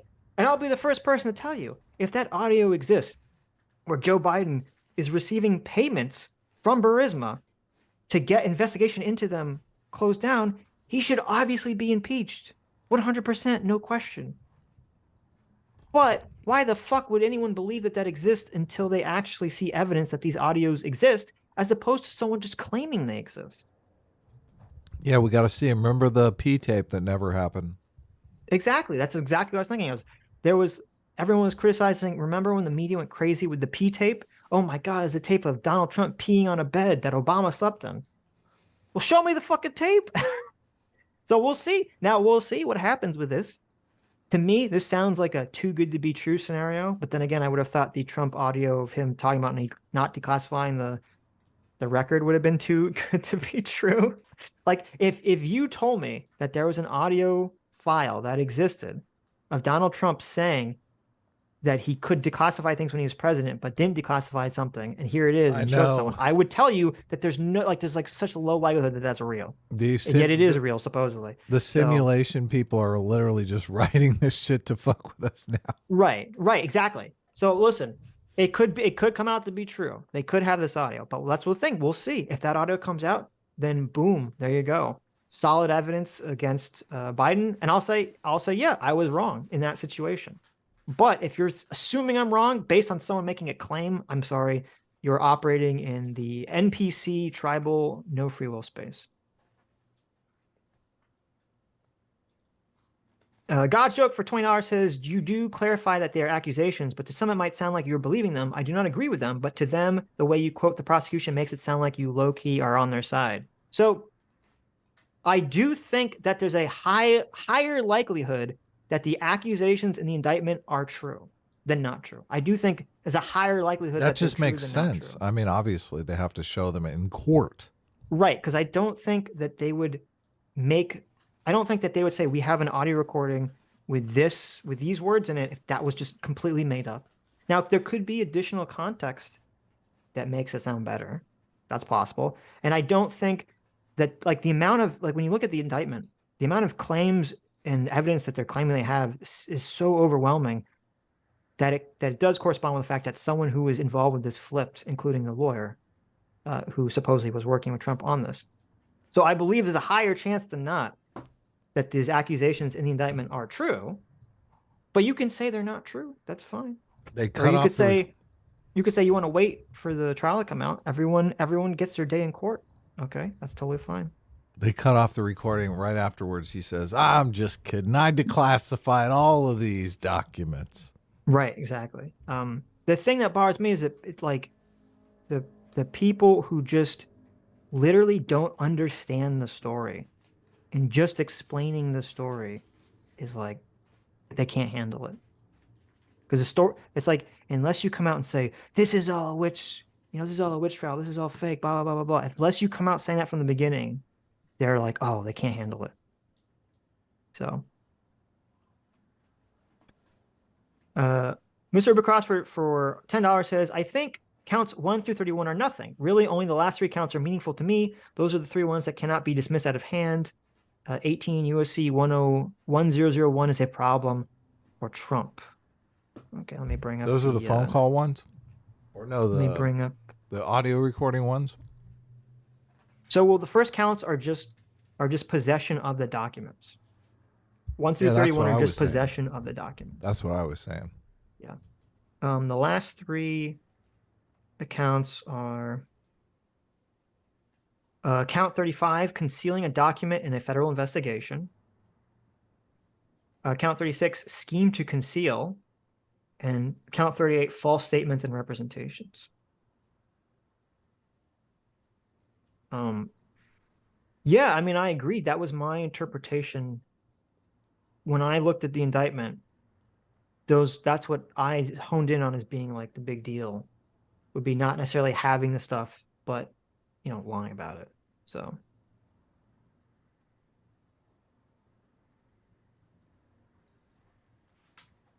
woo! All right, that was the last of the Trump super chats. So Joe the Make for $5 says, Sammy G needs to show us what it would look like. Sitch watching the PT. No, thank you. No, thank you. Fat Brown Buffalo for $20. Thank you, Fat Brown Buffalo. Our favorite Young Turk says, there's a cult of personality around Trump. His ardent supporters genuinely view him as a modern-day messiah sent down from heaven to save America from the deep state. They think any criticism of him is hearsay. Yeah, no, it's weird. Heresy. Heresy, yes, thank you. I agree with you. It's just I wouldn't think that we would have people like that in our audience, especially people like that who are longtime members. Of course we would. We have I guess. I don't know. We have a Big Ten audience here. What are you talking about? We have an audience of free will seekers. Yeah, totally. Some of them are still seeking free will. Right. Sitch, keep that in mind, okay? They're at the beginning of their free will journey. Well, and it's interesting too because, and I said this on Sunday, the majority of the defense of this hasn't even been a defense of what Trump did, because again, the indictment seems very damning if what they're saying is true. It is true. I'm leaning towards it probably is because it's so extensive. But that's why the majority of it has been a sort of a 2-tier defense argument. Which, if that's the case, that's a decent-ish argument if that's actually the case. But I don't see it so far as being the case. Anyways. Ready? What Are we done? Should I change the graphic to Spider-Man? You can change the graphic to Spider-Man, yeah. Well, don't say anything important about Spider-Man yet. I'm not. Tell us. At the end of the movie in Spider-Man, Spider-Man. Here, look. You can talk about this for a minute because I don't know why. I don't know why you sent it to me, but we're gonna try to talk about Spider-Man in a spoiler-free way, right? Are we? Can we even do that? I feel like that might be impossible. Yeah, because I don't think a lot of people still haven't seen it yet. Okay. What was the thing I sent you? You want to look at this Chaeiry tweet? Oh, I brought it up. Okay. What is it about? So I saw this Chaeiry tweet and I instantly thought of Adam. I know this is one of his pet subject matters. Chaeiry said, religion is a mental illness. You were either groomed as a kid into it or persuaded at a low and vulnerable time in your life. There are no sane, happy people who freely choose to become devoutly religious. It's a little sad. How do you feel about that? Well, I mean, it's kind of true. Oh, really? It's essentially true. What do you think is true?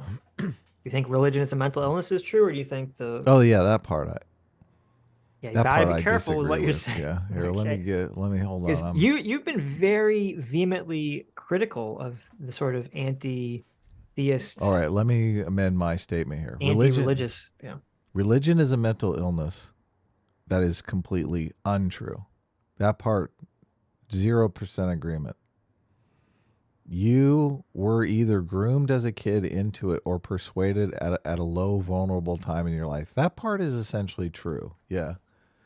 You're either indoctrinated into it as a tradition from your family, or a lot of people hit the skids in their life and they turn to religion, and religion helps them turn their life around. That's one of the reasons why I would say calling it a mental illness is, I mean, it's the opposite of a mental illness. A lot of people have used religion to save themselves from mental illness. So, Yeah, but isn't that true of almost all ideologies? You're either groomed into them or persuaded at a vulnerable time in your life. I don't know. Is that the case with socialism or? Yes. Well, I'd say being in college can be a vulnerable time in people's life for Yeah. like adhering to socialism. It's not Maybe the same type so. of vulnerable she's talking about. She's talking about like when you're in like a very negative space. Though I do think that with a lot of the leftist woke stuff, a lot of kids are in very negative headspaces, and that's kind of when they buy into a lot of the trans stuff. What about when you meet the girl of your dreams and she's That's completely hot, but she's super Jewish and woke. she wants you to Oh, convert. So then you're not at a low point in your life. You're like, damn, You're in I'll I do would say that's anything for you, baby. yeah, but you're not in a low point, but you're in a vulnerable point, right? Well, she might leave you, I guess, if you Right. don't. Yes. Okay, the last line, there are no sane, happy people who freely choose to become devoutly religious. That is completely untrue. Yes. Some of the happiest people I know are religious. Yeah, that's a really in the bubble perspective Right. that I completely disagree with. I like I'd Chaeiry. actually- Chaeiry's been on the show before, but I disagree Right. with this. I would be willing to predict Hmm. if you did happiness polls. Oh yeah, these would have been find done. Yeah, I would predict you'd find a correlation that religious people are happier on average than non-religious people. Look, if you believe God is your co-pilot, I mean, Of course, it's gonna make you course you're happier. going to be happier. Yeah. What are we talking about here? Sure. If you believe the world is out to get you, and it's a sad, unhappy place, devoid of any God or cosmic justice or anything, it's just depressing as hell. Yeah. Of course you're going to be depressed. Yeah. Not a good take. That's why I sent it to you, because I was like, Adam's not gonna like this. Do you want, who do you want? I'm pulling up a Spider-Man. Oh, and also there's an interesting graphic video. for We us. should try to see. Maybe we can talk to what's his name? The Pro Felicity guy again. Careful. Oh, yeah. Wandering. Yeah. He has an he- interesting video I haven't watched yet. That's about gender as a profile, and he seems to be kind of rejecting gender essentialism, which is kind of interesting. So Yeah. Sure, we could reach out to him. Definitely. We're still because on obviously I good think that there's a terms. massive amount of biological influence in people's gender and how gender is constructed and exist. Well, I okay, agree. here's a question. Should we read all super chats first, then do Spider-Man? Because then we could talk about Spider-Man non-spoiler, and then we could talk about Spider-Man spoiler. So people that don't want to hear the spoiler can leave. We can do that. Okay. People will probably super chat on Spider-Man, maybe. I don't know. Right. So, but I don't want people to leave because they don't want spoilers on Spider-Man, but we haven't got to the super chat yet. Right. That doesn't feel right. Yeah, makes sense. that's a good point. Yeah. No, I Okay. thought we were done with this super chat. No. I was just reading select ones. Oxtracey for $5 says he's got a bunch of triggered Sitch emojis and triggered elephants.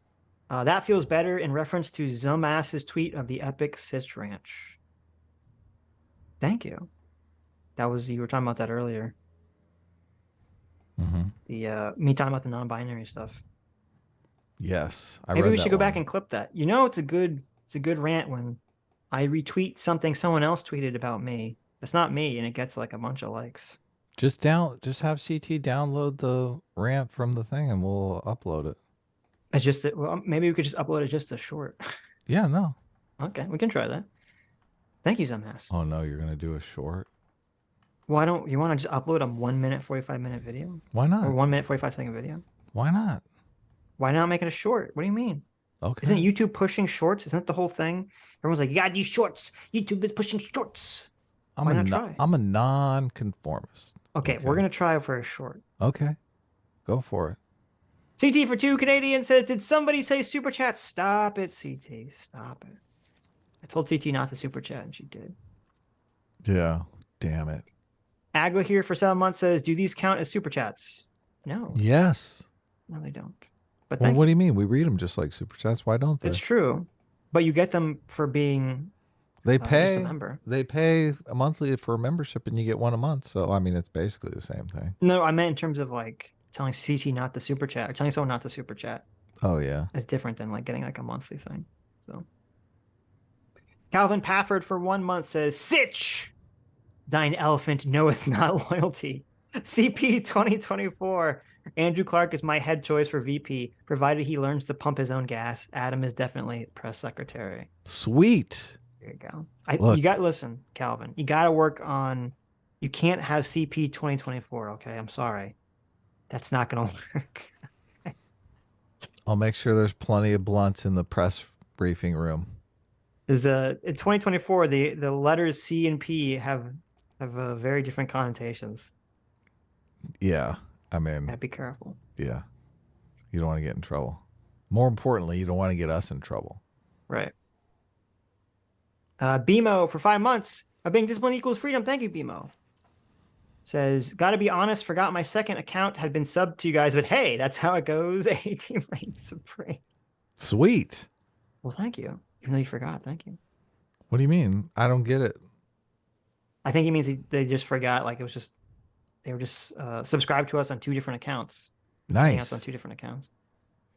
Multiple subs. I like it. We got to get to 100,000 subs because it's a lot easier for me to get guests when they see we have a big channel. That's true. When they said subbed, I think they meant like a member. But... Oh, okay. Wow. Well, that's even better.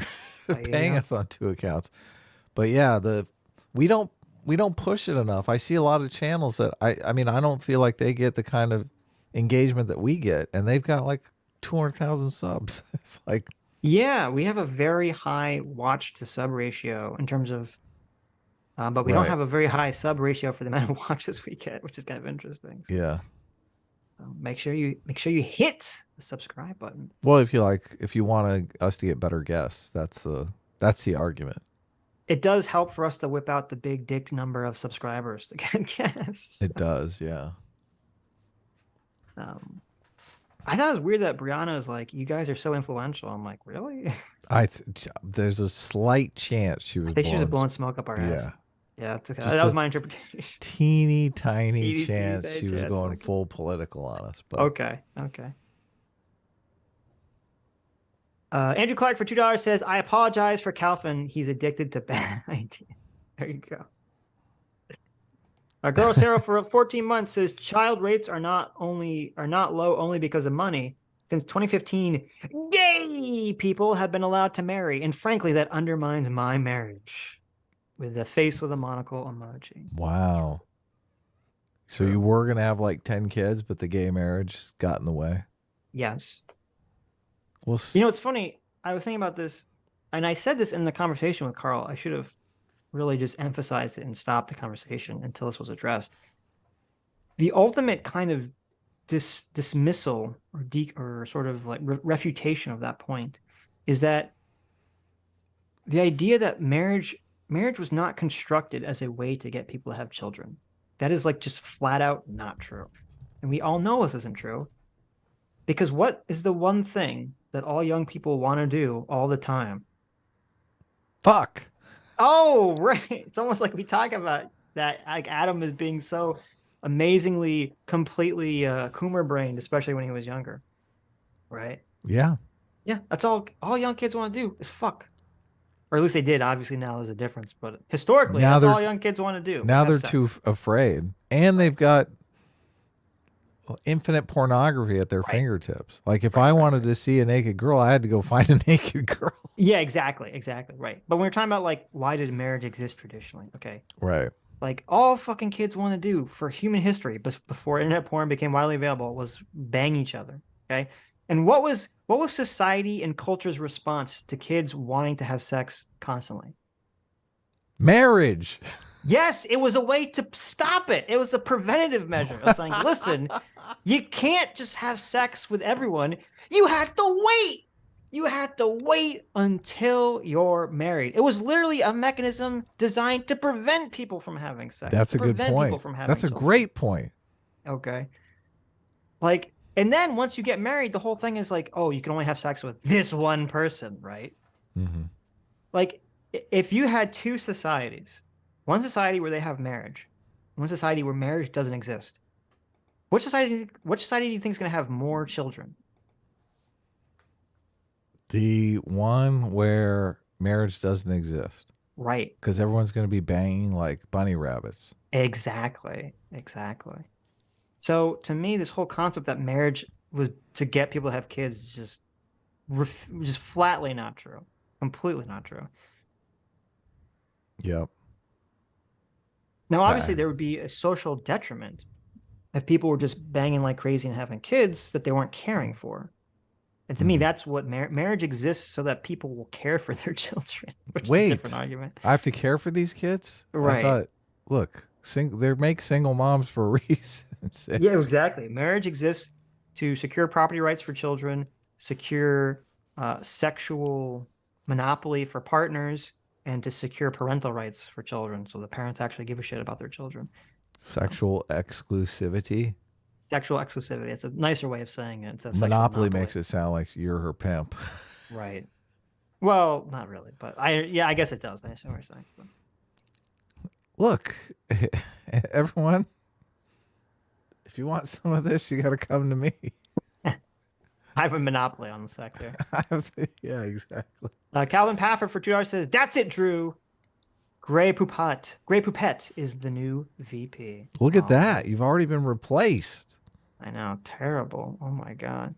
That's politics. This ain't beanbag. I know. Farmer Sneed for 6 months says, "I feel like Sitch wants to work out and lose weight before a face reveal." I'm already pretty skinny. I mean, listen, it'd be nice if I got buff before the face reveal, but that's not going to happen. So, but I'm a skinny boy. I don't need to lose weight. I need to gain weight. So it's not my issue. Oh, my big guns here. Look at that. Yeah, okay. Giant guns. Oh. Yeah, okay. Yeah, look at that. Very impressive. Impressive. Let's see Paul Allen's guns. That hurt. Oh, my God. That's my drawing arm. Oh. Be careful. Be careful. Bruins for 11 months says, "I've had this message for a few weeks and finally thought of something important to say with it." Boobs. Boobs. Well, perfect. It's true. Boobs definitely make the world go round. Mm-hmm. They do. Mule Kicker for 9 months says, "S team is A class." Nice. Steph Lira for 2 months says, "Hey, hope you're having a nice day. S class is best class." Thanks, Steph. Doug for $2 says, "Here's the real question. Yes. Is Supervillains Anonymous woke, though?" Of course. Woke as hell. We have all kinds of gender and race swaps in it. It's great. We made Robot Hitler a trans woman. You know what? No, it's too late for that. I was gonna say, if you weren't so deep in the process, that would have been genius for us to make Robot Hitler trans.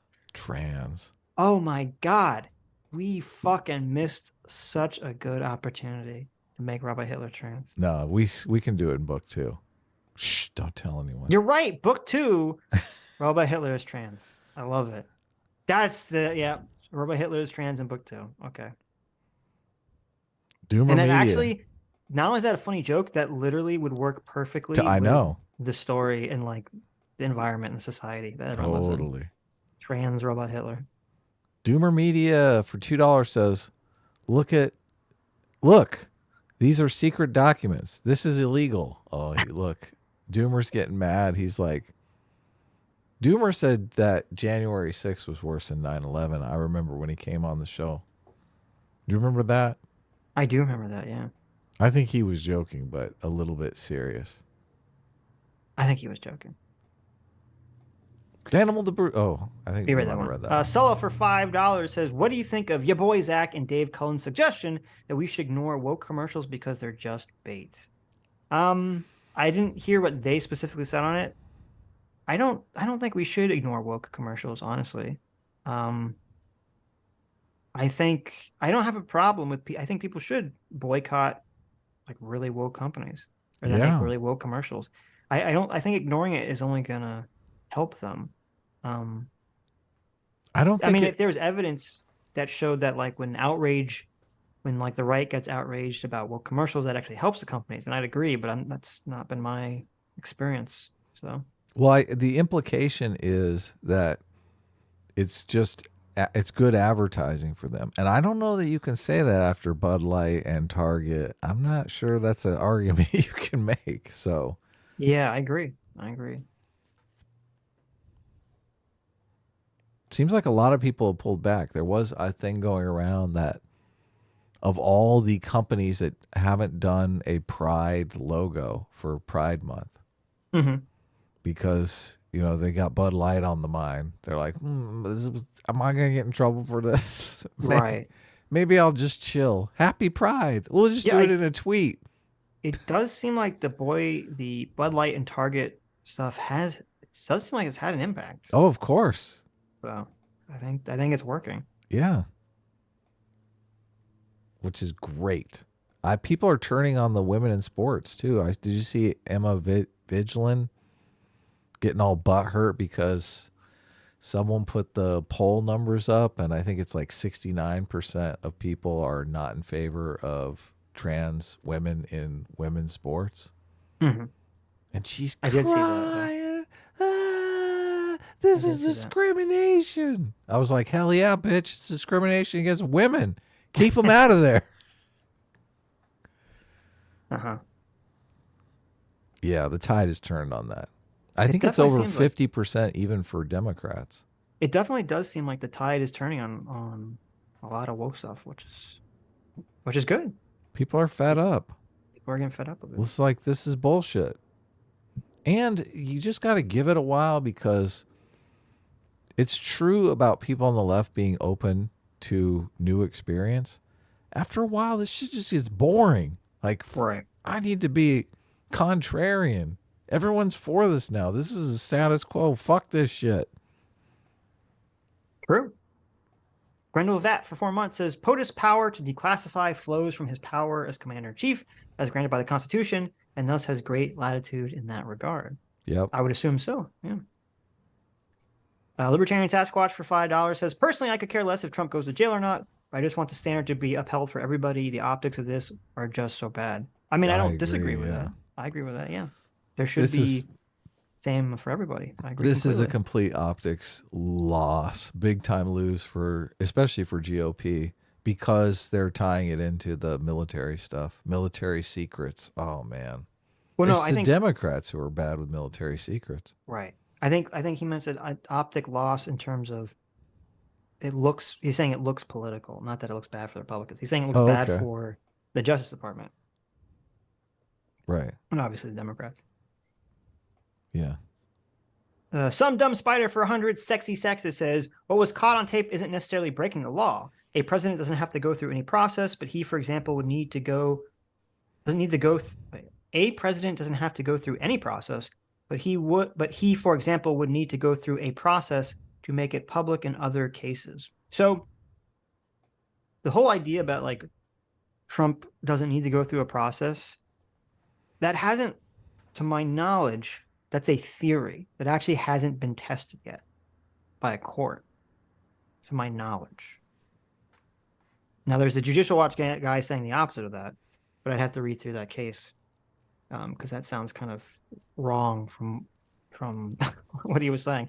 But it could be that the Supreme Court will rule and say, hey, Trump didn't violate the law in terms of having the documents or even showing them off, because they agree with the legal logic that, president simply declassifies things in their mind or declassifies things simply by removing them from office. they could end up agreeing with that. But This I is guess the I'm thing. a little skeptical.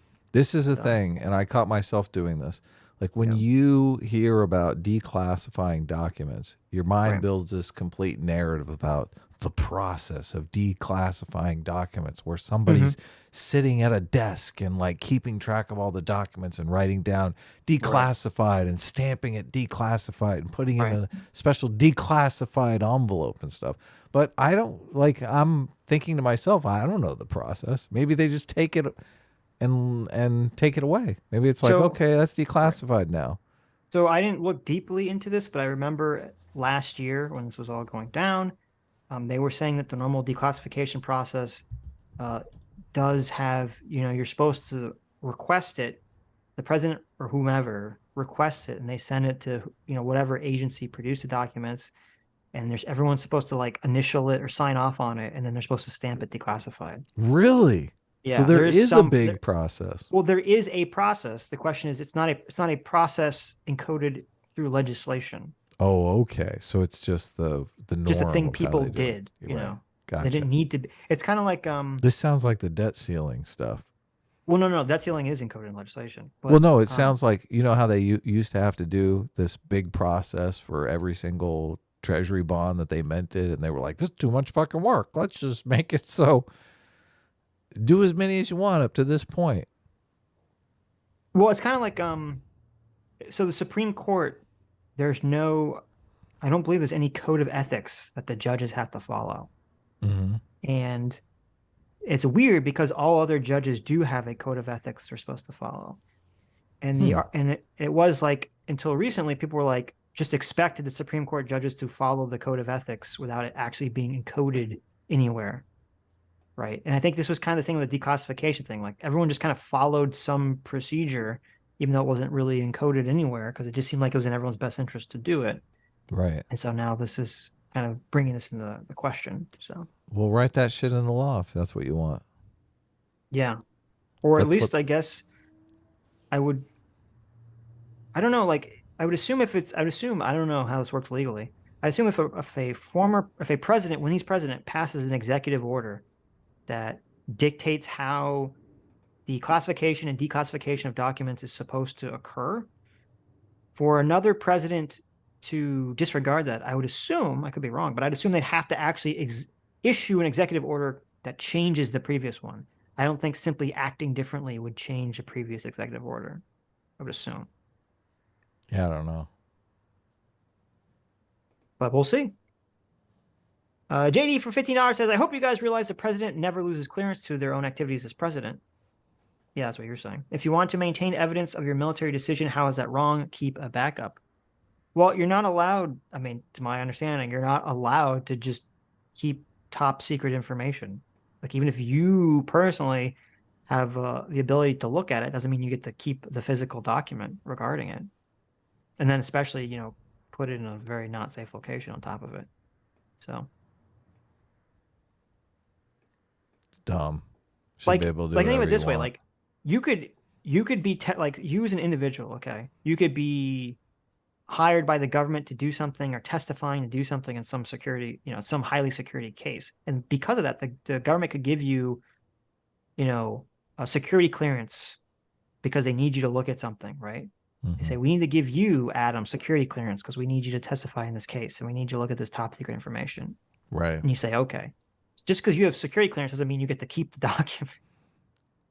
What if I want to wallpaper my entire bathroom in top secret documents? Okay. How That would badass go would on. that be? Right. That would be so amazing. Anyone who went into that bathroom, they'd be thinking, this is fucking cool. And actually, you know what? It should just not just be the wallpaper. You should have the toilet paper. So you get to literally wipe your ass with the nation's secrets. Okay. That would be great. That would be pretty cool. Yeah.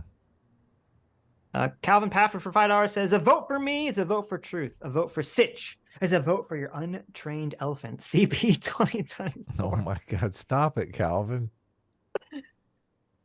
Thoughts Apprentice for 4 months says, if you have time at the end of the show to talk about Spider-Verse, send me a link. I enjoyed it a lot as CT. I promise not to bring up JoJo.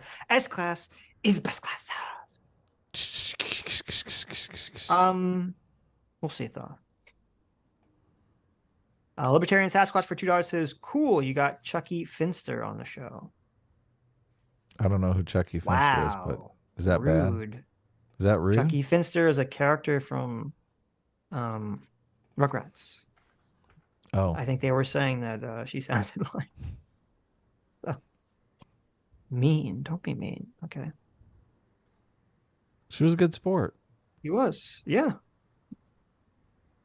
It's interesting that I'm curious who was like warning her, like, don't talk to Sitch and It's people are just strange. Adam. I know. They probably Libertarian don't even Sasquatch- know the show. That's the strange thing about it. Libertarian Sasquatch for $2 says, "No SJWs. Why are half the characters LGBTQ now?" I agree. You know something I should have brought up? I didn't think about it until you said that, Libertarian Sasquatch. There was one race swap that bothered me.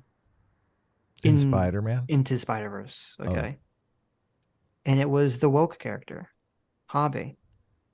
Oh, That guy should have 100% been white. of as fuck. course. Yeah, totally. I don't think they should have made that. He's like supposed to be the radical British Yeah, woke anarchist, and he should have been white. he should have been. You're right. Should have been white. Yeah, that's weird. It was weird choice to make him black. So Yeah. I think the only white male was Peter B. Parker and Gwen's father in the whole movie, right? Oh yeah. Well, and the Spot, I woke guess. the woke character seemed white to me, but the Which woke character? The the counselor. guidance counselor, yeah. She wasn't woke. She was cynically woke. I feel like But she was white. yeah. Let's Look, see. woke administrator, it's perfect. True. Real world talk- casting. We'll talk about that when we talk about Spider-Man. Calvin Papper for $5 says, "Fun fact, female elephants are bigger and more aggressive. I guess that's why Sitch has such a problem keeping his elephant under control." CP for 2024. Wow. Look at that. Calvin, look. Damn. I mean, it's not incorrect, right? Yes. Mama Sitch is elephant. Thos Apprentice says that character is black in the comics. Oh, really?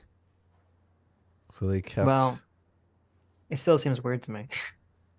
I think when you're having like all these different Spider-Man from all these different places and you have like the British Spider-Man, it seems kind of weird to me to And make he's the black. British Spider-Man black. So We got to ask Carl what he thinks of that. I'm assuming Carl is very angry about that. So, Roar! but apparently he's in the comics and he is black. So The coolest character in it. They made him black. he's not the coolest character. Oh, he's not? You thought he was the coolest character? Look, let's you finish thought the super hyper chats. woke character was the coolest character. Let's I see. can't believe that. Let's finish the super chats first. Okay. We Listen can't. to this. That's kind of a spoiler, though. No, it's not. It's a secret setup to that character, totally. What? That he's half the black or that movie. he's woke? That he's cool. Oh. He's a nice guy, but he's woke as fuck. Mm-hmm. Okay. Look, we'll argue about that in the Okay. section about. CT for 2 Canadians says, "Meanwhile, me and Doomer destroy this stereotype." True. I said CT and Doomer are gender swapped in the chat. Ooh. I mean, it's true, True. right? That's Basically. true. That's true. Everyone knows. That's true about Doomer. Doomer likes his He likes his romantic comedies. Yes, that is true. Doomer liked Miss Marvel. That's going to be his debut video on his new channel, guys. Just so you know. Well, to be fair, I never saw it. I had no interest in watching it, so I don't know. Could have been good. Miss Marvel, underrated movie of 2020. There you go. Stug for $5 says, "YouTube pre-cancel culture had a buildup of right-wing accounts. They played the TOS game carefully until the recent broader shift rightward." Very true. Yeah. BMO, thank you so much for the 5 gifted memberships. CT for 2 Canadians says, "I can send you guys death threats if you want." Please, thank no. Asa Yar for 5 Aussie bucks says, "Plenty of MPreg threats though." Oh yeah, we get those. Are those That's death true. threats? I don't. Sometimes they inappropriate. seem worse. They do. Fondue for $2 says, ask her about Adam's voting take. No, stop, Fondue. Look at you trying to cause trouble. Yeah, totally. 3x3 Nilo for $5 says, if she's the judge of woke comics, I'm going to push X to doubt her count on how many woke comics are on the shelves. She sounds drunk.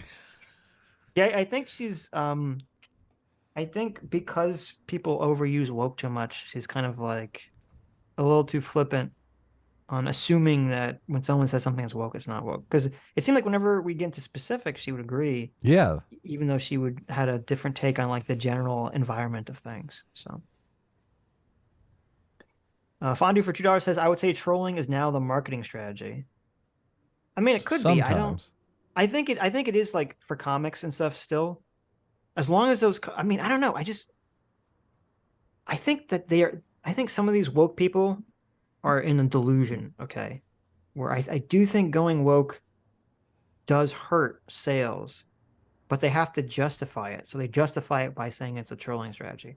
Like, I think if the comics were unabashedly anti-woke, I think they'd be making way more money. Even if they were like more neutral.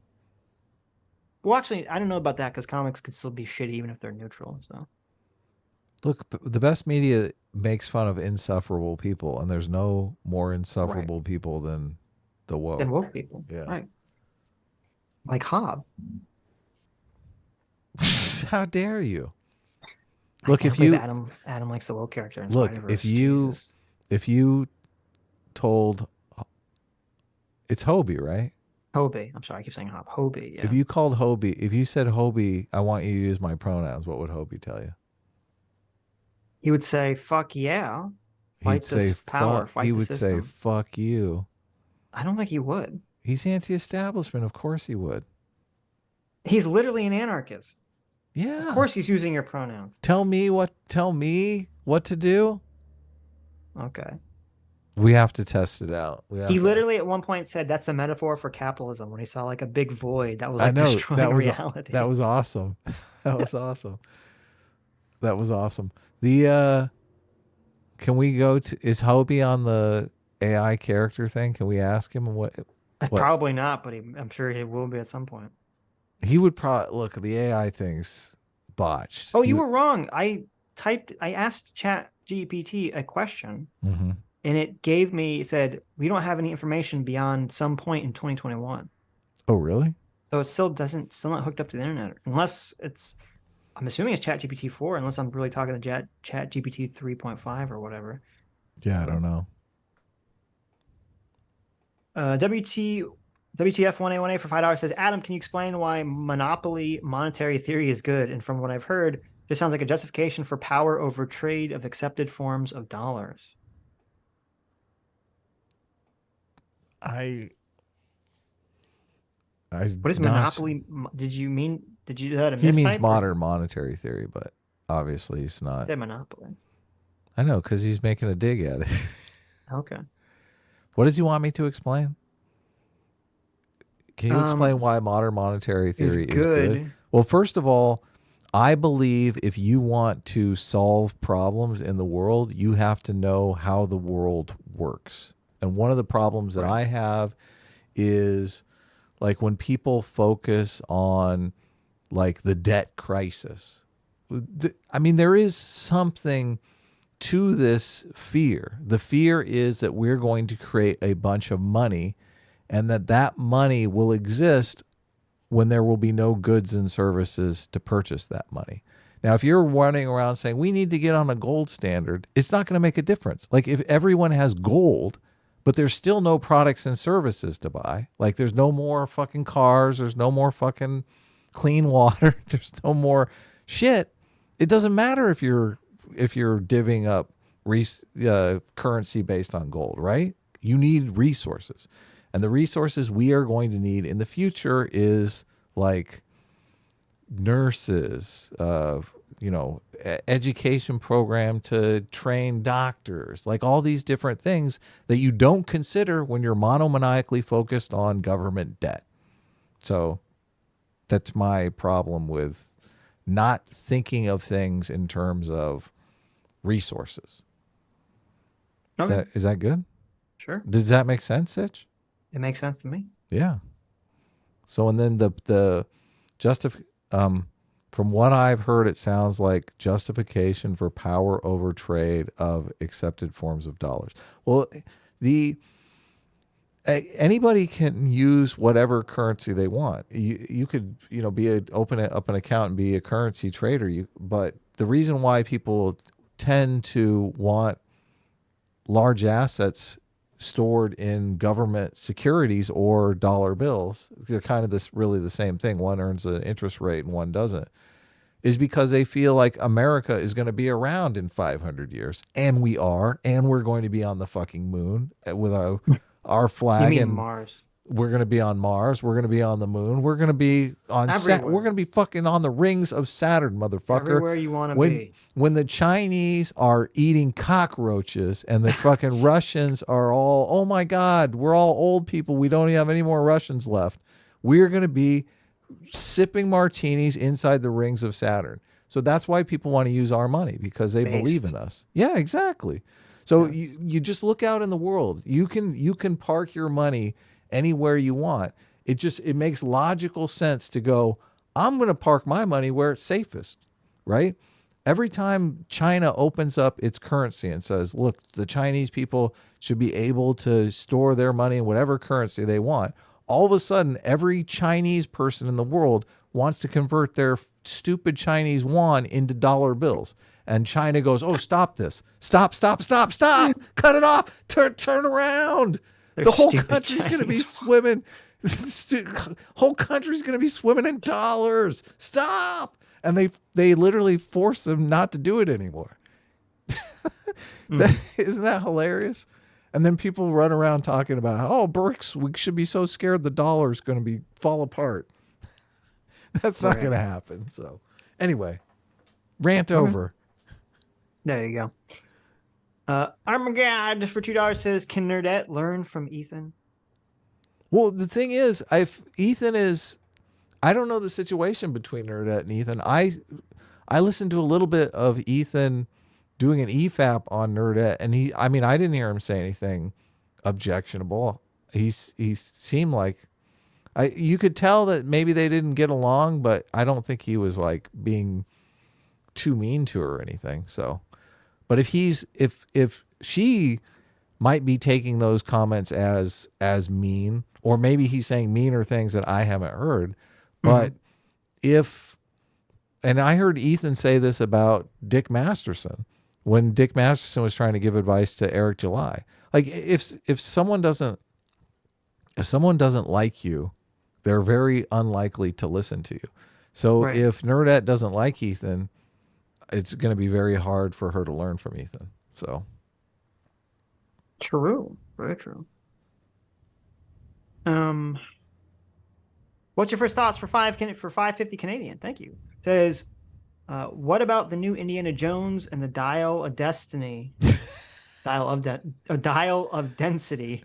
Sounds like it's going to play out exactly like Star Wars. Is it out yet? I thought it came out. I thought it was sucked. Is it out? I don't even know the answer to that question. I have no desire to see it. I am going to go see Non-Binary Superman on Friday. You mean the Flash movie? Yeah.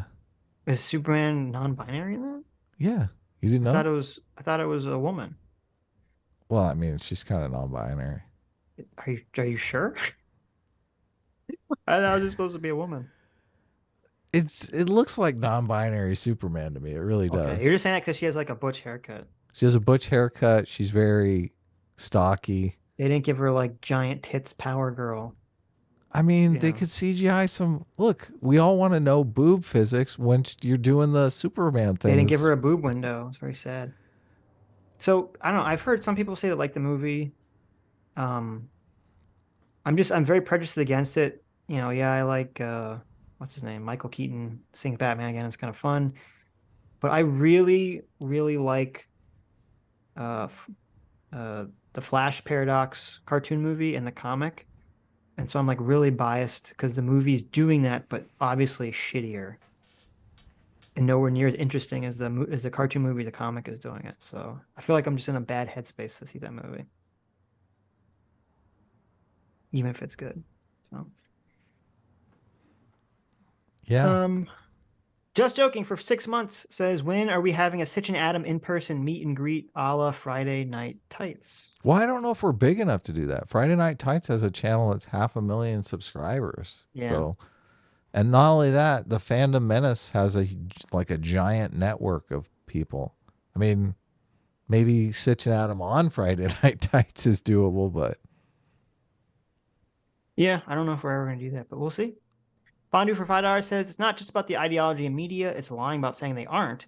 Rapture movies aren't about Christianity, but it's good if it is. I mean, that's a good point. At least with like the Christian movies, you understand what you're getting into, right? well, It's not like hidden. So when you watch God's Not Dead, you know what you're getting in for. what was the recent movie with that was an end of the world movie with the rapture in it? It had, I can't think of it. I don't know. But I mean, that movie, I mean, they had a giant devil demon with his dick hanging out and stuff. Like, that's not really a Christian movie. So I get what you're saying. Supposedly there's this whole thing about how like Doom is a Christian video game because it's about fighting demons in hell. But I don't know if I buy that argument. I mean, just because you're killing demons doesn't mean it's Christian. Like, don't you have to have the other aspect of Christianity, like being saved by Jesus, or at least by God? Yeah. I was looking for the movie. Pineapple. It was made by the same guys as Pineapple Express. Oh. It's got all the same people in it as Pineapple Express, too. Oh, it's a comedy? Yeah. Oh, it's hilarious. Oh, This Is the End. You haven't seen This Is the End? This Is the End is awesome. You should see that movie. Mag is triggered for 4 months says, I'm not a fan of this guest. Her commentary is pretty basic and she doesn't grasp the significance of cultural Marxism nor the degradation of the West. Listen. Mm-hmm. The high bar. Okay. That's what we're here for. That's what we're here for. We're setting her on that path. That's right. Pretty soon she's going to have 100,000 subscribers. That's right. It's interesting. She seemed to kind of understand more than I would have expected about that kind of stuff. Oh, Doomer says he loves This Is the End, too. One of his favorite movies. Duck for $5 says, okay, Adam, that's a bit of a, quote, Antifa means anti-fascist argument regarding who counts as Comicsgate, LOL. Is it? I guess. Well, I guess, yeah, because a lot of people who say that they're no way they're Comicsgate, I guess, are included in that, obviously. Right. Because there's a lot of super woke indie comics people. But are they really? I feel like all the people in Comicsgate are the ones that are, like, successful. Stug for $5 says, you guys were planning a sequel to the comic, weren't you? I can't wait until my grandchildren can buy it. I saw that, yeah. Mean Stug. I was very upset about that. I know. I tried to pin it, but I found out you can't pin super chats. J-Mac, our surrogate father, for $20. Thank you, J-Mac. Says, one of my favorite movies of all time is Dragonheart, and it's definitely not good.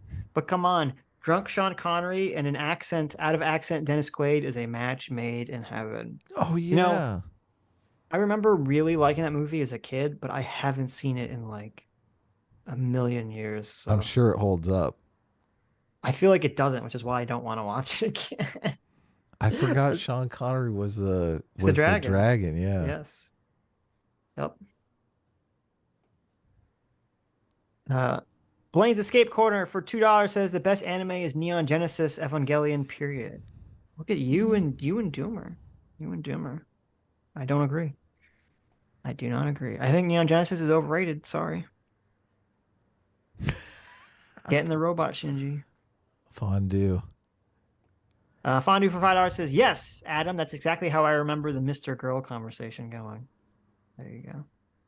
That better not be sarcastic, because Sitch did in the very end start yelling, no, fuck you, this conversation's over. You're gonna leave and we're gonna finish super chats. He literally did throw him out. I totally forgot that happened. Yeah, what are you talking about? Why did I start yelling at him to leave?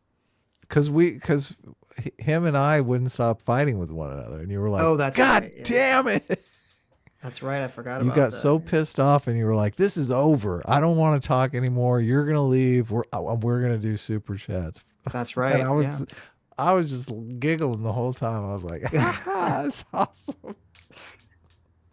Yep. That's awesome." Is that like when you're giggling because dad and mom are yelling at the sibling? Of course. Okay.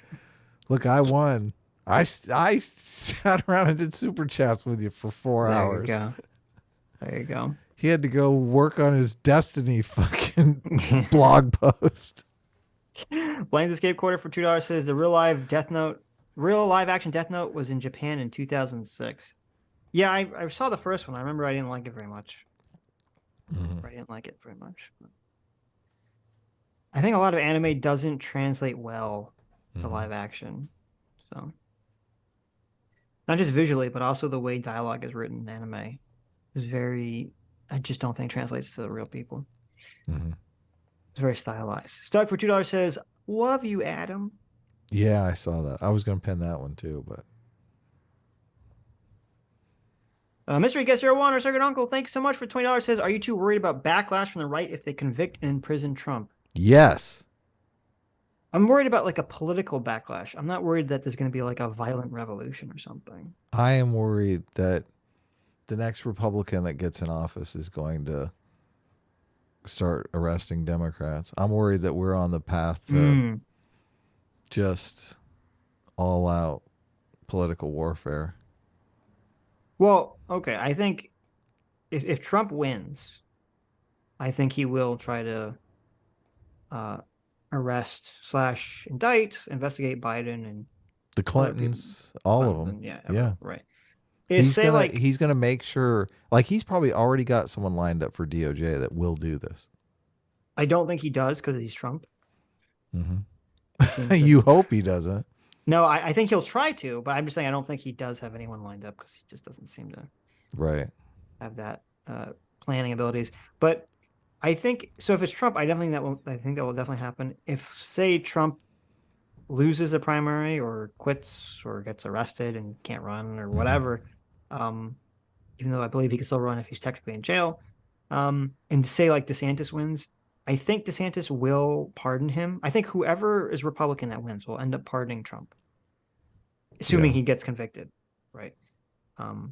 Or even pre-pardon him if he's not convicted. I think that will happen, but I don't think anyone else will go after any of. I don't think like DeSantis will go after Clinton or Biden or anything like that, because that would just, like, they're not going to get anything done for 2 years if they do that. It'll be 2 years of just dealing with that, and they'll get nothing accomplished. So Biden, Barnes thinks Biden is going to pardon Trump and himself and his family. That somehow this is a setup for Biden to pardon himself. And why would he do that? Because Barnes thinks that Biden is in trouble for the bribes and whatnot, and he needs a pardon. Well, so my guess on that grounds would be Biden could try to pardon himself. Like if he loses the election, he still has a couple months to pardon himself, right? Yeah. Which would be very fucking sus. Well, obviously. he thinks Biden. But why would he pardon Trump? He seems to think Biden is going to pardon himself and pardon Trump to try to just bury the hatchet and say we should move on and leave office. And if he loses, if he wins, I don't know. If Biden loses, I think he could pardon himself, assuming that there's something wrong that he did there. I don't think he would pardon Trump at all. And I don't think Biden would think that by pardoning Trump, it would bury the hatchet with Trump anyway. So, well, if he pardons himself and Trump, Trump can't go after him, right? If he pardons himself, he can't go and after his family, him for whatever he pardoned him for. He could try to go after him for something else. Well, I don't know if you can just do a blanket pardon. So you can't. It has to be about something specific. Okay. So like, he's basically going to do the laundry list of all the shit he's done and pardon himself for it. He knows what he needs a pardon for. Yeah, but if that's the case, why would he pardon Trump then? I don't perceive Biden as pardoning Trump under almost any Well, situation. first of all, this is Barnes's idea. So I understand that. I don't agree. I'm just I don't know that it's, I don't. It's an interesting concept, but I don't know that I agree either. If Biden loses, I could see him pardoning himself and his family. I could definitely see that occurring. I don't think he'll pardon Trump. Right. So I don't see him wanting to do that magnanimously, and I don't really see a political. I mean, the only thing would be like an optics, like, oh look, I'm. Like, That's I what could he's understand him saying. trying to do it from optically. I don't think he would. That's what Barnes is saying. That optically it looks bad if you just pardon yourself, but if you're like, we need to just move past this, I'm just going to pardon everyone. Yeah, but okay, here's what will happen. So say it comes out that like those audio recordings are true, okay, that supposedly exist, right? And they either definitively show Biden is did something illegal, or it's kind of like a gray area where everyone can kind of argue whatever they want to argue. I could 100% see Biden pardoning himself, but here's the defense. The left will just say, well, it's totally fine for Biden to pardon himself and his family because Trump is going to go on a witch hunt. Oh, you're destroy right. him. You're right. So I don't think Biden needs like this optical, like, I'm also going to pardon Trump thing. And I think Biden would not. I think Biden will be, emotionally petty about it. That's why I don't think he will pardon Trump, because I think he's too, emotionally tied up in it. As like, oh, this man's attacking my family and I'm going to pardon him. I don't think that's going to work that way. But I would love to get Barnes on, right? But he's not responded to my DMs. Can I tell him that my co-host has TDS? Obviously, No. I know you don't have TDS, but just as like... No, thank you. Damn it. No, thank you. I mean, that would be a good ploy, though. No, thank you. If Barnes doesn't want to come on, he doesn't have to come on. I think he would Tell come us his on. conspiracy theories. I think he would come on, and it would be rock'em sock'em. People would love that content. PSA Okay. Sitch versus Barnes? Right. What is... Robert Barnes versus Robert Barnes? Oh, man. Oh, man. Draconis the Wyvern for 2 months says Trump, literally president, standing order to declassify, legally president till Biden sworn in. Biden has documents from pre-VP. They charge Trump. Well, first of all, is it... I don't know. Okay. If he has a standing order to declassify, why did he tell the guy that the information was classified? He That'd be the wanted first to question. trick him. Okay. And then the second question again, the thing with Biden and the documents is that, to our knowledge, when Biden was asked to return the documents, he returned the documents. Like, if Trump had just when the Justice Department asked in March of last year, said, hey, return these documents, and Trump returned the documents, none of this would have happened. The situation would be over. That would be the end of it.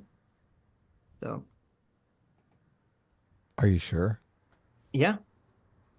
Even if he had not returned all the documents and he didn't have someone flip on him, that probably would have been the end of the situation, because they wouldn't have had. Why would they have suspected that he still had stuff anyway? I don't know, because they're out to get him. Arithmesia for $10 says, Sitch, you need to read Executive Order 10290. Is that the classification thing? I'll bring it up. Also, what audio recording? There's only a transcript. I refuse to just believe a tape exists until it's made public. There's no law, by the way. It's an executive order. Yeah, no, listen, it's totally fair to say that you don't trust that transcript until the actual audio is presented. That's, as I said, that's totally fine. It could be out of context, or there could be some additional context, that kind of changes the scenario. I said this on Sunday. We've all learned from Kyle Rittenhouse. We've all learned from the Covington kid situation.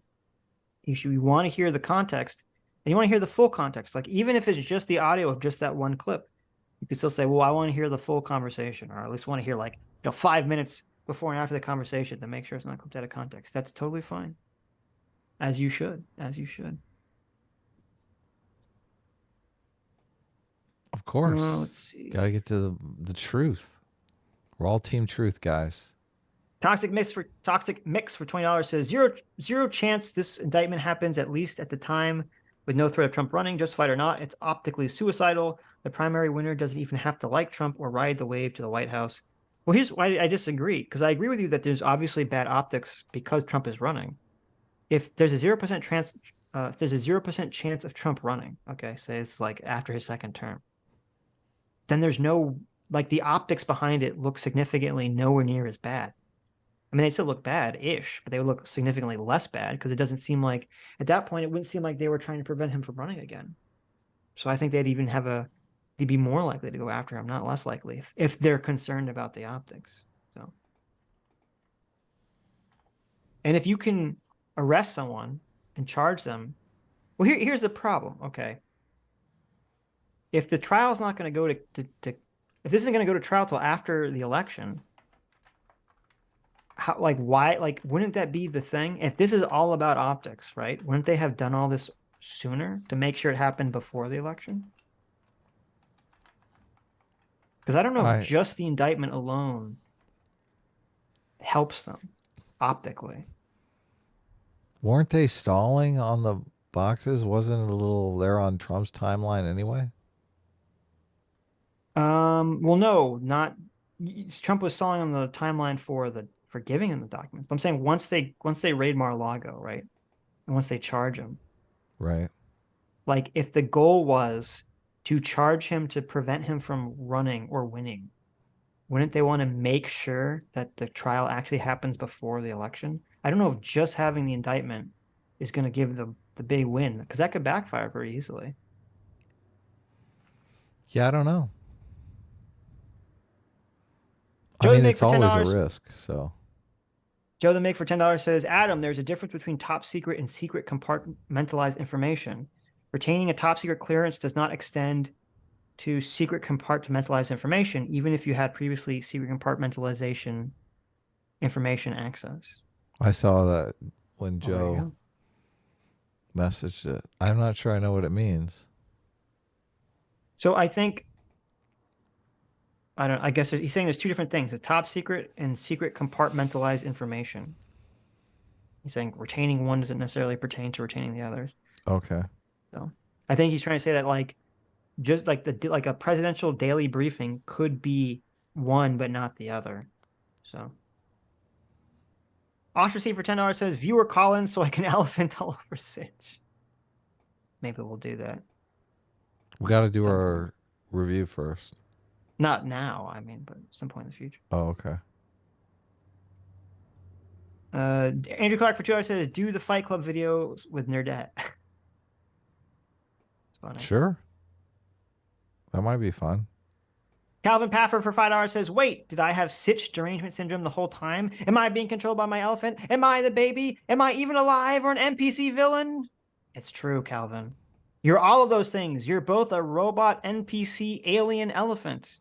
With SDS. A zombie. Yes. He's actually a zombie. Zombies are cool. Let's see. CT got very mad about me calling HOBIE woke. Did she? Good. Yes. It's true. Bruins for $5.50 Canadian says, doing a good job tonight, Sitch. Your attempt to justify, try and explain the actual claims without histrionics is appreciated. Chaotic Frosty for $5 says, Sitch, talking about the degradation of government and the complexity of societal issues. Adam, I wonder if I can make lightning shoot out of my eye. That's true. Not untrue. PC for $2 says, Sitch and Adam doing shorts. Next, you'll move to TikTok. There you go. I know. What's up with this Sitch? Yeah. It's just completely... How embarrassing. We're gonna go, people are gonna go to the shorts tab and they're gonna see a short. No. Listen, it's what the kids are doing, Adam. Okay, you have to evolve and adapt or die. Look, I'm scared they're gonna want us to make more. We'll do. How about this? How you guys want to see Adam do like a TikTok dance video, right?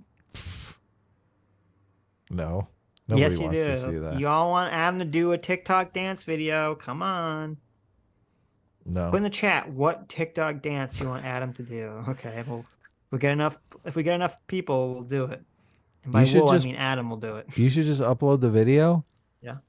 And upload it as a short and see which one gets more views. I bet the video gets way more views. If you want to do that. Sure. Test it out. Zen My Man. dumb movies for 9 months says all of this Trump stuff is important, but you're missing the key question here. Where the heck is my murder face emoji? I actually just put it back in. What did you get rid of? I got rid of Adam reeing. Adam reeing? Yeah. Why'd you get rid of Adam reeing? Just whatever. Get rid of fuck Adam. What are you doing? I told you what to get rid of. Oh wait, I think I got rid of Sam Cedar.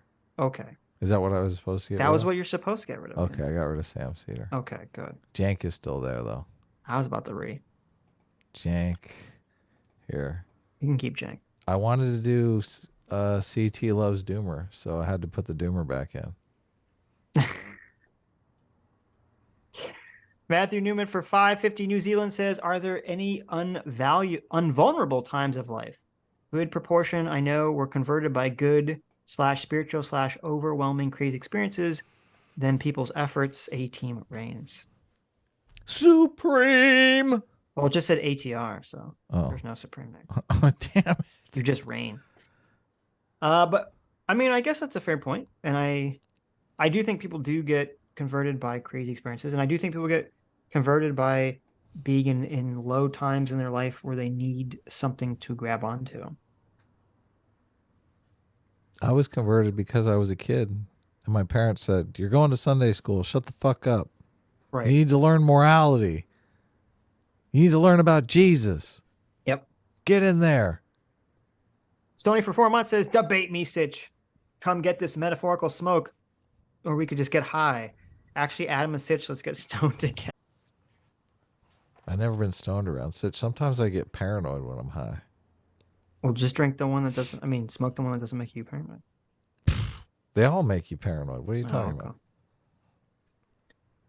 The Wooster for $2 says, woke means loud black woman, Adam. It's not complex. There you go. Wrong. True.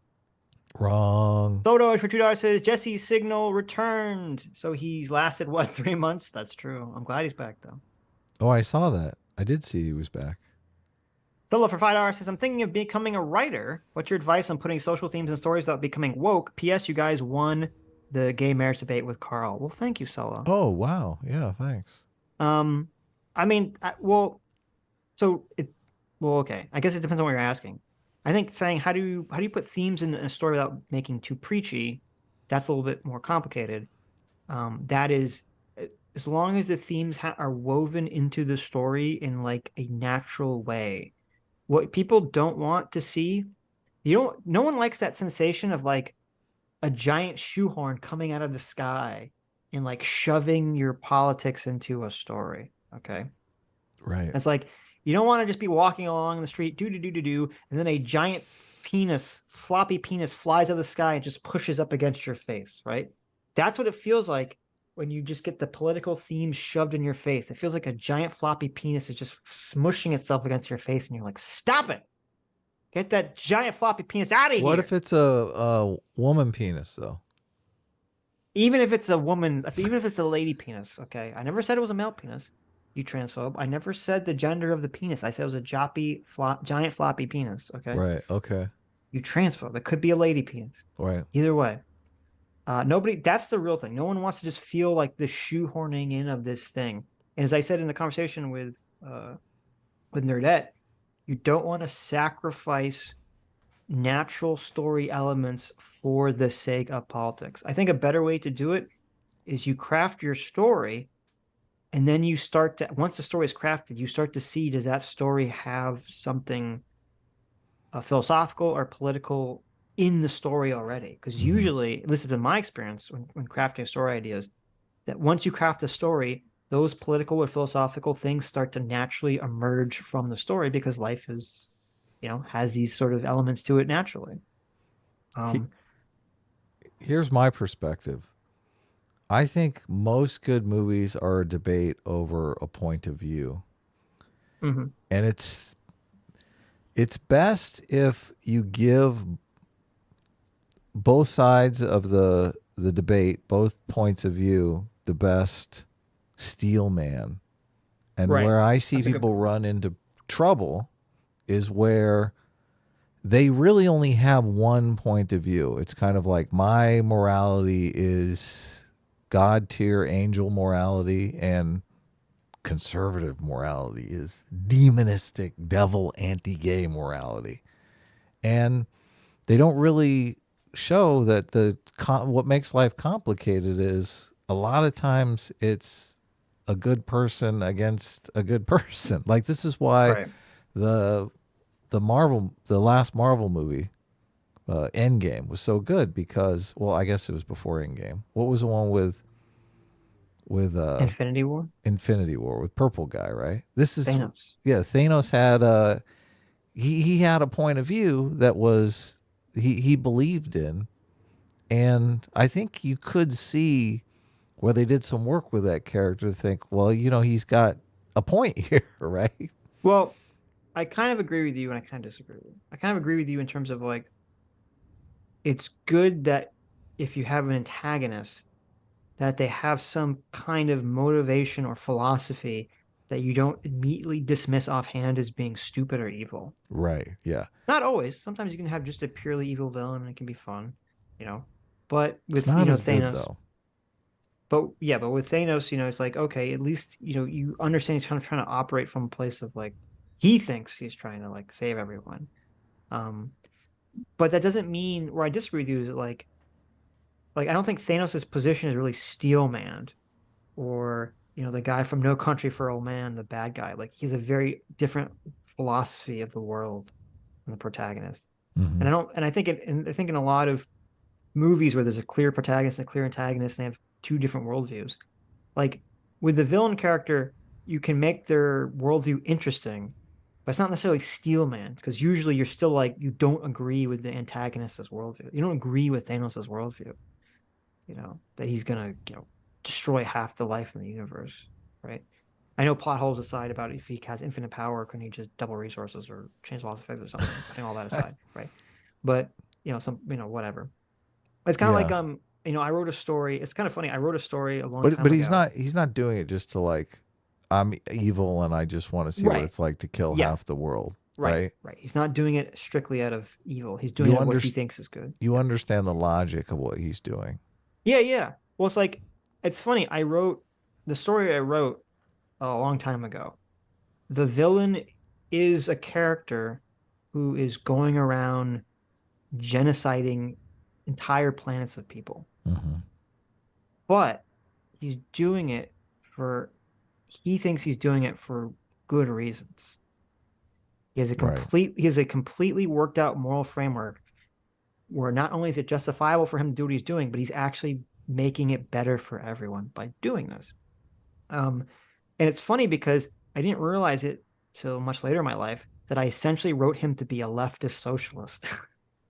Oh, did you? Wow. Yes, Interesting. because his ideology is all about how the world is how the universe and the fabric of reality is unfair, and he's going to make everything fair. That is definitely socialism 101 right there. Yes. But they're going to say you've strawman, though. But there are valid points of socialism. Well, but the whole thing in the book that I wrote, the two ideologies, or the hero's point is about freedom and choice, and the villain's point is people don't really have freedom of choice because people are just products of their biology and products of their environment. And it's all set up to be unfair. So an external force, a vanguard, if you will, has to come in and force fairness onto everything. Right. Interesting. I agree with you in terms of, I think you should make both sides of the philosophies interesting, but it's not necessarily like you're going to agree with usually the villain side is, clearly don't agree with the villain's position, even if it's interesting. So. Right. But anyway, how do you make it not woke? I mean, very simply, what about Serenity? Don't make it, I don't remember Serenity enough. You don't make the themes woke themes. You make them pro-liberalism themes, right? You just don't make them, socialist, cultural Marxist themes. So that's not woke. Landador for 7 months says the tradcons leading the mainstream anti-woke backlash don't believe in liberalism. As soon as they get rid of wokeness, they will take its place. That is true. CT for 2 Canadian says, did you just call HOBIE woke? What? And then Yeah. CT for 2 Canadian says, he's not woke. He's a fucking anarchist. I don't know how to tell you this. You know how many super woke people are anarchists, CT? But this is the thing. This is I don't think they're real anarchists. Like, if you're anti-establishment and you want to force the world to obey your pronouns, you're not anti-establishment. You're fucking authoritarian. You're not an anarchist. What is the end goal of anarchy? Of anarchists? The punk rockers were anti-establishment and didn't want anything to do with establishment players. So that's true-ish, right? But what do you mean true-ish? It's true-ish in terms of the punk rockers were anti-establishment, and right now you can say wokeness is establishment. Okay, Right. I understand that, but the philosophical underpinning of the philosophy is the same, or not the same, but it's very similar. They're right next to each other, because the end goal of anarchism is to flatten all hierarchies. Mm-hmm. And that's the end goal of socialism. Though, but the oppression hierarchy is a hierarchy. I understand that. I fundamentally disagree. If you asked Hobie, Yeah, to respect your pronouns, he'd give you the finger. I think he would. I don't think so. I think I think it would be against his character. Listen, we'll have to wait for someone to make a chat AI version of it. Yeah. I'll ask. Look, talk about this I when don't we get imagine the punk, like, this is such a big difference for me, because punk rock was anti-establishment to the point where they didn't want to do anything anybody wanted them to do or ask anyone to do anything either. And the demands placed upon you by woke social justice warriors are not Okay. punk rock So at all. I understand It's what's happening. Okay. completely opposite of punk rock. If you took the punk rockers of the 80s, right? Yeah, the Gen X punk rockers. You took the Gen X Yeah. punk rockers of the 1980s and you transplanted them to now, they might be very anti-woke. I don't disagree with that. Yeah. And the problem is with Hobie, I mean, obviously he's from an alternate universe, so we don't know what's going on there. But the problem with Hobie is that there are people that have taken the punk rock aesthetic from the 80s and adopted it now. And those people are all generally hyper woke. Right. And when Hobie says things like, and we're jumping ahead to our Spider-Man review, when Hobie says things like, okay, whatever, let's just talk about this. Let's finish this and talk about this. Of course. Talk about it all at once. Okay. Yeah. Smart. CT for 2 Canadian says, don't tell me what to do. There you go. At reclusive, don't tell me what to do. Yeah. That's what I know why Hobie would CT likes say. Hobie, because Hobie is just the forever contrarian. That's what Hobie would say. Yeah, he'd say fuck off. Right.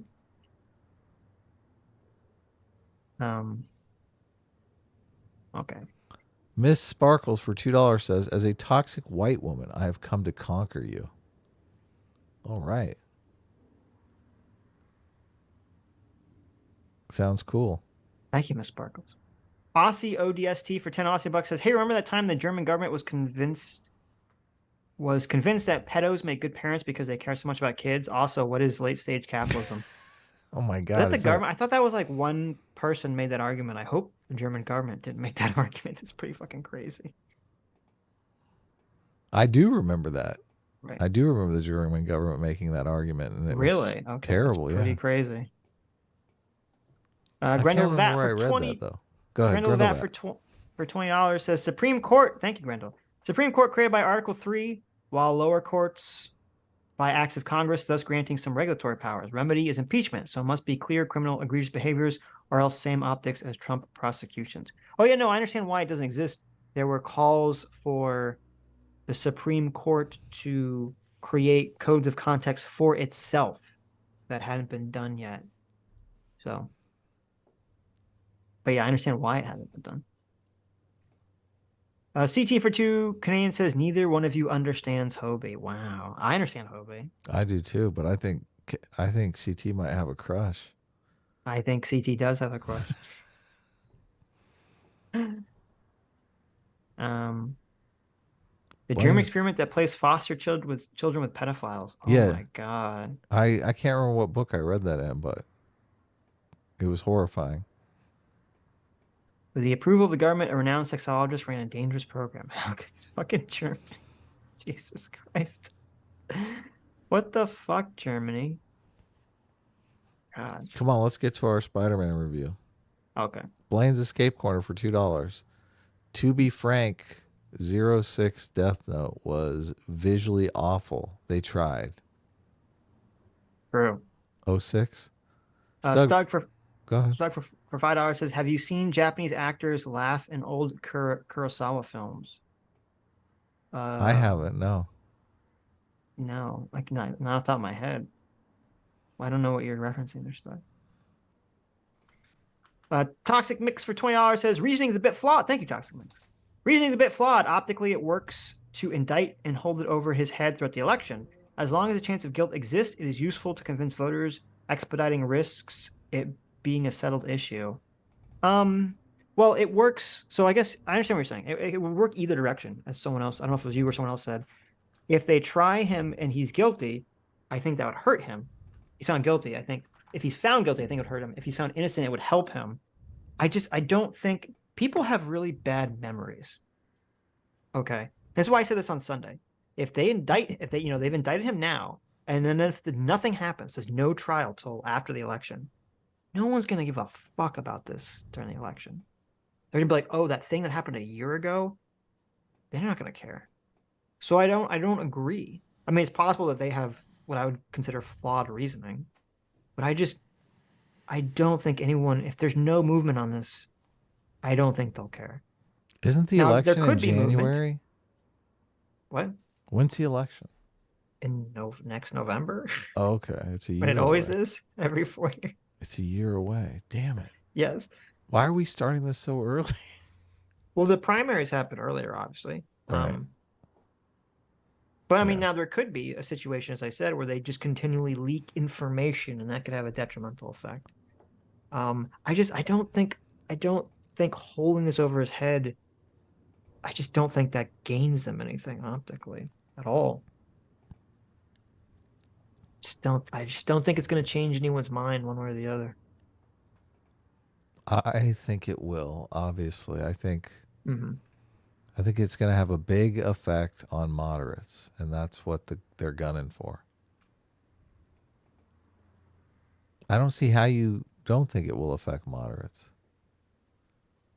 It's too far away. A year from now, are the moderates who don't follow politics going to remember or understand Trump indicted for documents thing? They're going to be like, what? Documents? Trump's indicted. He's not arrested. He's not in jail. What do you mean? I mean, they're going to be talking about it, yeah. I mean, I don't understand. Just don't think so. Just don't think so. You can say Trump praised, and every single American can finish that sentence for you. That's a very simple concept to understand. Okay. Okay. If you say Trump praised neo-Nazis, right? Right. Boom. First of all, Trump half of Americans don't even know what the word indictment means. Trump stole government secrets. But did he? He's did he praise neo-Nazis? Well, that's okay. I see what you're saying. Fair. They'll just push the narrative. Yeah, right? they've already started with the narrative. What are you talking about? Right. Trump right. stole government secrets. Okay, maybe. Okay, Trump maybe you're right. sold government secrets. Well, that's just flat out no evidence for that at all. There's no evidence that he praised neo-Nazis. He did the exact opposite. I understand. Right. This is the media. Yeah, but if the news starts going around saying he sold documents, he'll 100% sue them for defamation. Win. So I don't think they're going to say that. Why didn't he sue him for defamation on the praised neo-Nazis? Because they had enough wiggle room probably to kind of weasel out of it. Yeah, but a nice big lawsuit would go a long way. Well, maybe he should have. Yeah, I think he should have. Why do we have a gif of Japanese people in Kurosawa films laughing? I don't know. Come on. That's horrifying looking. Jeez. Well, now you've seen it. Okay. Anyway, whatever. Let's move on. Let's talk about Spider-Man. Oh, finally? Spoiler free at first. Hold on. I got to get the Spider-Man. Spider-Man. Okay. Radioactive Spider-Man. So do your intro first. You do your intro. I'm gonna go to the bathroom. You do your intro. Breaking news. Oh, J-Mac for $20. Breaking news. Apparently the quartering is doing one of the silly YouTuber boxing match. What? For real? Apparently the quartering is doing one of these silly YouTuber boxing matches and has been training with Sam Hyde. I'm not sure who he is fighting, and I can't be bothered to look any further into this. Well, I'm sure Sitch will probably look further into this. But training with Sam Hyde, I think Sam Hyde won his fight, so that's a good deal right there. I'll leave Fondue's super chat because it says, "Hey Sitch." So hey Sitch, Fondue for $20 says, I also wrote a villain like that. It was a tortured paladin that became a death guard that saw life itself as torture that she needed to save everyone from. Today I'm surprised how her speeches lines up with communism. Well, there you go. Awesome. Listen. Death by Sloth is asking if you read Streamlabs. I did not know. Oh, okay. No. I'll read Death by Sloth Streamlabs. Death by Sloth for $2 says, working with external restraints like state censorship is actually a means to unlock some of the most creative art. However, it seems that having internal restraints like ideology lock away most people's creativity. That's a fantastic point. I think it's a blind spot. Yes, it's a blind spot. And often external constraints can be a good way to channel people's creativity. Yeah. And I've said this about Jonan Vasquez, the creator of Invader Zim. I think the external constraints of Nickelodeon channeled and toned down some of his shittier ideas and made them better, because he's too, like, a lot of creative people want to go too insane, and you need an external person to like control what they want to do. I think Thor Love and Thunder is a good example of that. I think when Watiki was kind of left off the hook, off the chain, do whatever he wants, it just goes insane. But when he has like the studio constraints, he's, can focus and channel him in a better way. Yeah. Sweet. All right. I got the Spider-Man thing up. Welcome to the Sitch and Adam Spider-Man Spider-Verse 2 review. We're not doing an intro. We don't need a fucking lame intro. We just jump in and start talking about it. Are you sure? Yes. I already did the intro, so we're good. Well, don't put it in the clip. That's terrible. What? You Okay, didn't tell like me it? what do you think about Spider-Man? Well, let's spoiler free. Is this going to be spoiler free? We'll start. Okay. I don't think we can really talk about this movie without there being a little bit of spoiler action. We can't. Okay, this is how we're going to do it. Mm-hmm. We're going to start. You'll give your thoughts on it, spoiler free. I'll give my thoughts on it, spoiler free. And then we'll talk about it, and we'll give a little bit of spoilers without trying to give everything away. Okay? Okay. My thoughts are, I loved it. I thought it was amazing, visually stunning, incredible. I thought for the first time, Miles actually started to seem like his own character, which I thought was good.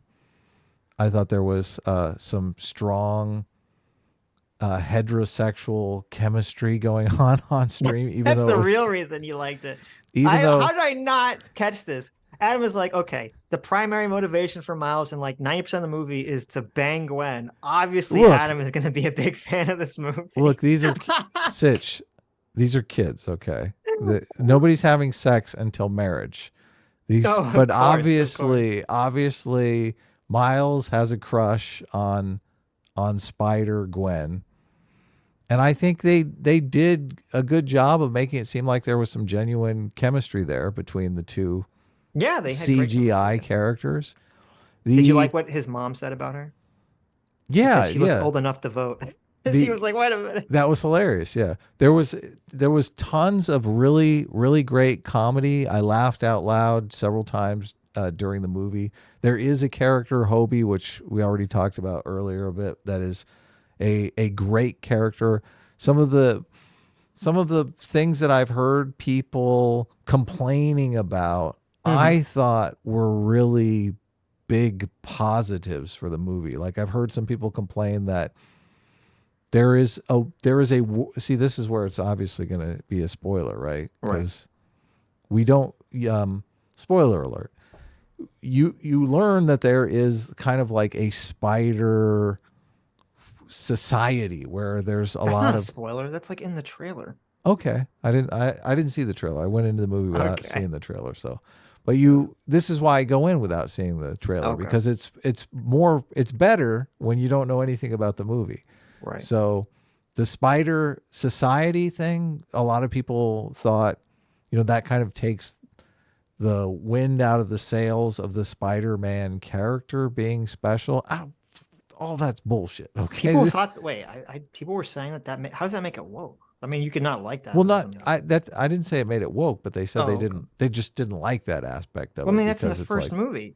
The first movie is there's like 5 spider people that show up. Yeah, but now there's literally like thousands Thousands, yeah, of of spider people. Okay. Right, I understand. So they're saying, you've gone too far. Now it's like Spider-Man is no longer special. Like I said, I'm only bringing this up because I disagree with them. I think opening up the world in this way, I find completely fascinating and interesting. And I'm wondering more about spider society. So there is a kind of a long intro for Spider-Gwen's storyline.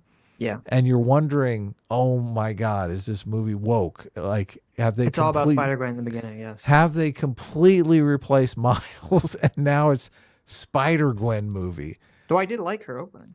Her opening was great. I was a little nervous that it was going to be completely her movie, but then at the end, and I guess this is not really a spoiler, but was for me, I was like, what the fuck is this? Because it ends.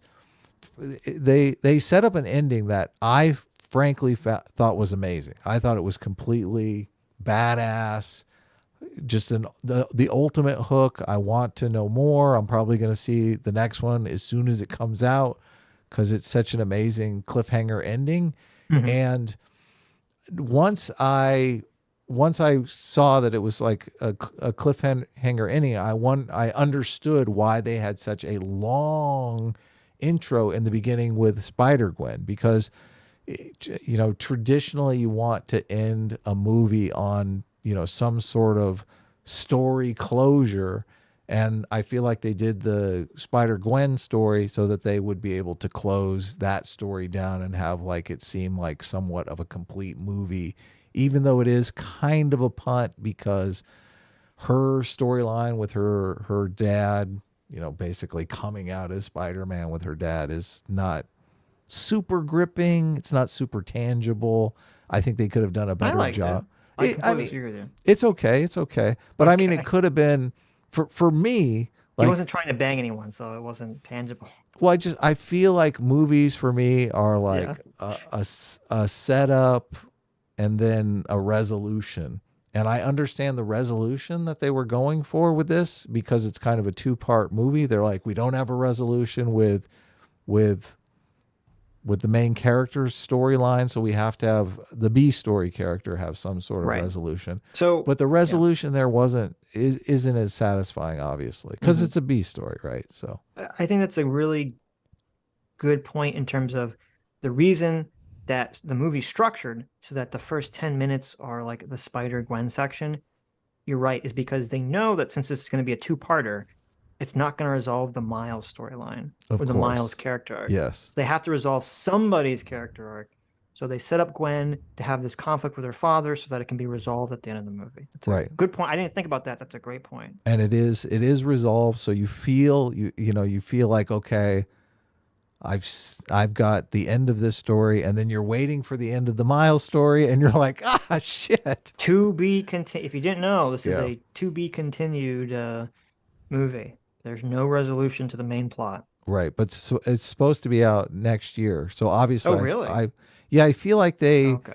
probably That's not did. bad, then. I feel like they probably did the voice work all at one time, and they probably are just working on putting the animation together. But the animation, unparalleled. Like I've never seen a movie this cool animated. So I mean, What was it about the animation that you really liked? the drawing touches, the fact that they put little drawing touches in I don't know what that on means. all of the characters. Well, there's one scene where Miguel, the main badass Spider-Man, Future Spider-Man, yeah.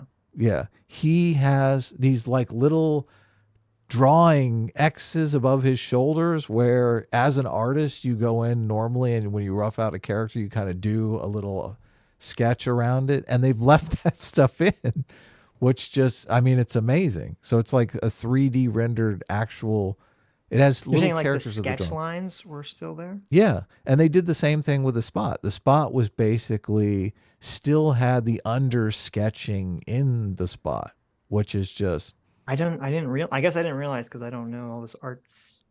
yeah. As an artist, Right. I mean, every artist should see this movie. This movie is just phenomenal as far as animation goes. Yeah. Mm-hmm. So, well, okay, what's your take? Well, I'll start where you ended on the animation. I mean, I thought it was animated very beautifully. It was very interesting to see all these different like every spider person is kind of animated slightly differently. Mm-hmm. And it's interesting to see all the different animation styles on screen at the same time. Yeah, Which that was kind great. of fun. I really liked. I didn't like the aesthetic of Spot at first. The main bad guy is Spot, which is like a joke character who becomes a not joke character, which is one of my favorite tropes. So I really like. I knew Spot you were character. loving the Spot character. I love did. this. The Spot character is my favorite character in the whole movie. Yeah. Is the Spot, who is voiced by what's his name? Jason Schwartzman. Is that his Yeah, name? Jason Schwartzman. Yeah, Jason Rushmore. Schwartzman. Rushmore, the bad And, guy, and Scott Pilgrim. Scott Pilgrim. Yeah, exactly. Yeah.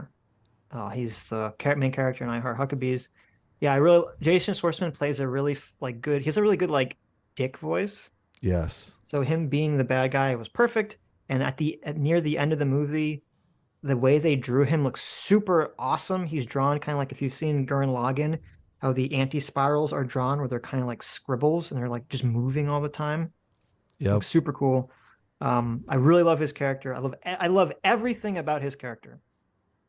Favorite character in the movie. The one artistic thing I didn't like in the movie Oh no. was in Gwen's universe. I hated how they drew the backgrounds, especially in her apartment. Okay. Were very distracting to me.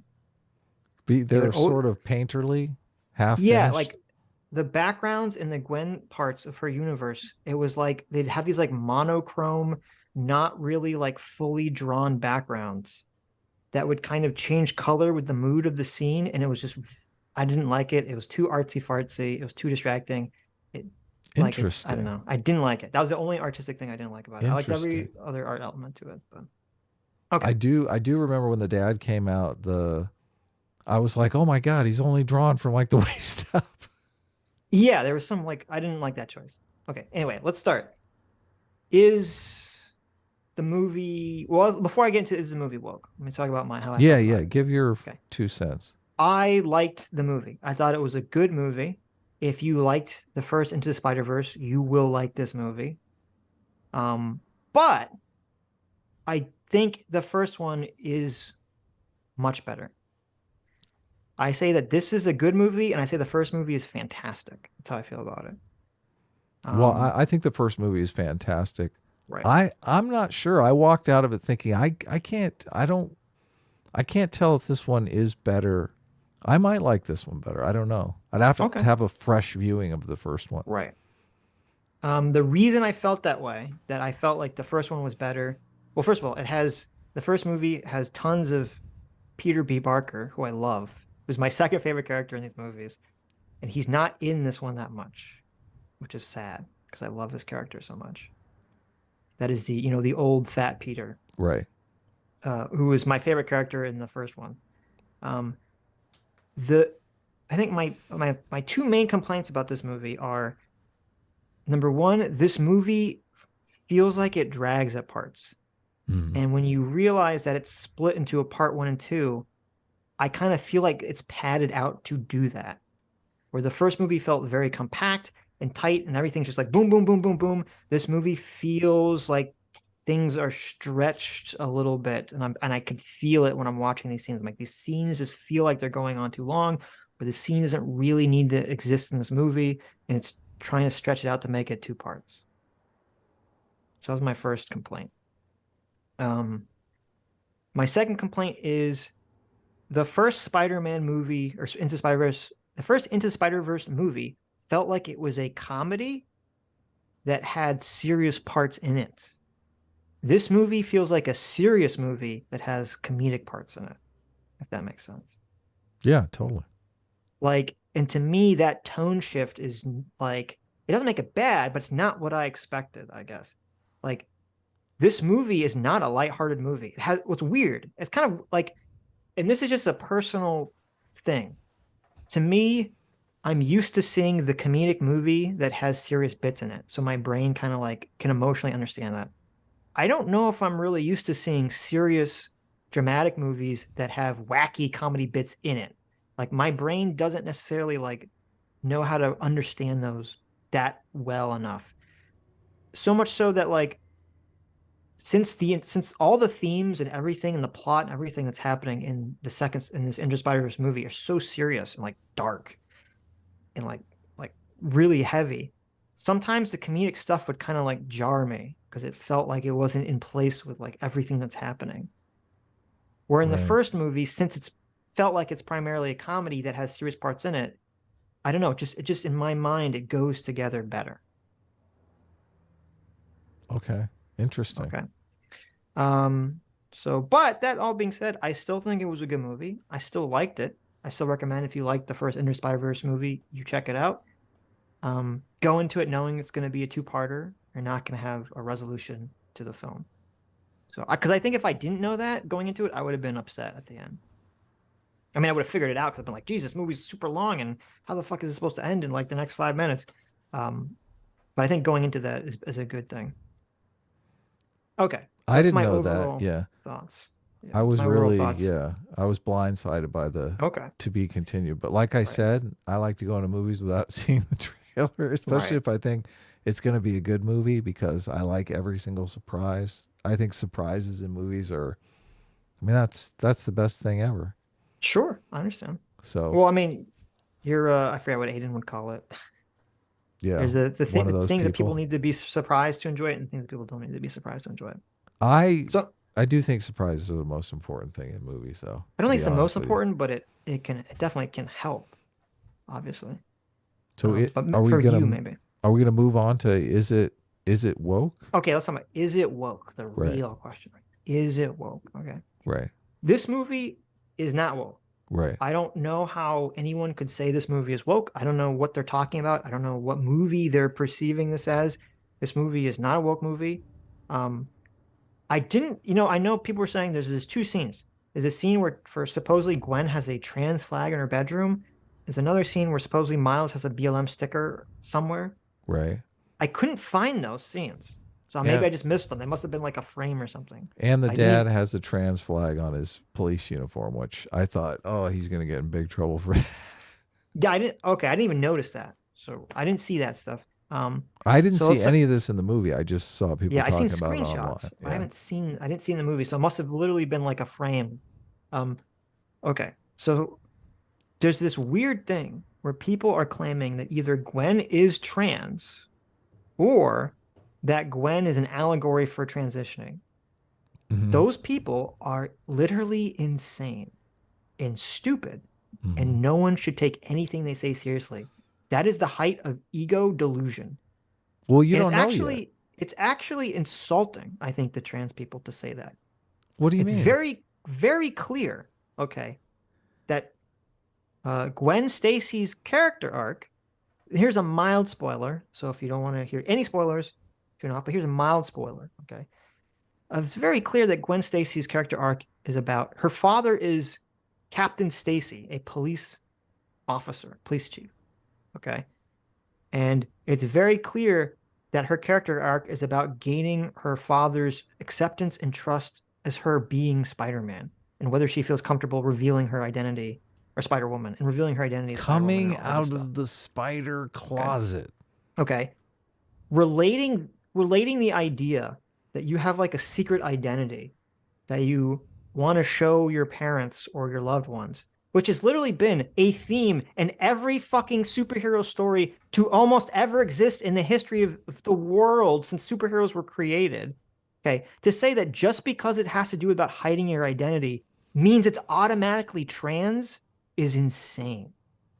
Okay. There's nothing about Gwen being trans. It's not an allegory for her being trans whatsoever. And to me, it's insulting both to trans people and to non-trans people that just having the idea that a young person has an aspect of themselves that they're afraid to show their parents automatically means it's trans is disgusting and actually angering to me. There's nothing about her character that's trans. People are fucking delusional.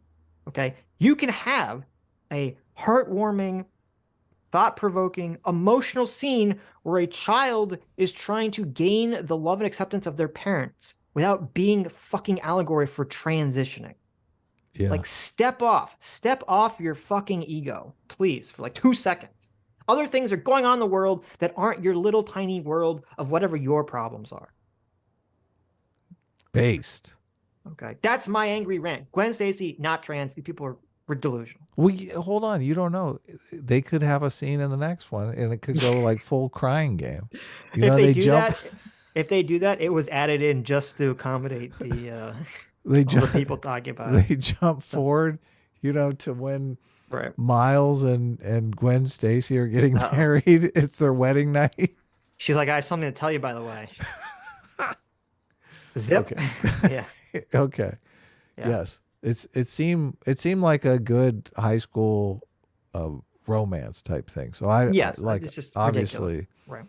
the trans stuff is people trying Very to shoehorn stupid. the stuff. It's very stupid. I tweeted out and I retweeted Vito because Vito had said something about the movie being woke, and I said, you know, who's saying this movie is woke? Because it literally makes fun of woke people. A lot of people asked me what scene was making fun of woke people, and I was referring to the college guidance counselor. Yeah, Right. Who Miles's parents are. He's got a Puerto Rican. Is it a Puerto Rican mom? It is a Puerto Rican mom. Or no, right? is she Puerto Rican or Dominican? No, I she's think Puerto Rican, right? Okay. She's Puerto Rican. So she's Puerto Rican, and his dad is African American, and the guidance counselor is basically trying to reimagine Miles' story as the woke oppression story. Yeah. And the parents are not having it. They're like, what are you talking about? Yeah, I'm American and we aren't poor. It's like, yeah, she's trying to write like, how do we get him into college? And she literally says, okay, get this. He's an underprivileged minority who grew up poor, who's trying to get into, an Ivy League school. They'll eat it up. And then the parents get mad because they're like, we're American and well off. Yeah. Not poor. And not poor. And like, this is not honest. Yes. Yeah. Right. Which was great. I thought, wow, they're making fun of woke people in academia. This is spot on. Spot on. Yeah. Yes. So True. I don't, the only thing that I could see people saying, categorizing as woke, and I would say wrongly, obviously, is the fact that there are all these different minorities. There is a character that I thought was amazing, and it's a little bit of a spoiler. They have a spider woman who rides around on a motorcycle and is like 9.5 months pregnant. And I'm so frustrated that they didn't make a miscarriage joke because she's like an action hero with a not like she's so pregnant. It's crazy. Right. Well, okay. So regarding pregnant Spider-Woman, who it's in the trailer, so I think most people probably it's not a spoiler. There's an adult watch the trailer. There's an adult black female Spider-Woman who rides around on a motorcycle, who Gwen thinks is very cool, who's like so pregnant. She's not just pregnant, she's like so pregnant. Yeah. Like insanely pregnant. And it's crazy because like in the beginning of the movie, she looks real pregnant, and then like months go by and she still looks real pregnant. So you're like, when is that baby gonna come? Yeah, totally. Okay. What's going on there? Which on one hand seems really, really stupid. Mm-hmm. Like from like why would you write this character pregnant? And it does kind of ring the alarm bells of like, oh my God, it's hyper woke. Why else would you shoehorn like a pregnant black woman into this role? Like you could have had like a black woman. Why does she have to be like pregnant on top of it? It's so good though. But I think the reason that they did it, because at first when I saw it, I'm like, what the hell's going on here? But it actually makes sense with the theme of the movie, because the entire theme of the movie is how do children and their parents interact with each other? Oh, you're right. You're right. It totally plays into theme. Yeah. That's the entire theme of the movie.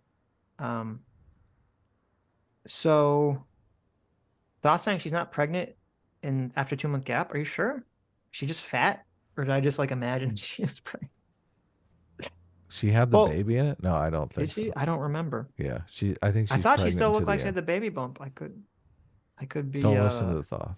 Okay, I don't remember. But anyway, regardless, yeah, the whole theme of the movie is that it's all about children and their parents interacting with each other. So that would, in my mind, that'd be why they made her pregnant. Which, if that wasn't the theme of the movie, I would say it was really stupid and pointless.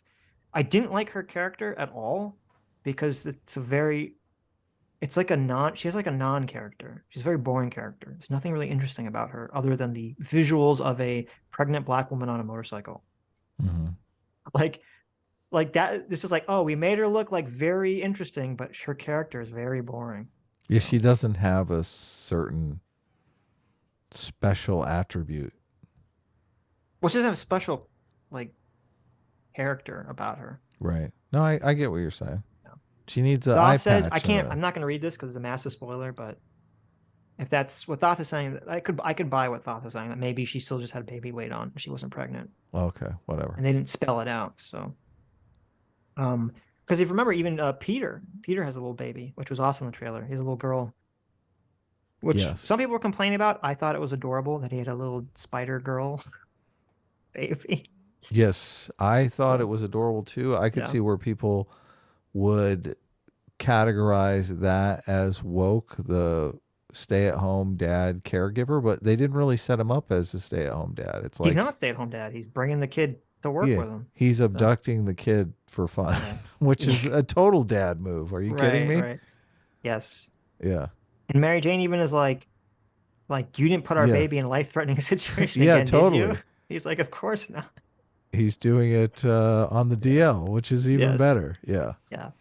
I love that character so much. I wish he was in more of the movie. They set it up for him to be in the second movie a ton. Oh, yeah, he's going to be a main part of the second movie, obviously. Sure. Yeah, of course he is. Yeah. So you're going to get that. You're going to get your closure with Peter saying much the closure. things. I just want more of his character. One of the things I did like was that, with the exception of Miguel, all the spider people have the same obnoxious personality. Oh, they do? They're all like kind of like jokey assholes, except for Miguel, who's the one straight person, the one straight man. I did like that, because then it's like they're all kind of like annoying each other with their spider banter. The spider banter was great. I thought Miguel's character was totally badass, obviously. Well, no, it's good that he wasn't. You need to have like the one person who's like the ultra serious straight man character. If everyone else is like comedic, you need to have that balance, and Miguel fit that role.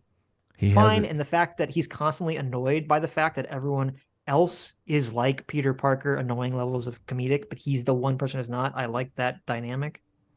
He has his own with scientific name for the Spider-Verse, which is fucking hilarious. It's stupid, yeah. I did. You know, it's weird. In the beginning of the movie, when they have Gwen's backstory, she's wearing ballerina shoes. Is she? As part of her costume. Yeah, she's wearing these ballerina shoes, which I think she wore in the first movie. And they animate her character really well, where she moves like a ballerina. And it's very, and they did this in the first movie too. It's very graceful, and it's a very interesting, like, perfect combination of taking ballerina movements and putting them into like a Spider-Man character. It's like they just flowed together so well. And I was kind of annoyed because then after the intro, she's wearing Chucks. She's no longer wearing her ballerina shoes. She's wearing Chucks, and I feel like her ballerina movement all kind of disappeared for the rest of the movie. I don't know what happened there. So those were Hobie's Chucks. Okay, should we talk about Hobie? I mean, we can, sure. Okay, so this will be a little bit more spoiler that we've got into. Talk about Hobie. So there's a character called Spider-Punk. Right. Sid Vicious. Yes, who's got, he's got the punk spikes on his head. He's a British guy, like a punk British rocker character. I think he's woke. Adam doesn't think he's woke. Well, I mean, how are you defining woke? Someone who doesn't, what I always define it as, someone who doesn't believe in liberal solutions for society's problems and thinks we need to have some sort of massive leftist solutions for society's problems, which an anarchist is, by definition, I'd argue. I think woke is somebody that wants to force their belief system onto other people. Well, he doesn't. So the character, okay. So this is a movie by Lord and Miller. The Hobie character is very similar to another character they've done in another movie. Do you know who I'm referring to? No, who is it? He's very similar to a character in the Han Solo movie. You saw that stupid movie? Did you never see the Solo movie? Of course not. That piece of trash? Why would I see that movie? There's a character in the Solo movie, which is a robot. Oh no, the feminist robot? The feminist robot character, yes. You're right. Yes, see, now it's suddenly it's all making that sense. Stupid ass feminist robot. Yes. In a Solo, there's a over the top feminist robot. This is sacrilege what you're doing right now. But you know I'm right. Comparing Hobie to the feminist robot. You know I am right. You Look, know it. You can sense it. You don't want it to be true. You don't want it to be true, but in your heart, Skywalker, you know it is. All of you have permission to downvote this video right now. because of what Sitch just did. There's a character in Solo, which is a hyper-feminist robot character who's very pro-robot rights. And it's obvious. Well, it's not so obvious because obviously Lord and Miller got replaced. And I think that's part of why Solo got so wacky. It didn't make sense because they obviously were trying to make Solo like a very straight-up comedy, and Disney didn't like that. But elements of it still are there. So it kind of has like this weird tone to it that doesn't make sense. And I think Lord and Miller obviously put the ultra feminist robot in there as a joke. It was a joke on wokeness. Mm-hmm. Or that was their intention. It was a hyper woke character as a joke. Hobie is very similar because he's a character who's an anarchist.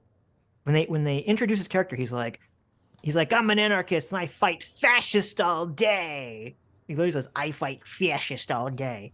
And every time he can say anything, he has to turn it into like a weird anarchy political statement, regardless of what the situation is. He does. It's hilarious. Even if it doesn't make sense, he turns it into like this weird political anarchy statement. It's true. It's funny though. It works. It totally works. It is funny. It is fun. That's what I'm saying. It's because it's not, it's like it's making fun of, even though it's interesting because Hobie is a character that you like, they kind of set it up so you're not supposed to like him. Because he's supposed to be seen as a romantic rival to Miles.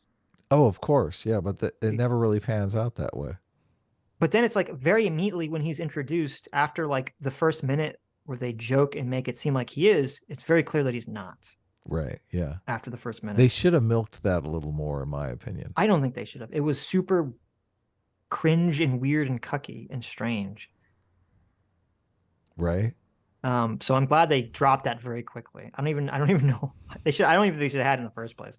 But anyway, so you have this character who's like comes out across as like hyper woke. Originally, is kind of shown to be a romantic rival, but then very clearly isn't. But he's always making everything political.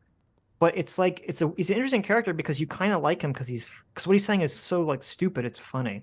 But it also seems like he's like a helpful, good character, so you kind of like him. But you're not. I don't think you're supposed to take all of the woke shit he says like seriously. You're supposed to kind of like roll your eyes every time he says something that's like over the top woke, Right. or over the top anti-liberal, anti-capitalist. That was working. I was rolling my eyes. Yes, but I felt like the writers want you to have that. You're supposed to roll your eyes. Yeah, no, I agree. It was comedy gold. Right. Like when Hobie's looking over at the dimension being ripped apart and he says that's a metaphor for capitalism. Yeah, totally. That's Right. hilarious. I'm like, okay, you as an audience member are supposed to go like, oh my God, can he like turn it off for like a second, please? Yeah, that's why I was. Yes. That's why I just don't see how people see this movie as woke, because it does seem like it's making fun of woke more. It's more than it is not. Right. Well, that's my point, is that I don't think the movie is woke. I think, the scene you talked about with the counselor is obviously anti-woke. I think Hobie is a joke on wokeness to some extent. So, well, I would say, it's kind of a joke on that revolutionary spirit. Yeah, more than I would. For me, wokeness really is like progressive authoritarianism. Right. And okay. Hobie is the opposite of authoritarian. That's true. That is true. And I understand what you're saying. He is not authoritarian. Because he's an actual literal anarchist. He's very anti-hierarchy. He's anti-authority. And you're probably right. It's better to say he is a joke on just the kid who wants to just tear everything down. Be a revolutionary. Yeah, exactly. Yeah, the kid revolutionary. Yeah, that's a good point. That's probably a better way to describe his character. But yeah, he's but I one like of the his best. Character. He's one of the best characters in the movie, obviously. Yeah, I like his character. He's a funny character. So do you want to give the spoiler for the end, or no, that's probably not in the trailer, is it? There's no reason to talk about the spoiler for the end. Okay. They set up a very good villain for the second movie. Yeah, I liked that. I like where looks like the end's gonna go. I mean, I predicted it as soon as you realized what was happening. I was like, I know. Right, but I liked it. It was a good setup. Oh, I was gonna say another reason why I don't think this movie is woke. This movie is pretty unabashedly pro police officer. Oh yeah, that's another huge point. Yeah. So I don't, it's not pro woke. Cop. Yeah, very pro cop movie. No defunding the police. Yeah. Yep. Yeah. Okay. So let's see. There's a criticism I can levy here, and I'll try to do it without spoiling. This is a spoiler. This is a minor spoiler. It could be even a major spoiler. I'm not going to say exactly what it is, but if you've seen the other things I'm talking about, you'll know what it is. So if you don't want any spoilers, you can turn it off here. One of the things I really didn't like, or got annoyed by this, I heard people saying, I'm tired of having these movies and stories about multiverses with all like, you have one character who's like just repeated everywhere, right? Mm-hmm. That doesn't bother me. I'm totally fine with having a Spider-Verse movie with 1 million Spider-Man characters in it. That's fine. There is an element that does bother me. The element is you have a multiverse, so you could technically do anything, right? Like it should be endless the possibilities. The main theme conflict with the multiverse is the exact same conflict in any story that has a multiverse in it. It's the same conflict you had in the Doctor Strange movie. It's the same conflict fucking Wanda had in the Doctor Strange movie. It's the same conflict Rick has in Rick and Morty. It's the same conflict in all these multiverse movies. Something has to happen. Here's the major spoiler, okay? That there's this question of meaninglessness when there's so many versions of you, and there's this question of some event has to happen and you can't change it, because if you change it, it will destroy all reality. Right. Okay? Or it just becomes meaningless. What is kind of the Kobayashi Maru test, though? It's a test that you are supposed to fail. Yeah, but I feel like we've seen that so much. We've seen a million, like we've seen that so much. It's the same thing with the Loki TV show. Like, okay, do something else with the multiverse, do something else with time travel, as opposed to like, there's a magical fate that has to exist and you're not allowed to change it sort of idea. Yeah. People like Destiny. Just I just do something different. And here's your major spoiler. Okay. Oh no. I already pretty sure I know how the main plot is going to resolve, because I'm trying to say how to word this without getting so hyper specific. Well, don't spoil it. I'm not going to spoil it, but I'll just say this. The main conflict is obviously Miles wants to do something that he's not supposed to do because Destiny says he can't change it. Okay. He wants to bang Spider-Gwen, but there you go. He has to wait till she's an adult. And Miguel says, Miguel, who literally does the Rick thing that Rick from Rick and Morty does, okay, about the whole family situation. Miguel says you can't, if you start changing everything, or if you start changing the way fate determined to things to happen, it will destroy reality. Okay. Yeah. And he claims he knows this because he did it and it destroyed reality. Right. He's wrong. We already know he's wrong because this was already the fucking plot point in the Doctor Strange movie. Did you see Doctor Strange 2? Are these the same universes though? Is that what you're saying? This is the same. All the universes are tied in because number one. I didn't see Doctor Strange. It looked awful. Okay. It looked like a piece of shit. Okay. Here's and this is a big spoiler. So if you for Doctor Strange, cut out now. Well, for Spider-Man, because it's the same plot point as in Doctor Strange. Right. Okay.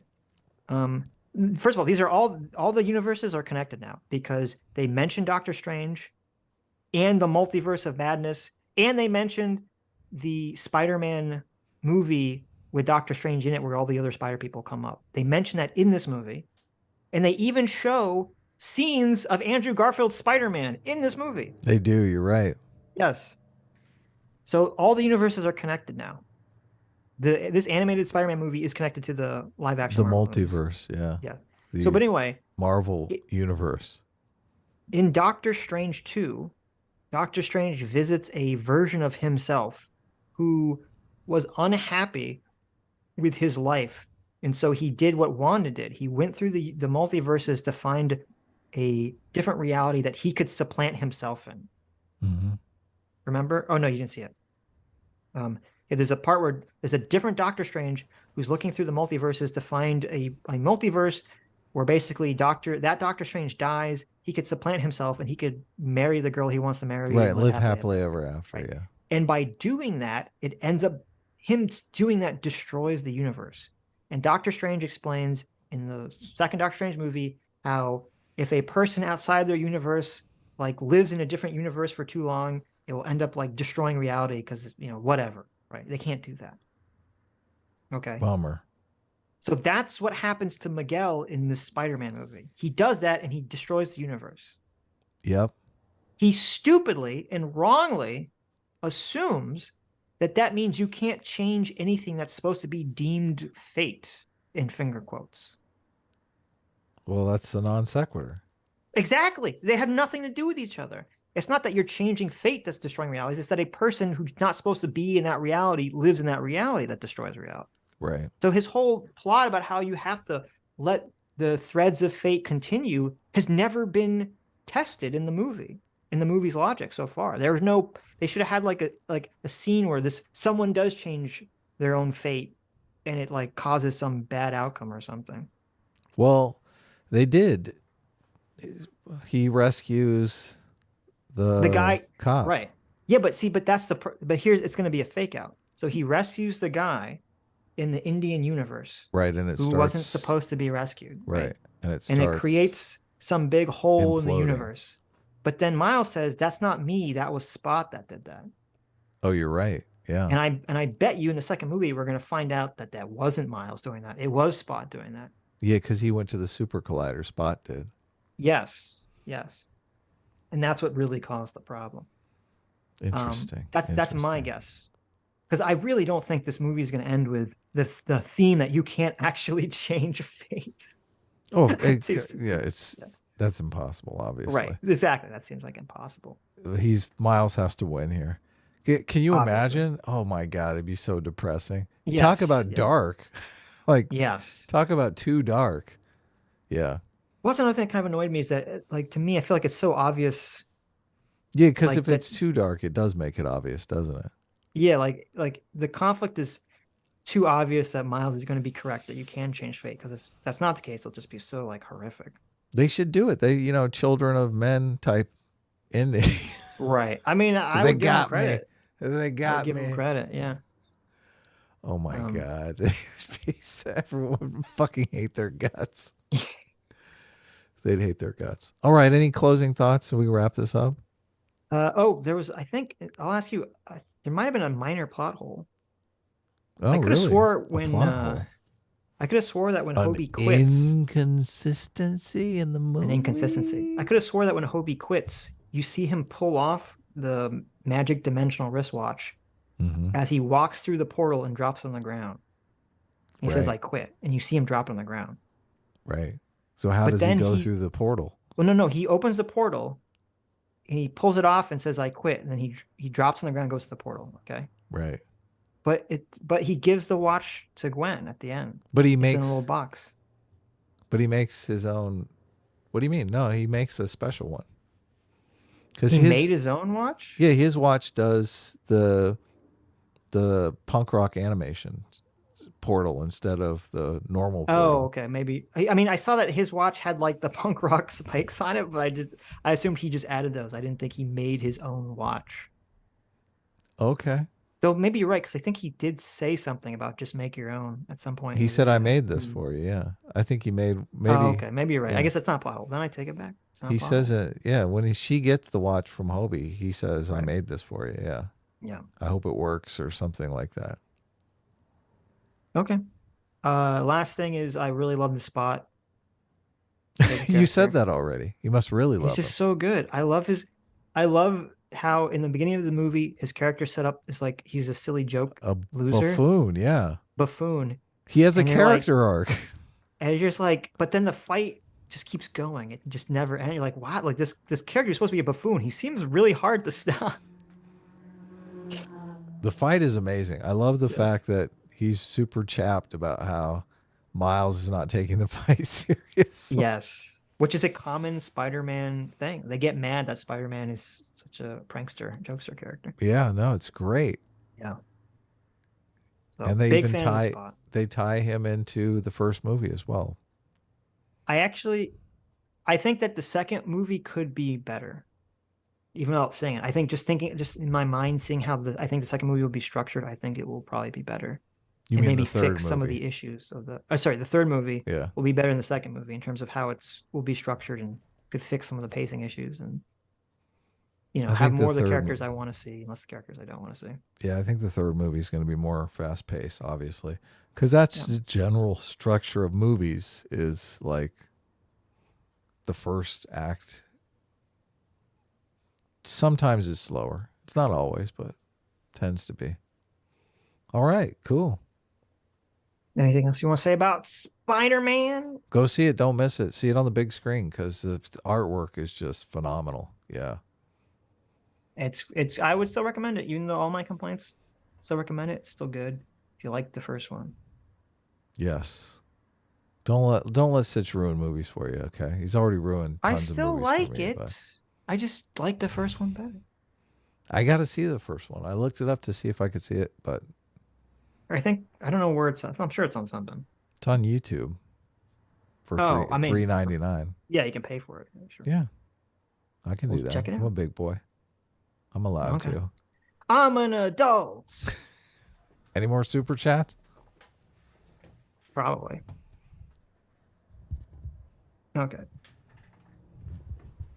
Doug for $5 says fondue in Sitch's stories reminds me of what if alt history's videos on communism shared by Adam. Complaints of capitalism are complaints on the human condition.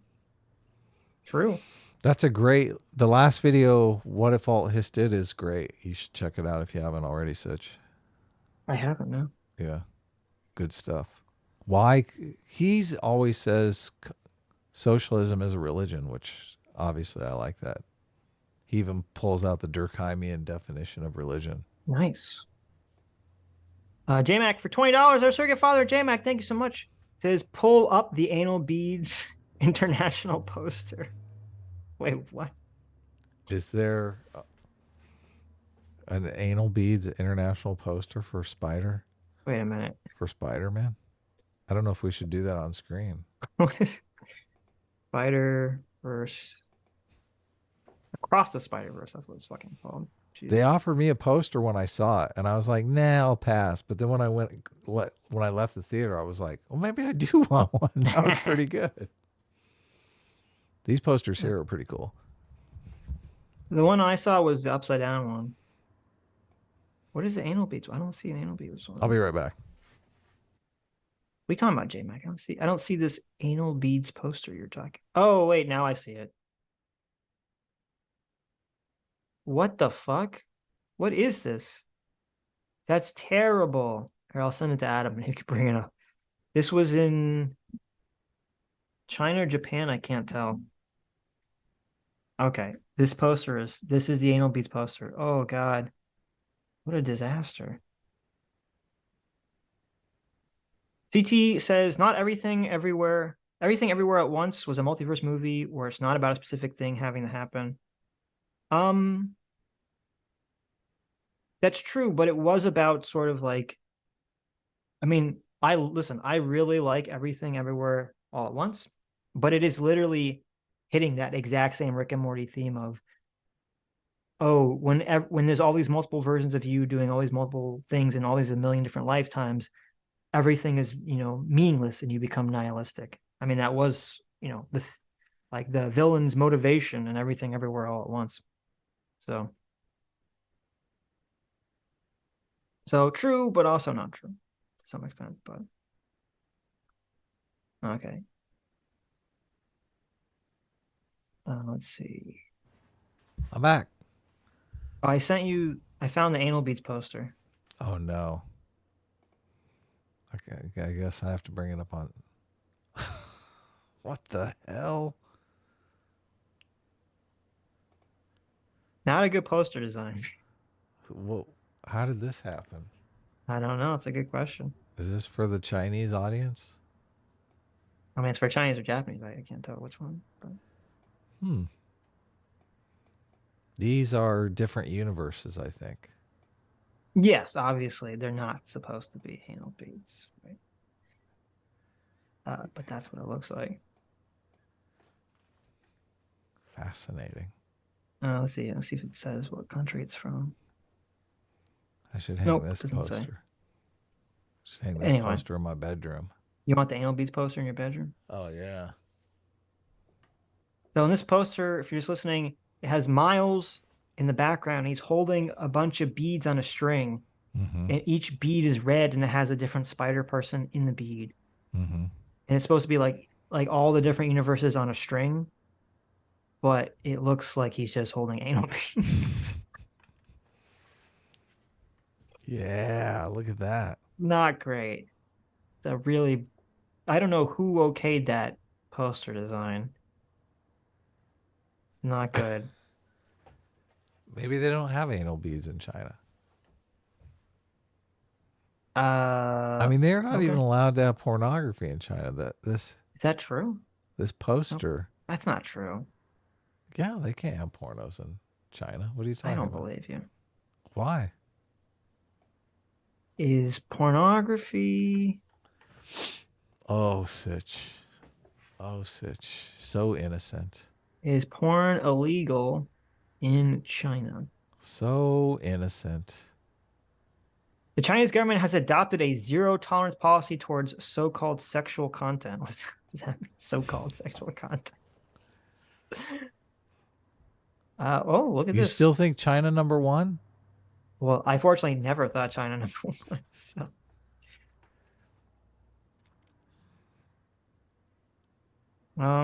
Wow, look at this. I guess you're right. Yeah. Shocking. How did you know about this? How do you know about the porn rules going on in other countries, Adam? Well, I like to travel. Okay, you want to make sure you don't get in trouble. No, I can't remember. I read it somewhere. Uh-huh. And I immediately thought, well, that kind of sucks. You're like, I'm never going over there. I can't look at porn. All the trad cons, I mean, they should move to China. They're authoritarian. They don't allow pornography. Mm-hmm. They're trying to get people to have kids. Look, it's like utopia for you guys. But okay, here's the weird thing. It says apparently pornography is supposedly illegal. However, according to surveys, I don't know who's doing the surveys, 70% of Chinese men from 1829 still watch pornography. So I guess they're getting around whenever this illegal pornography. They all have rule is. VPNs. I don't know. I guess they're getting around it somehow. Supposedly there is like prostitution, but all of the women, they put out like yoga poles and they pretend like they're doing yoga in the street, and they're just like fitness teachers, but really they're showing their wares to Yeah, I understand. go down to the alley. It says prostitution is illegal in China. prostitution supposedly. is illegal. Yes, Supposed to be illegal, yeah. of course it is. Yeah, Right. but they're going to give you a yoga lesson. I see. It's not prostitution. That's what I'm telling you. I'm like, look, I'm just a simple yoga instructor, and I'm here to teach you yoga. Someone asks, why is prostitution illegal and yet so open in China? It says prostitution is institutionalized in Chinese culture and history. It says that even though it's technically illegal, the government doesn't really crack down on it. So there you go. I don't know how much do they crack down on prostitution here in America? I think a lot. Well, I mean, I thought like all those. They usually I get a mean- lady cop to go out and act like a prostitute and bust Johns all night long. Yeah, but like I thought all those things with like the call girls, like you can find those like lists of girls pretty easily. And I could have swore those were all like prostitution. Isn't that all that call girl stuff prostitution? I guess. I don't know. I They probably mean- have sting operations on those too. I guess I don't know. I feel like I wouldn't feel like they risk it. don't crack down on that very hard. I don't know. I had a friend of mine that used to go frequent various massage parlors where they had prostitution going on. Mm-hmm. And I thought, how do you know every single massage parlor where you can get laid? It seemed weird to Do me. they have but- sex or they just give happy ending hand job? No, I think they have sex. Wow. Okay. Jeez. Sex, blowjobs, everything. Damn. Yeah. Look at that. Well, listen, it's obvious. Whenever there's a massage place, he goes, I'll check that place out. I think so, yeah. He just checks it out. Sometimes I wonder, because I get a weekly massage. Sometimes I think, I wonder if they do that here. Not that I would do it. I'm just like, I'm thinking. Here's the I'm curious for your friend. Does he have to initiate this check or do they initiate? I would assume he does, right? Because like that would be how, if they ask, like that would get them in trouble, I would assume. I think he would do is that it? Is that everything? Is that the move? Is that all? Is that the move? Is that everything? I think so. I think that is the that's a good one. move. I Is think that that's the everything? move. Is that it? Yeah. And then And then they you say, just look at them knowingly. Is there anything else you'd like? And they like kind of wink. Yes. Okay. Anything else? Anything more? Right. Is that it? Oh, look, your towel fell off. Okay. I don't know. It's weird. CT for 2 Canadians says Adam only likes the intro because of having a crush on Gwen. Is this true? I don't have a look. Gwen is 15 years old, I think. Like she's a little young for me. So I don't know how old she's supposed to be. I have no I mean, crush. she looks older than 15, but I'm assuming she's still in high school or near high school age. Well, if she's old enough to vote, maybe, but I don't know. Gwen, regardless, Gwen is really not my type. I just thought it was endearing to see Miles interested in a girl. I was looking at it more from like the parents' point of view.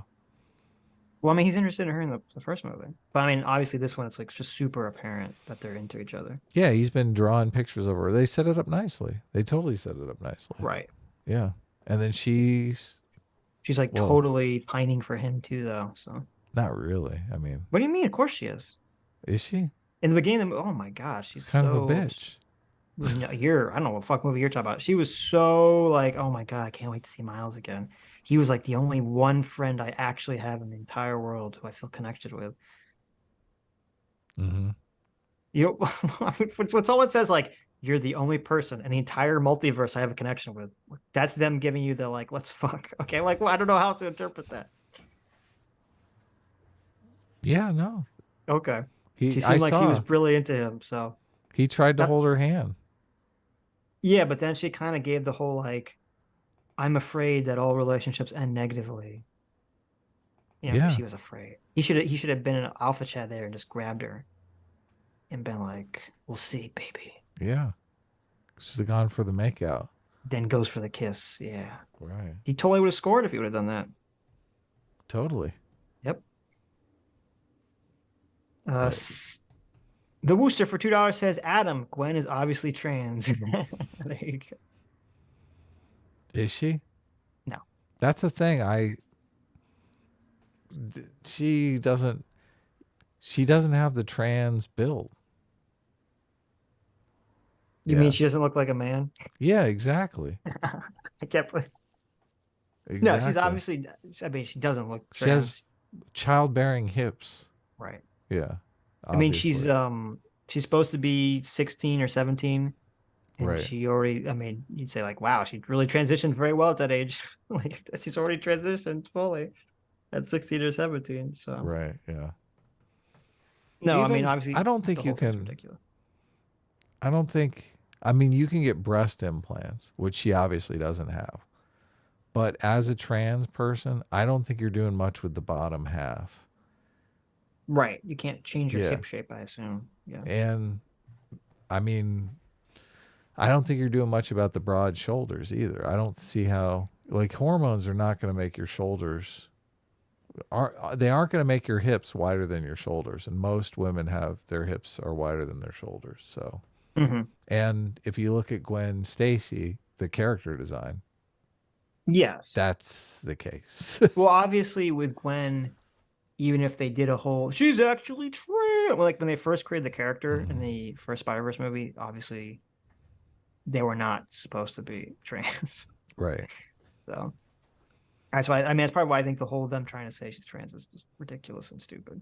Yeah. They're so, they can't enjoy a movie unless it's a Christian movie. They need Yeah. a movie that's their religion. It's the woke religion. Look, our movie's a woke movie.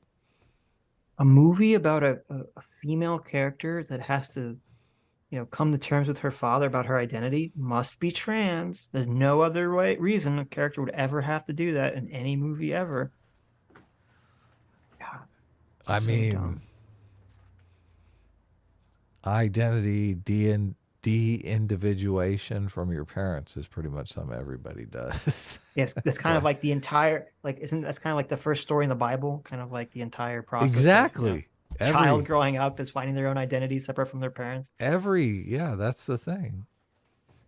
I remember rebelling from my parents, having to separate myself from my parents. My parents are, you go from, your parents are the world to you, the people you want to hang out with, the people you're trying to get to play games with you and stuff, to, oh my God, my parents are such dorks. I don't want to even be around them.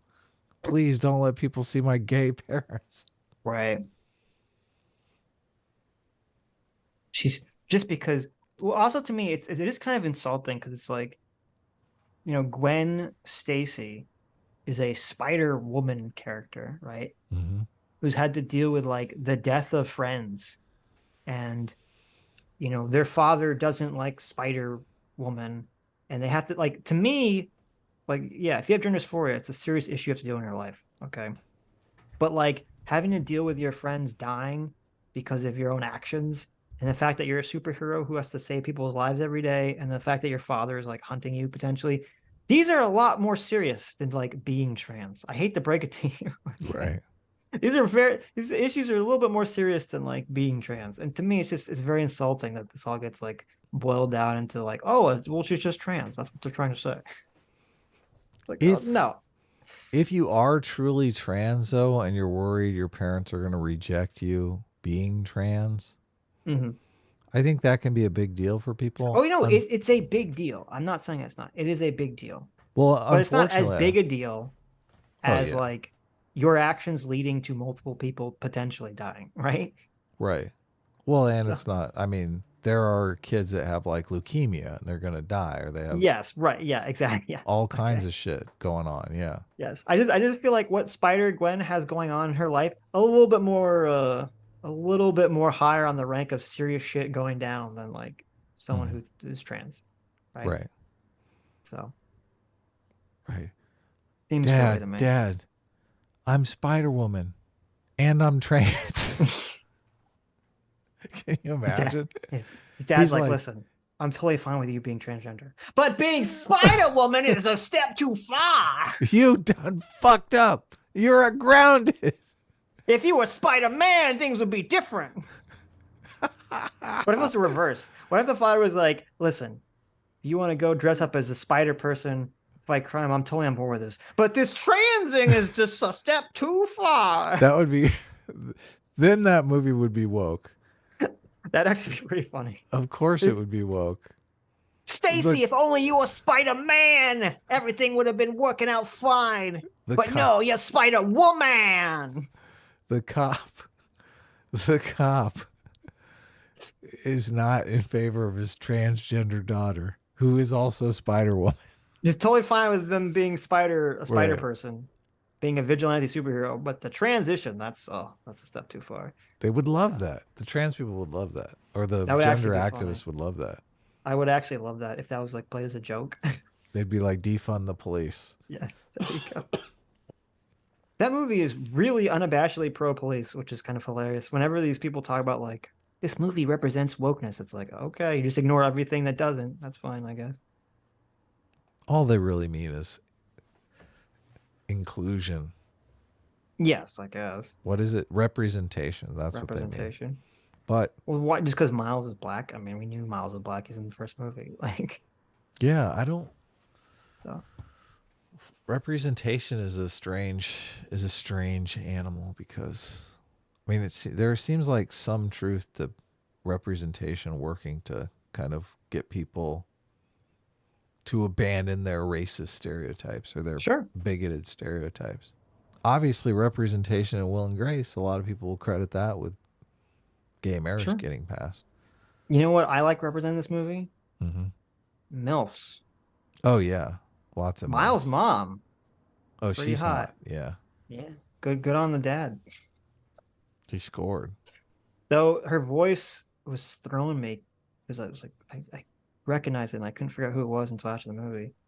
Who was it? It was if you've seen Dexter, it's LaGuardia, the police chief from Dexter. Oh yeah, she even looks like that. That's hilarious. She looks like a hotter version of Yeah. At first I thought it was the actress from Scrubs, but it wasn't. It was Turk's wife. Yeah. Did you see that there's this horrible commercial before the movie started, which was the two main characters from Scrubs, whose the actors' name I forget, Turk and JD, and they're singing "Tell Me More" with John Travolta about like some cable streaming service. Didn't see it. Okay. Must be local for you. I was like, oh my God, this commercial is awful. They had the Flash trailer for... I saw the Flash trailer too, yeah. The non-binary Superman. Okay. Which, I mean, I can't wait, to be honest with you. I kind of like non-binary Superman. Are you going to go see that? Maybe we talk about that next week. Zach Braff. I might see it. But I said I'm in a bad mental state for it, but I'll still try to give it a chance. Are you going to do a video on Spider-Verse now that we've... I don't know.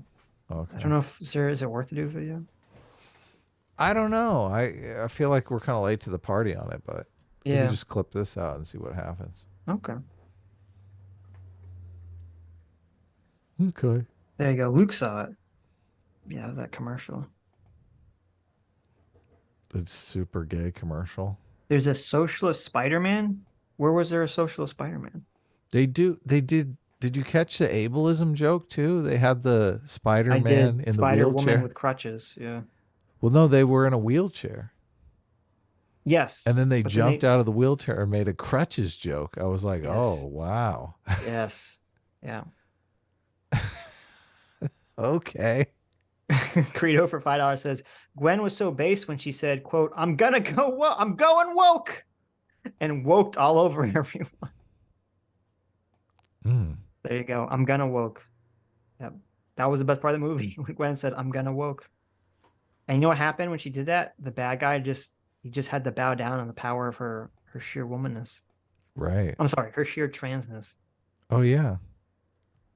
She slapped him with her lady penis. Yep. He said, "I'm going woke," and she cock slaps the bad guy and knocks him out. Oh, my God. Make that the opening of the... Of part 2? No, of the Spider-Verse. Of our Spider-Verse review, CT. There you go, CT. There's your opening. Spoiler. She My favorite part of the slaps movie. him with her My lady favorite penis. part of the Spider-Verse movie was when Gwen Stacy says, "I'm gonna woke," and she slaps the bad guy with her lady penis and knocks him out. Did that happen? Of course it happened. Now I'm wondering. Now I'm thinking maybe that did happen. If There's a lot if going on in some of those scenes. If I sufficiently gaslit you into thinking that actually happened, That was in the chase scene, right? that was in the chase scene. Yeah. Miguel, smack. No, she smacks Spot. Oh, it's Spot? She takes her lady penis and she puts it in his hole. His Spot? Yeah, and knocks him out. Ouch. Which Yeah. one? His front hole or his back hole? That's a $1 million question. Or his face hole? I thought he kicked himself in the nuts. But apparently he kicked himself in the butt. Oh. Damn spoilers. Spoiler. Where we at here? Sketch for $5 says, hopefully Sony doesn't pull a Desolation of Smog / Battle of the Five Armies combo when the third movie comes out. Well, yeah, I don't think that's. I think the third movie's gonna be better. I don't think that's gonna happen. I mean, I obviously have significantly more faith in Lord and Miller than I did with whatever his fucking name is. Did they do Lego Movie too? They did, yeah. Yeah. That's why there's that one Lego reference. They're fucking amazing, yeah. The Yes. Lego reference was great. Yes. The Lego Movie is good. The first one's very good. They didn't do the second one. Doomer Media for $2 says Katie is greater than Sitch. Yeah, Doomer's a big Katie fan. Someone's trying to get a date with Katie, it looks like. Yeah, Doomer said, "Why didn't you guys tell me about this Katie chick? We'd get along great." Oh, did he really? Yeah. So there you go. Doomer, do you like the bald Katie or the long hair Katie? Which one are you into? That's right. She shaved her head. Yeah. Let us know. You like the Sinead O'Connor look or the... Asme for 6 MYRs says, listen to Doomer. He is right. Multiverse sucks. Doomer didn't see the movie. Okay. Doomer's not allowed to go to the movies. Right. He got his movie pass revoked after that Tarantino video he made. Kyle Petty for 8 months says, hey, you guys, seen the new Fable trailer for Xbox? Looks insufferably woke. In the comments under it, give me faith in humanity, bringing up ESG, etc. I didn't see the trailer. I saw people laughing about the character looking very not attractive. The very not attractive looking female character. I'll send Adam a picture. Oh, I saw it already. Oh, okay. Yeah, so you know what I'm talking about. I saw Quarter respond to, who's that? Ian Miles Chong guy? Yes. And he responded with a picture of, because he was saying, oh, look how ugly she is. And he responded with a picture of that guy. The Quartering. Wait, he was responding. Wait, what? What happened? Ian Miles Chong. I know that the Quartering and Ian Miles Chong don't like each other. I know that. Ian Miles Chong said something about the ugly lady. Right. And the Quartering responded, like retweeted him with a picture of Ian Miles Sean saying, look at your face, dude. You like, Right. no, you basically don't have room to talk. So Right. which one is it? We'll bring it up. The announcement trailer. I got it in the thing. Is it announcement trailer, official reveal trailer, Fable 4 I don't know. reveal trailer? You want to watch the trailer? Yeah, I was going to bring it Okay, up. Sure. Bring it up. Trailer, teaser. I don't know which one to bring up, though. I don't know. Okay, announcement trailer. Oh, Did you shit. see that there It was a wouldn't let me trans do it. woman that was at a Pride event at the White House that took her top off? Yeah, she had some nice Yeah. tatas. I saw. And she covered her nips and took a picture with her top off at the White House, and she's now been banned for showing up at the White House anymore because she took her top off. There you I mean, go. I would give her a season pass. I don't know why would they ban her? Because they don't think it's respectful to have women or trans women taking their tops off in front of the White House for a picture. Is she trans? Yes. Oh, she was a trans woman? Yes. I mean, she looked like a real woman to me. Well, there you go. Look, she passes very well, so I'm not surprised she wanted to take her top off. Right. I But assume you come to you only think saw about it, Yeah. I never looked at her face. So I don't, maybe You just saw the boobs, and that was all that. yeah, caught your that's kind eye. of all I was looking at. So I assume you just saw the picture. You didn't see the no, you hear- I saw the video. Oh, because she sounds she passes fairly well, but she sounds. Oh, I didn't turn the sound on. So. Oh, yeah, okay, yeah, you can tell when you hear her voice. Oh, she was taking a picture next to a trans man who has his/her breast removed because you can see the scars. Oh, I didn't see that part. I didn't even notice that till just now. Oh, this says Xbox 2020, so this is the Right. old video. Damn it. Never mind. Fable. This is probably with the hot fairy in it. Oh, JP Mexican just sent me a picture that kind of destroys your argument. Oh, I have seen this argument before. I mean, I have seen this picture before. that it looks like a trans woman? No, the you can't be punk and also be racist, sexist, homophobic, or transphobic. Oh, I saw that. Yeah. Yeah. I've seen that, but those are the new people. Okay. Those are the new authoritarians. I see. Yeah. That's not punk rock. That's the opposite of punk rock. Punk rock was like, don't tell me what to do. And the woke is like, I'll tell you what to do, bitch.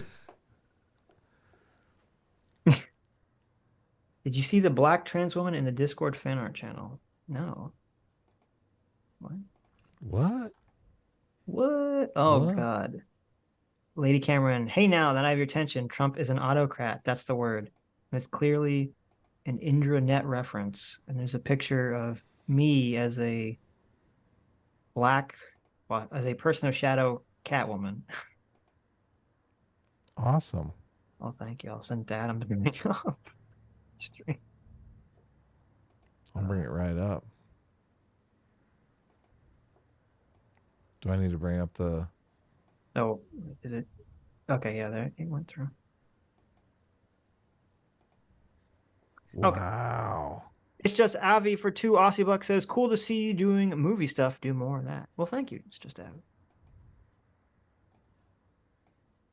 Sitch and I are big movie nerds. It's true. Sitch needs to see Menace to Society. I do.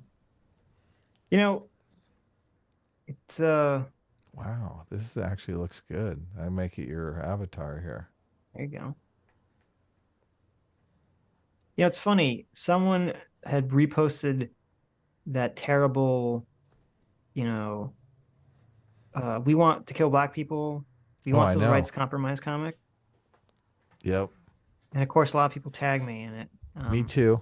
And tagged you in it. But I And let so- you retweet it because I was like, okay, don't steal it. Don't Right. steal the meme. That's fine. You can steal it. Anyone that wants could steal it. People have made other versions. I still think my original version is the best. Mine's better, but Okay.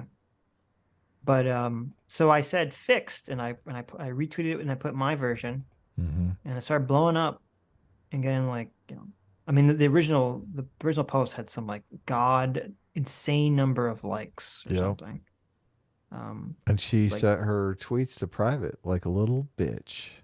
Yeah, I was gonna say, so it had like, I don't know, tens of thousands of likes on her terrible shit tweet.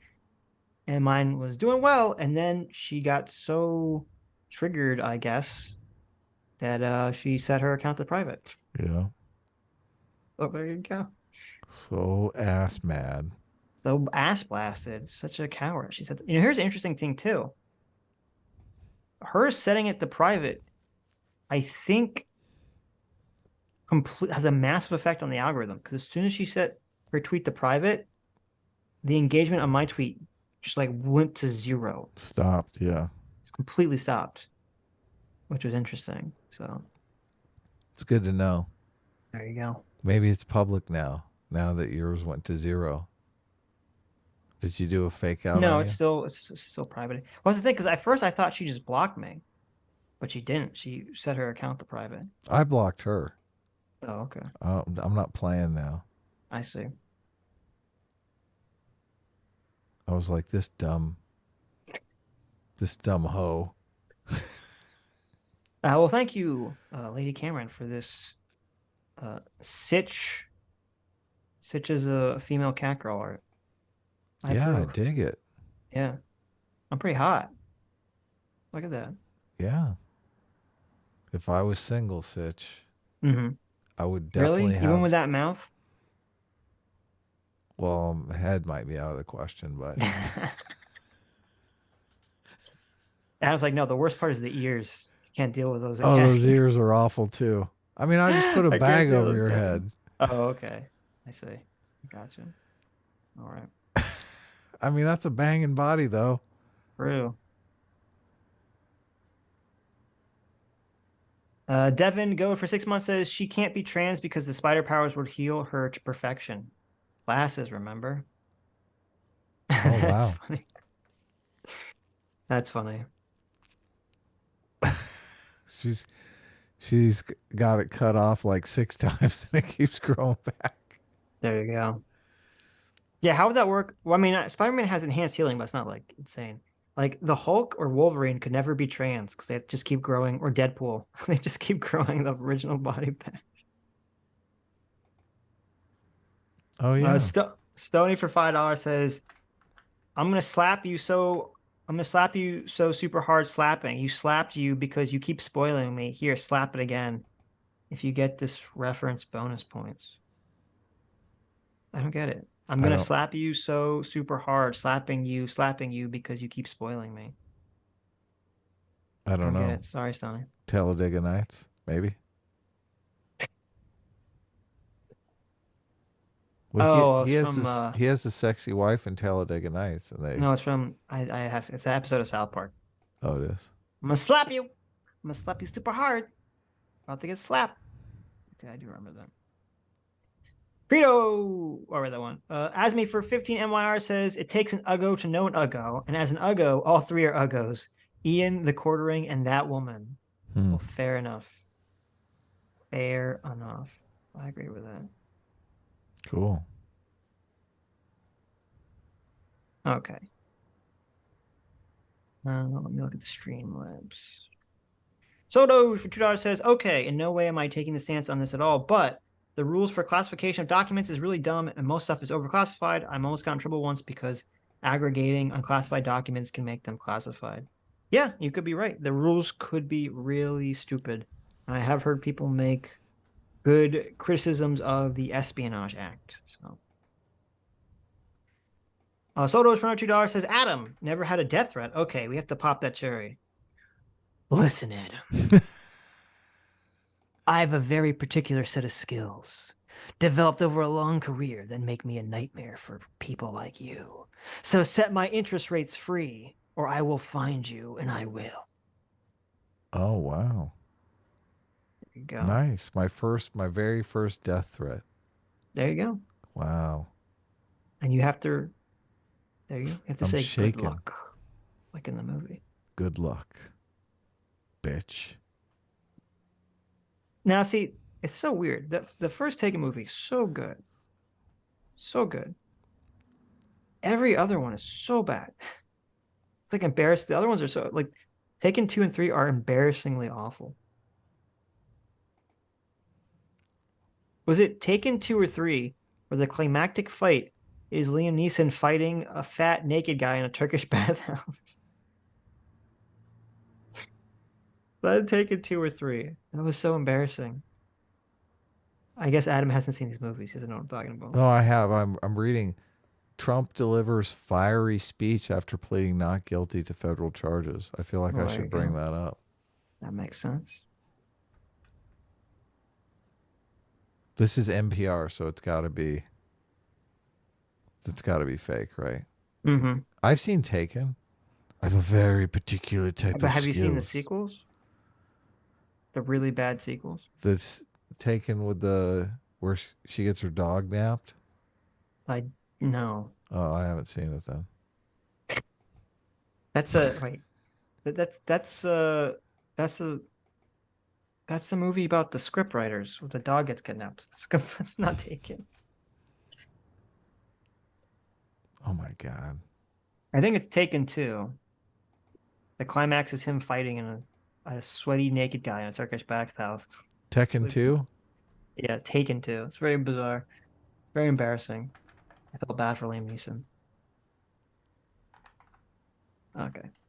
Death by Sloth for $2 says working with external or the one. Strawman Steven for $2 says I like this. Strawman Steven for $2 says PSA Sitch literally believes that Hillary Clinton, Barack Obama, and Joe Biden should be allowed to bring top secret documents to Xi Jinping and Kim Jong-un themselves without repercussion.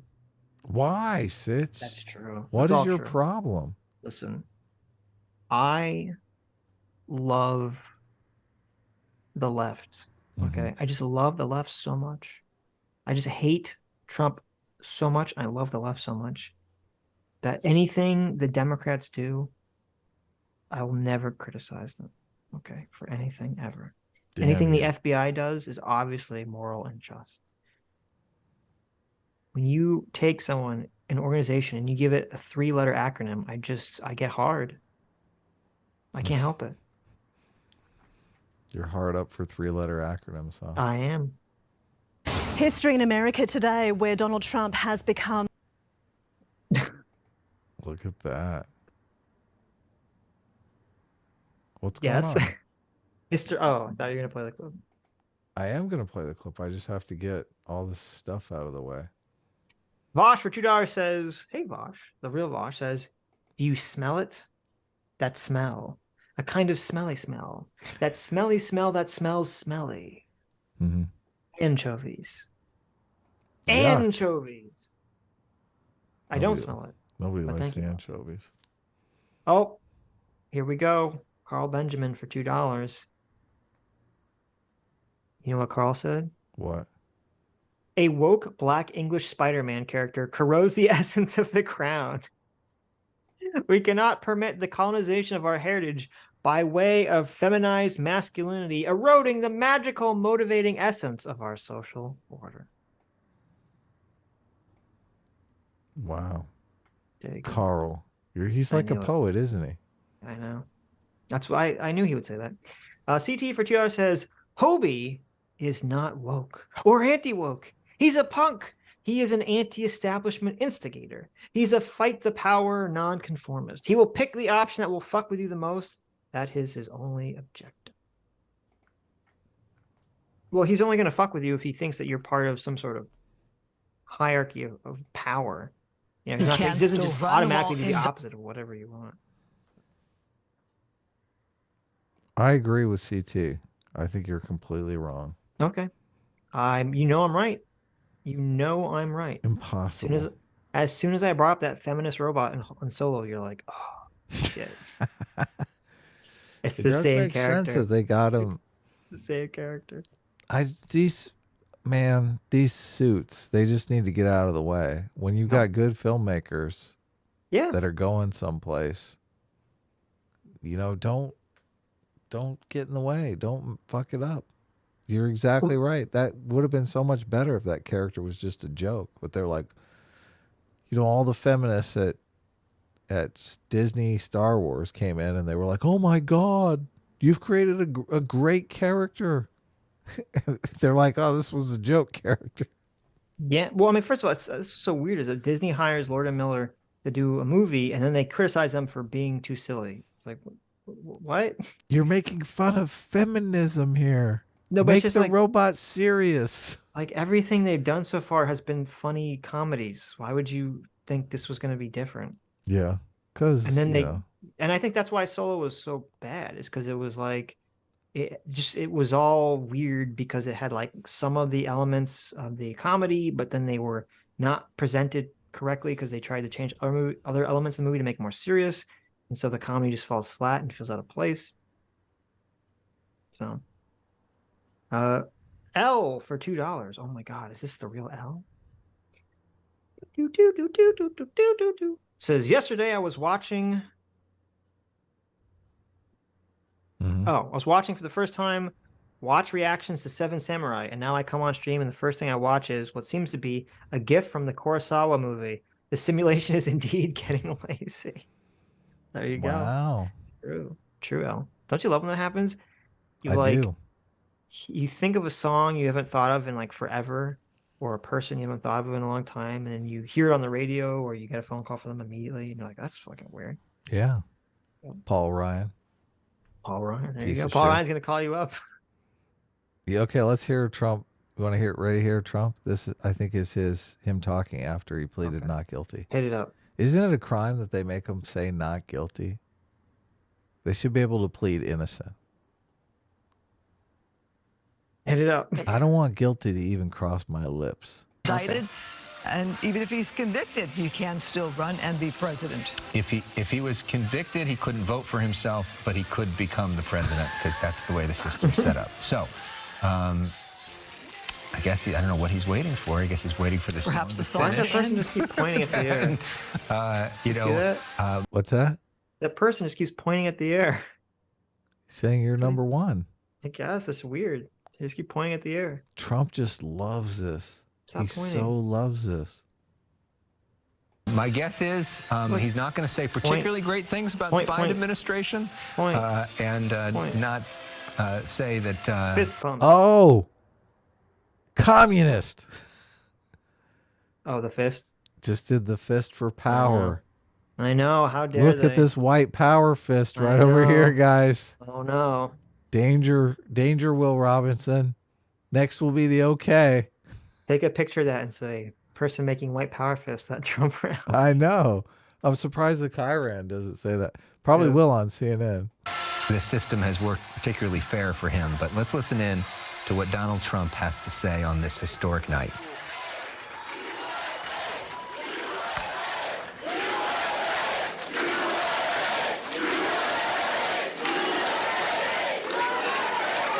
Thank you very much.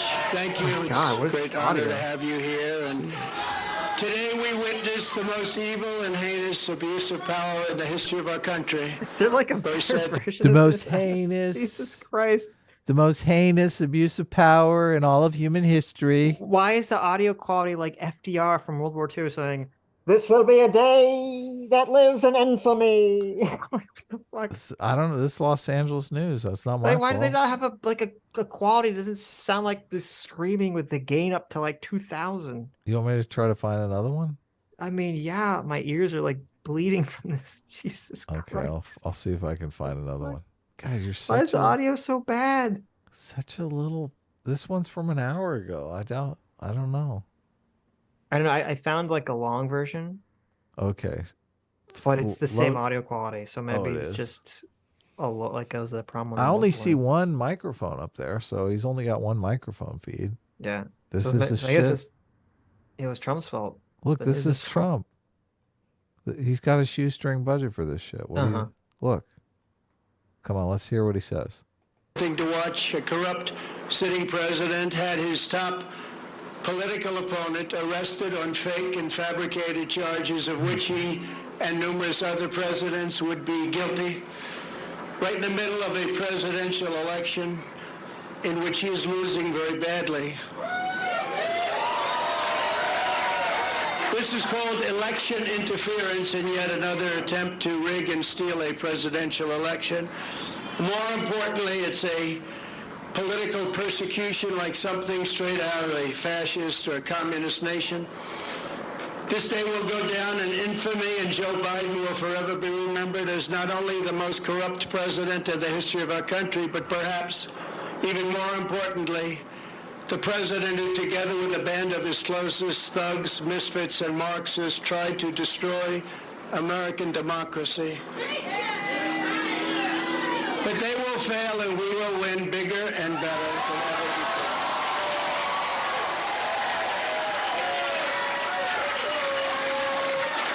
Charging a former president of the United States under the Espionage Act of 1917 wasn't meant for this. An act for a crime so heinous that only the death penalty would do, and threatening me with 400 years in prison for possessing my own presidential papers, which just about every other president has done, is one of the most outrageous and vicious legal theories ever put forward in an American court of law. The Espionage Act has been used to go after traitors and spies. It has nothing to do with a former president legally keeping his own documents.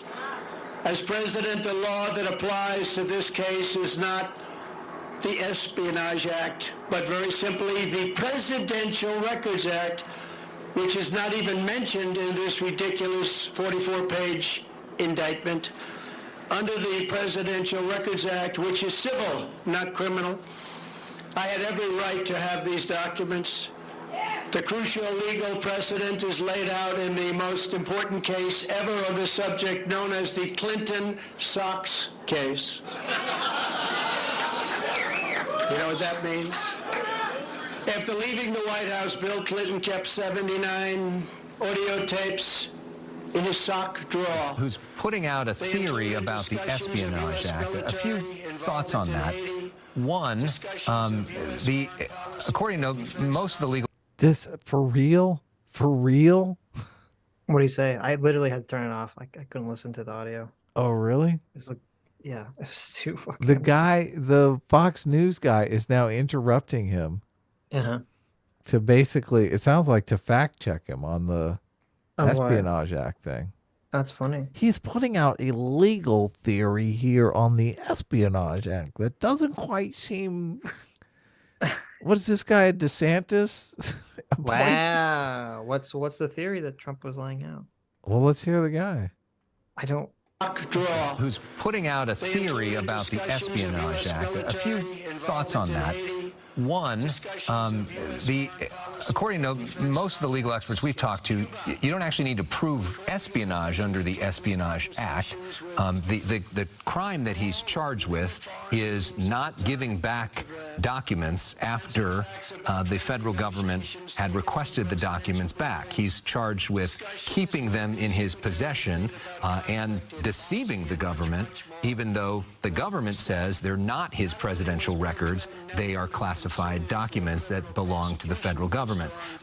Joe Biden, Mike Pence, others, even Donald Trump, who had been told by the government in the past to give the documents back, when they did give the documents back under the Presidential Records Act, they were not charged with a crime. Donald Trump is not charged with crimes for the 197 documents he did give back. He's charged for crimes for the documents that he didn't give back. So that's sort of what's happening.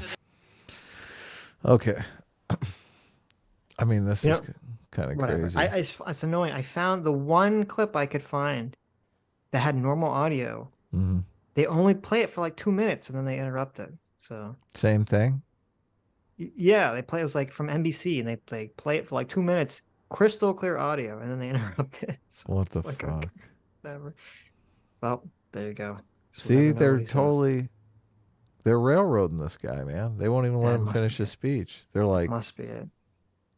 You don't think so? Look, the guy comes in, chimes in on, oh, this is a legal theory. I mean, he said he stopped before he said they're going to throw Trump in jail for this. Like, that was the most biased coverage ever. What are you talking about? So they should just let him And you could be right. I mean, maybe they should just let him talk. Let him. uninterrupted. Yeah.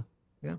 Or maybe they feel compelled to fact He's check. presenting a legal theory here. Like you're covering the news of the former president of the United States. You're not. Look, Dominion can't sue you for Trump for you covering what Trump said. They sue Trump. So, I know the news doesn't work this way, but the best way to cover it would be to let him talk and then you talk about it afterwards, right? Of course. They don't usually do that. I mean, these things they very rarely ever play, at least on the news. They might play it online, but they very rarely play on the news like some politician giving a full, 30-minute to an hour-long speech. Well, now I know why conservatives hate Fox News now, because this is like Fox 11 News, and there's the local news isn't the same as the national news. The Fox affiliate isn't the same.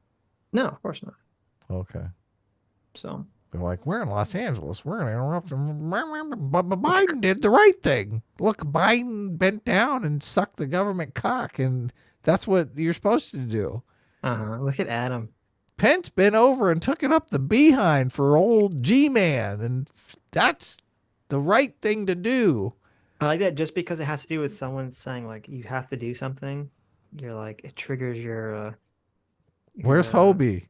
It triggers your inner HOBIE, yeah. What did HOBIE say when they said, "Oh, you need to give back your Spider-Man documents"? HOBIE said, "Fuck you! I'm taking my documents, bitch.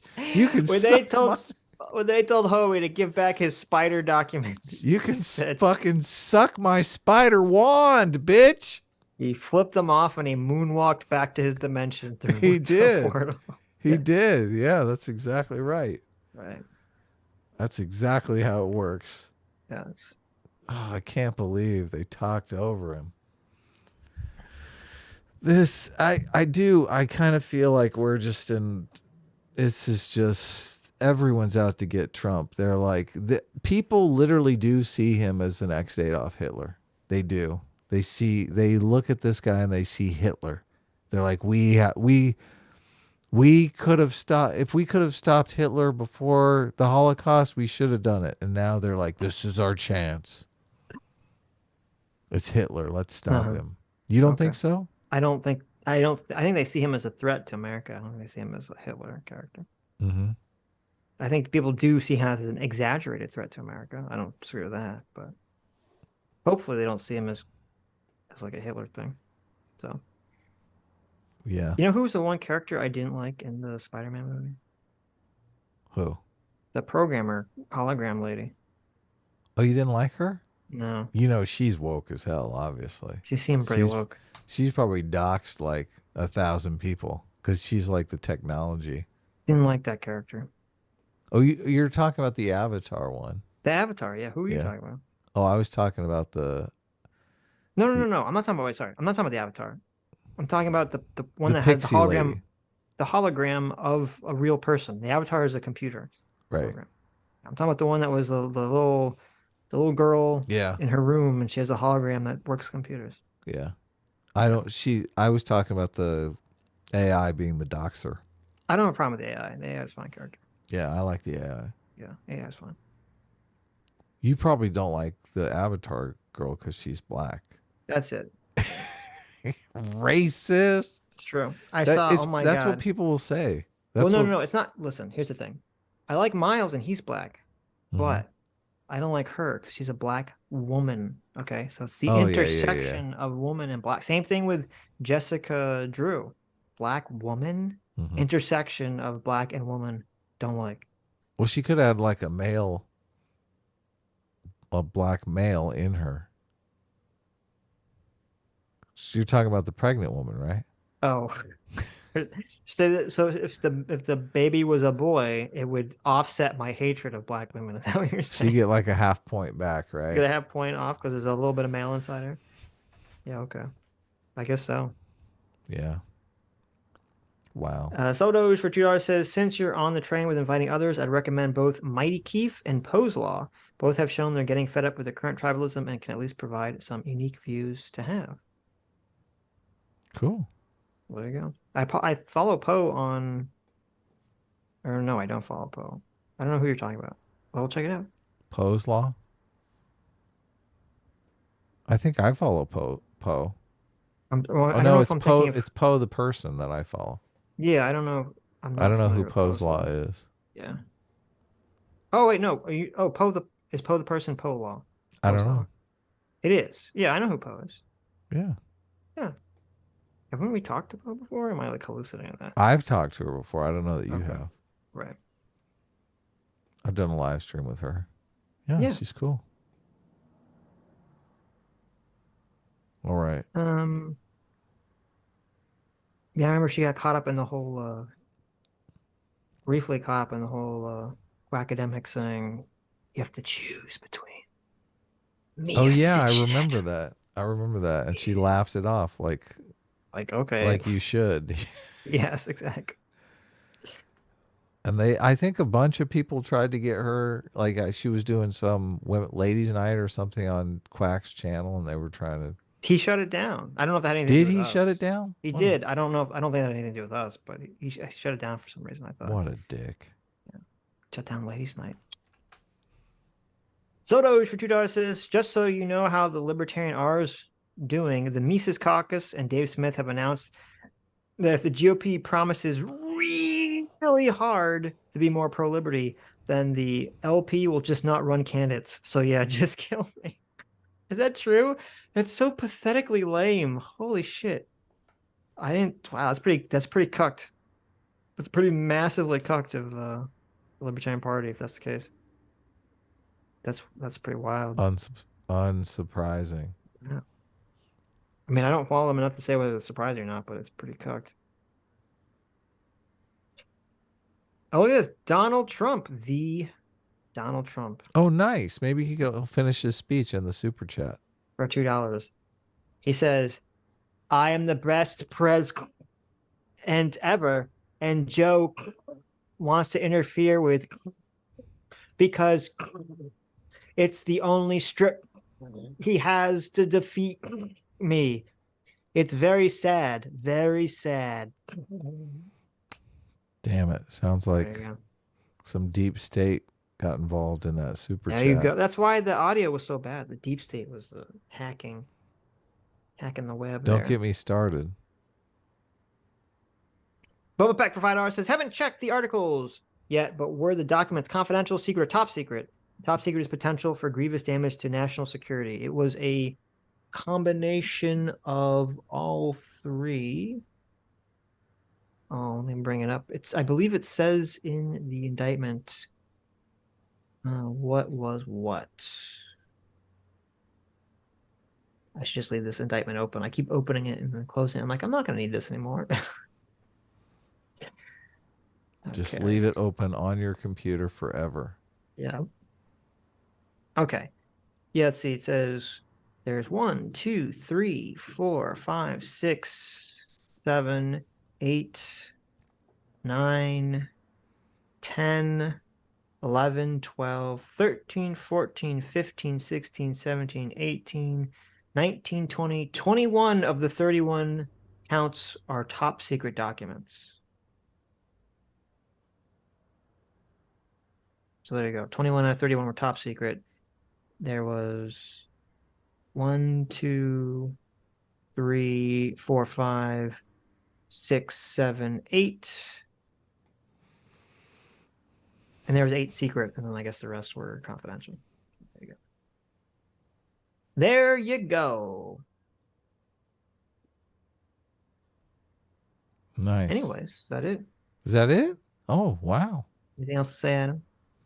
No, this stream was a lot of fun. We got to meet a new person, which is always Yeah. fun. We got to talk about a great movie you guys should all go see. We got to hear the Fox News local affiliate completely cuck to cut in and cut off President Trump, former President Trump, before he got to give his legal theory, which I was interested in hearing. Right.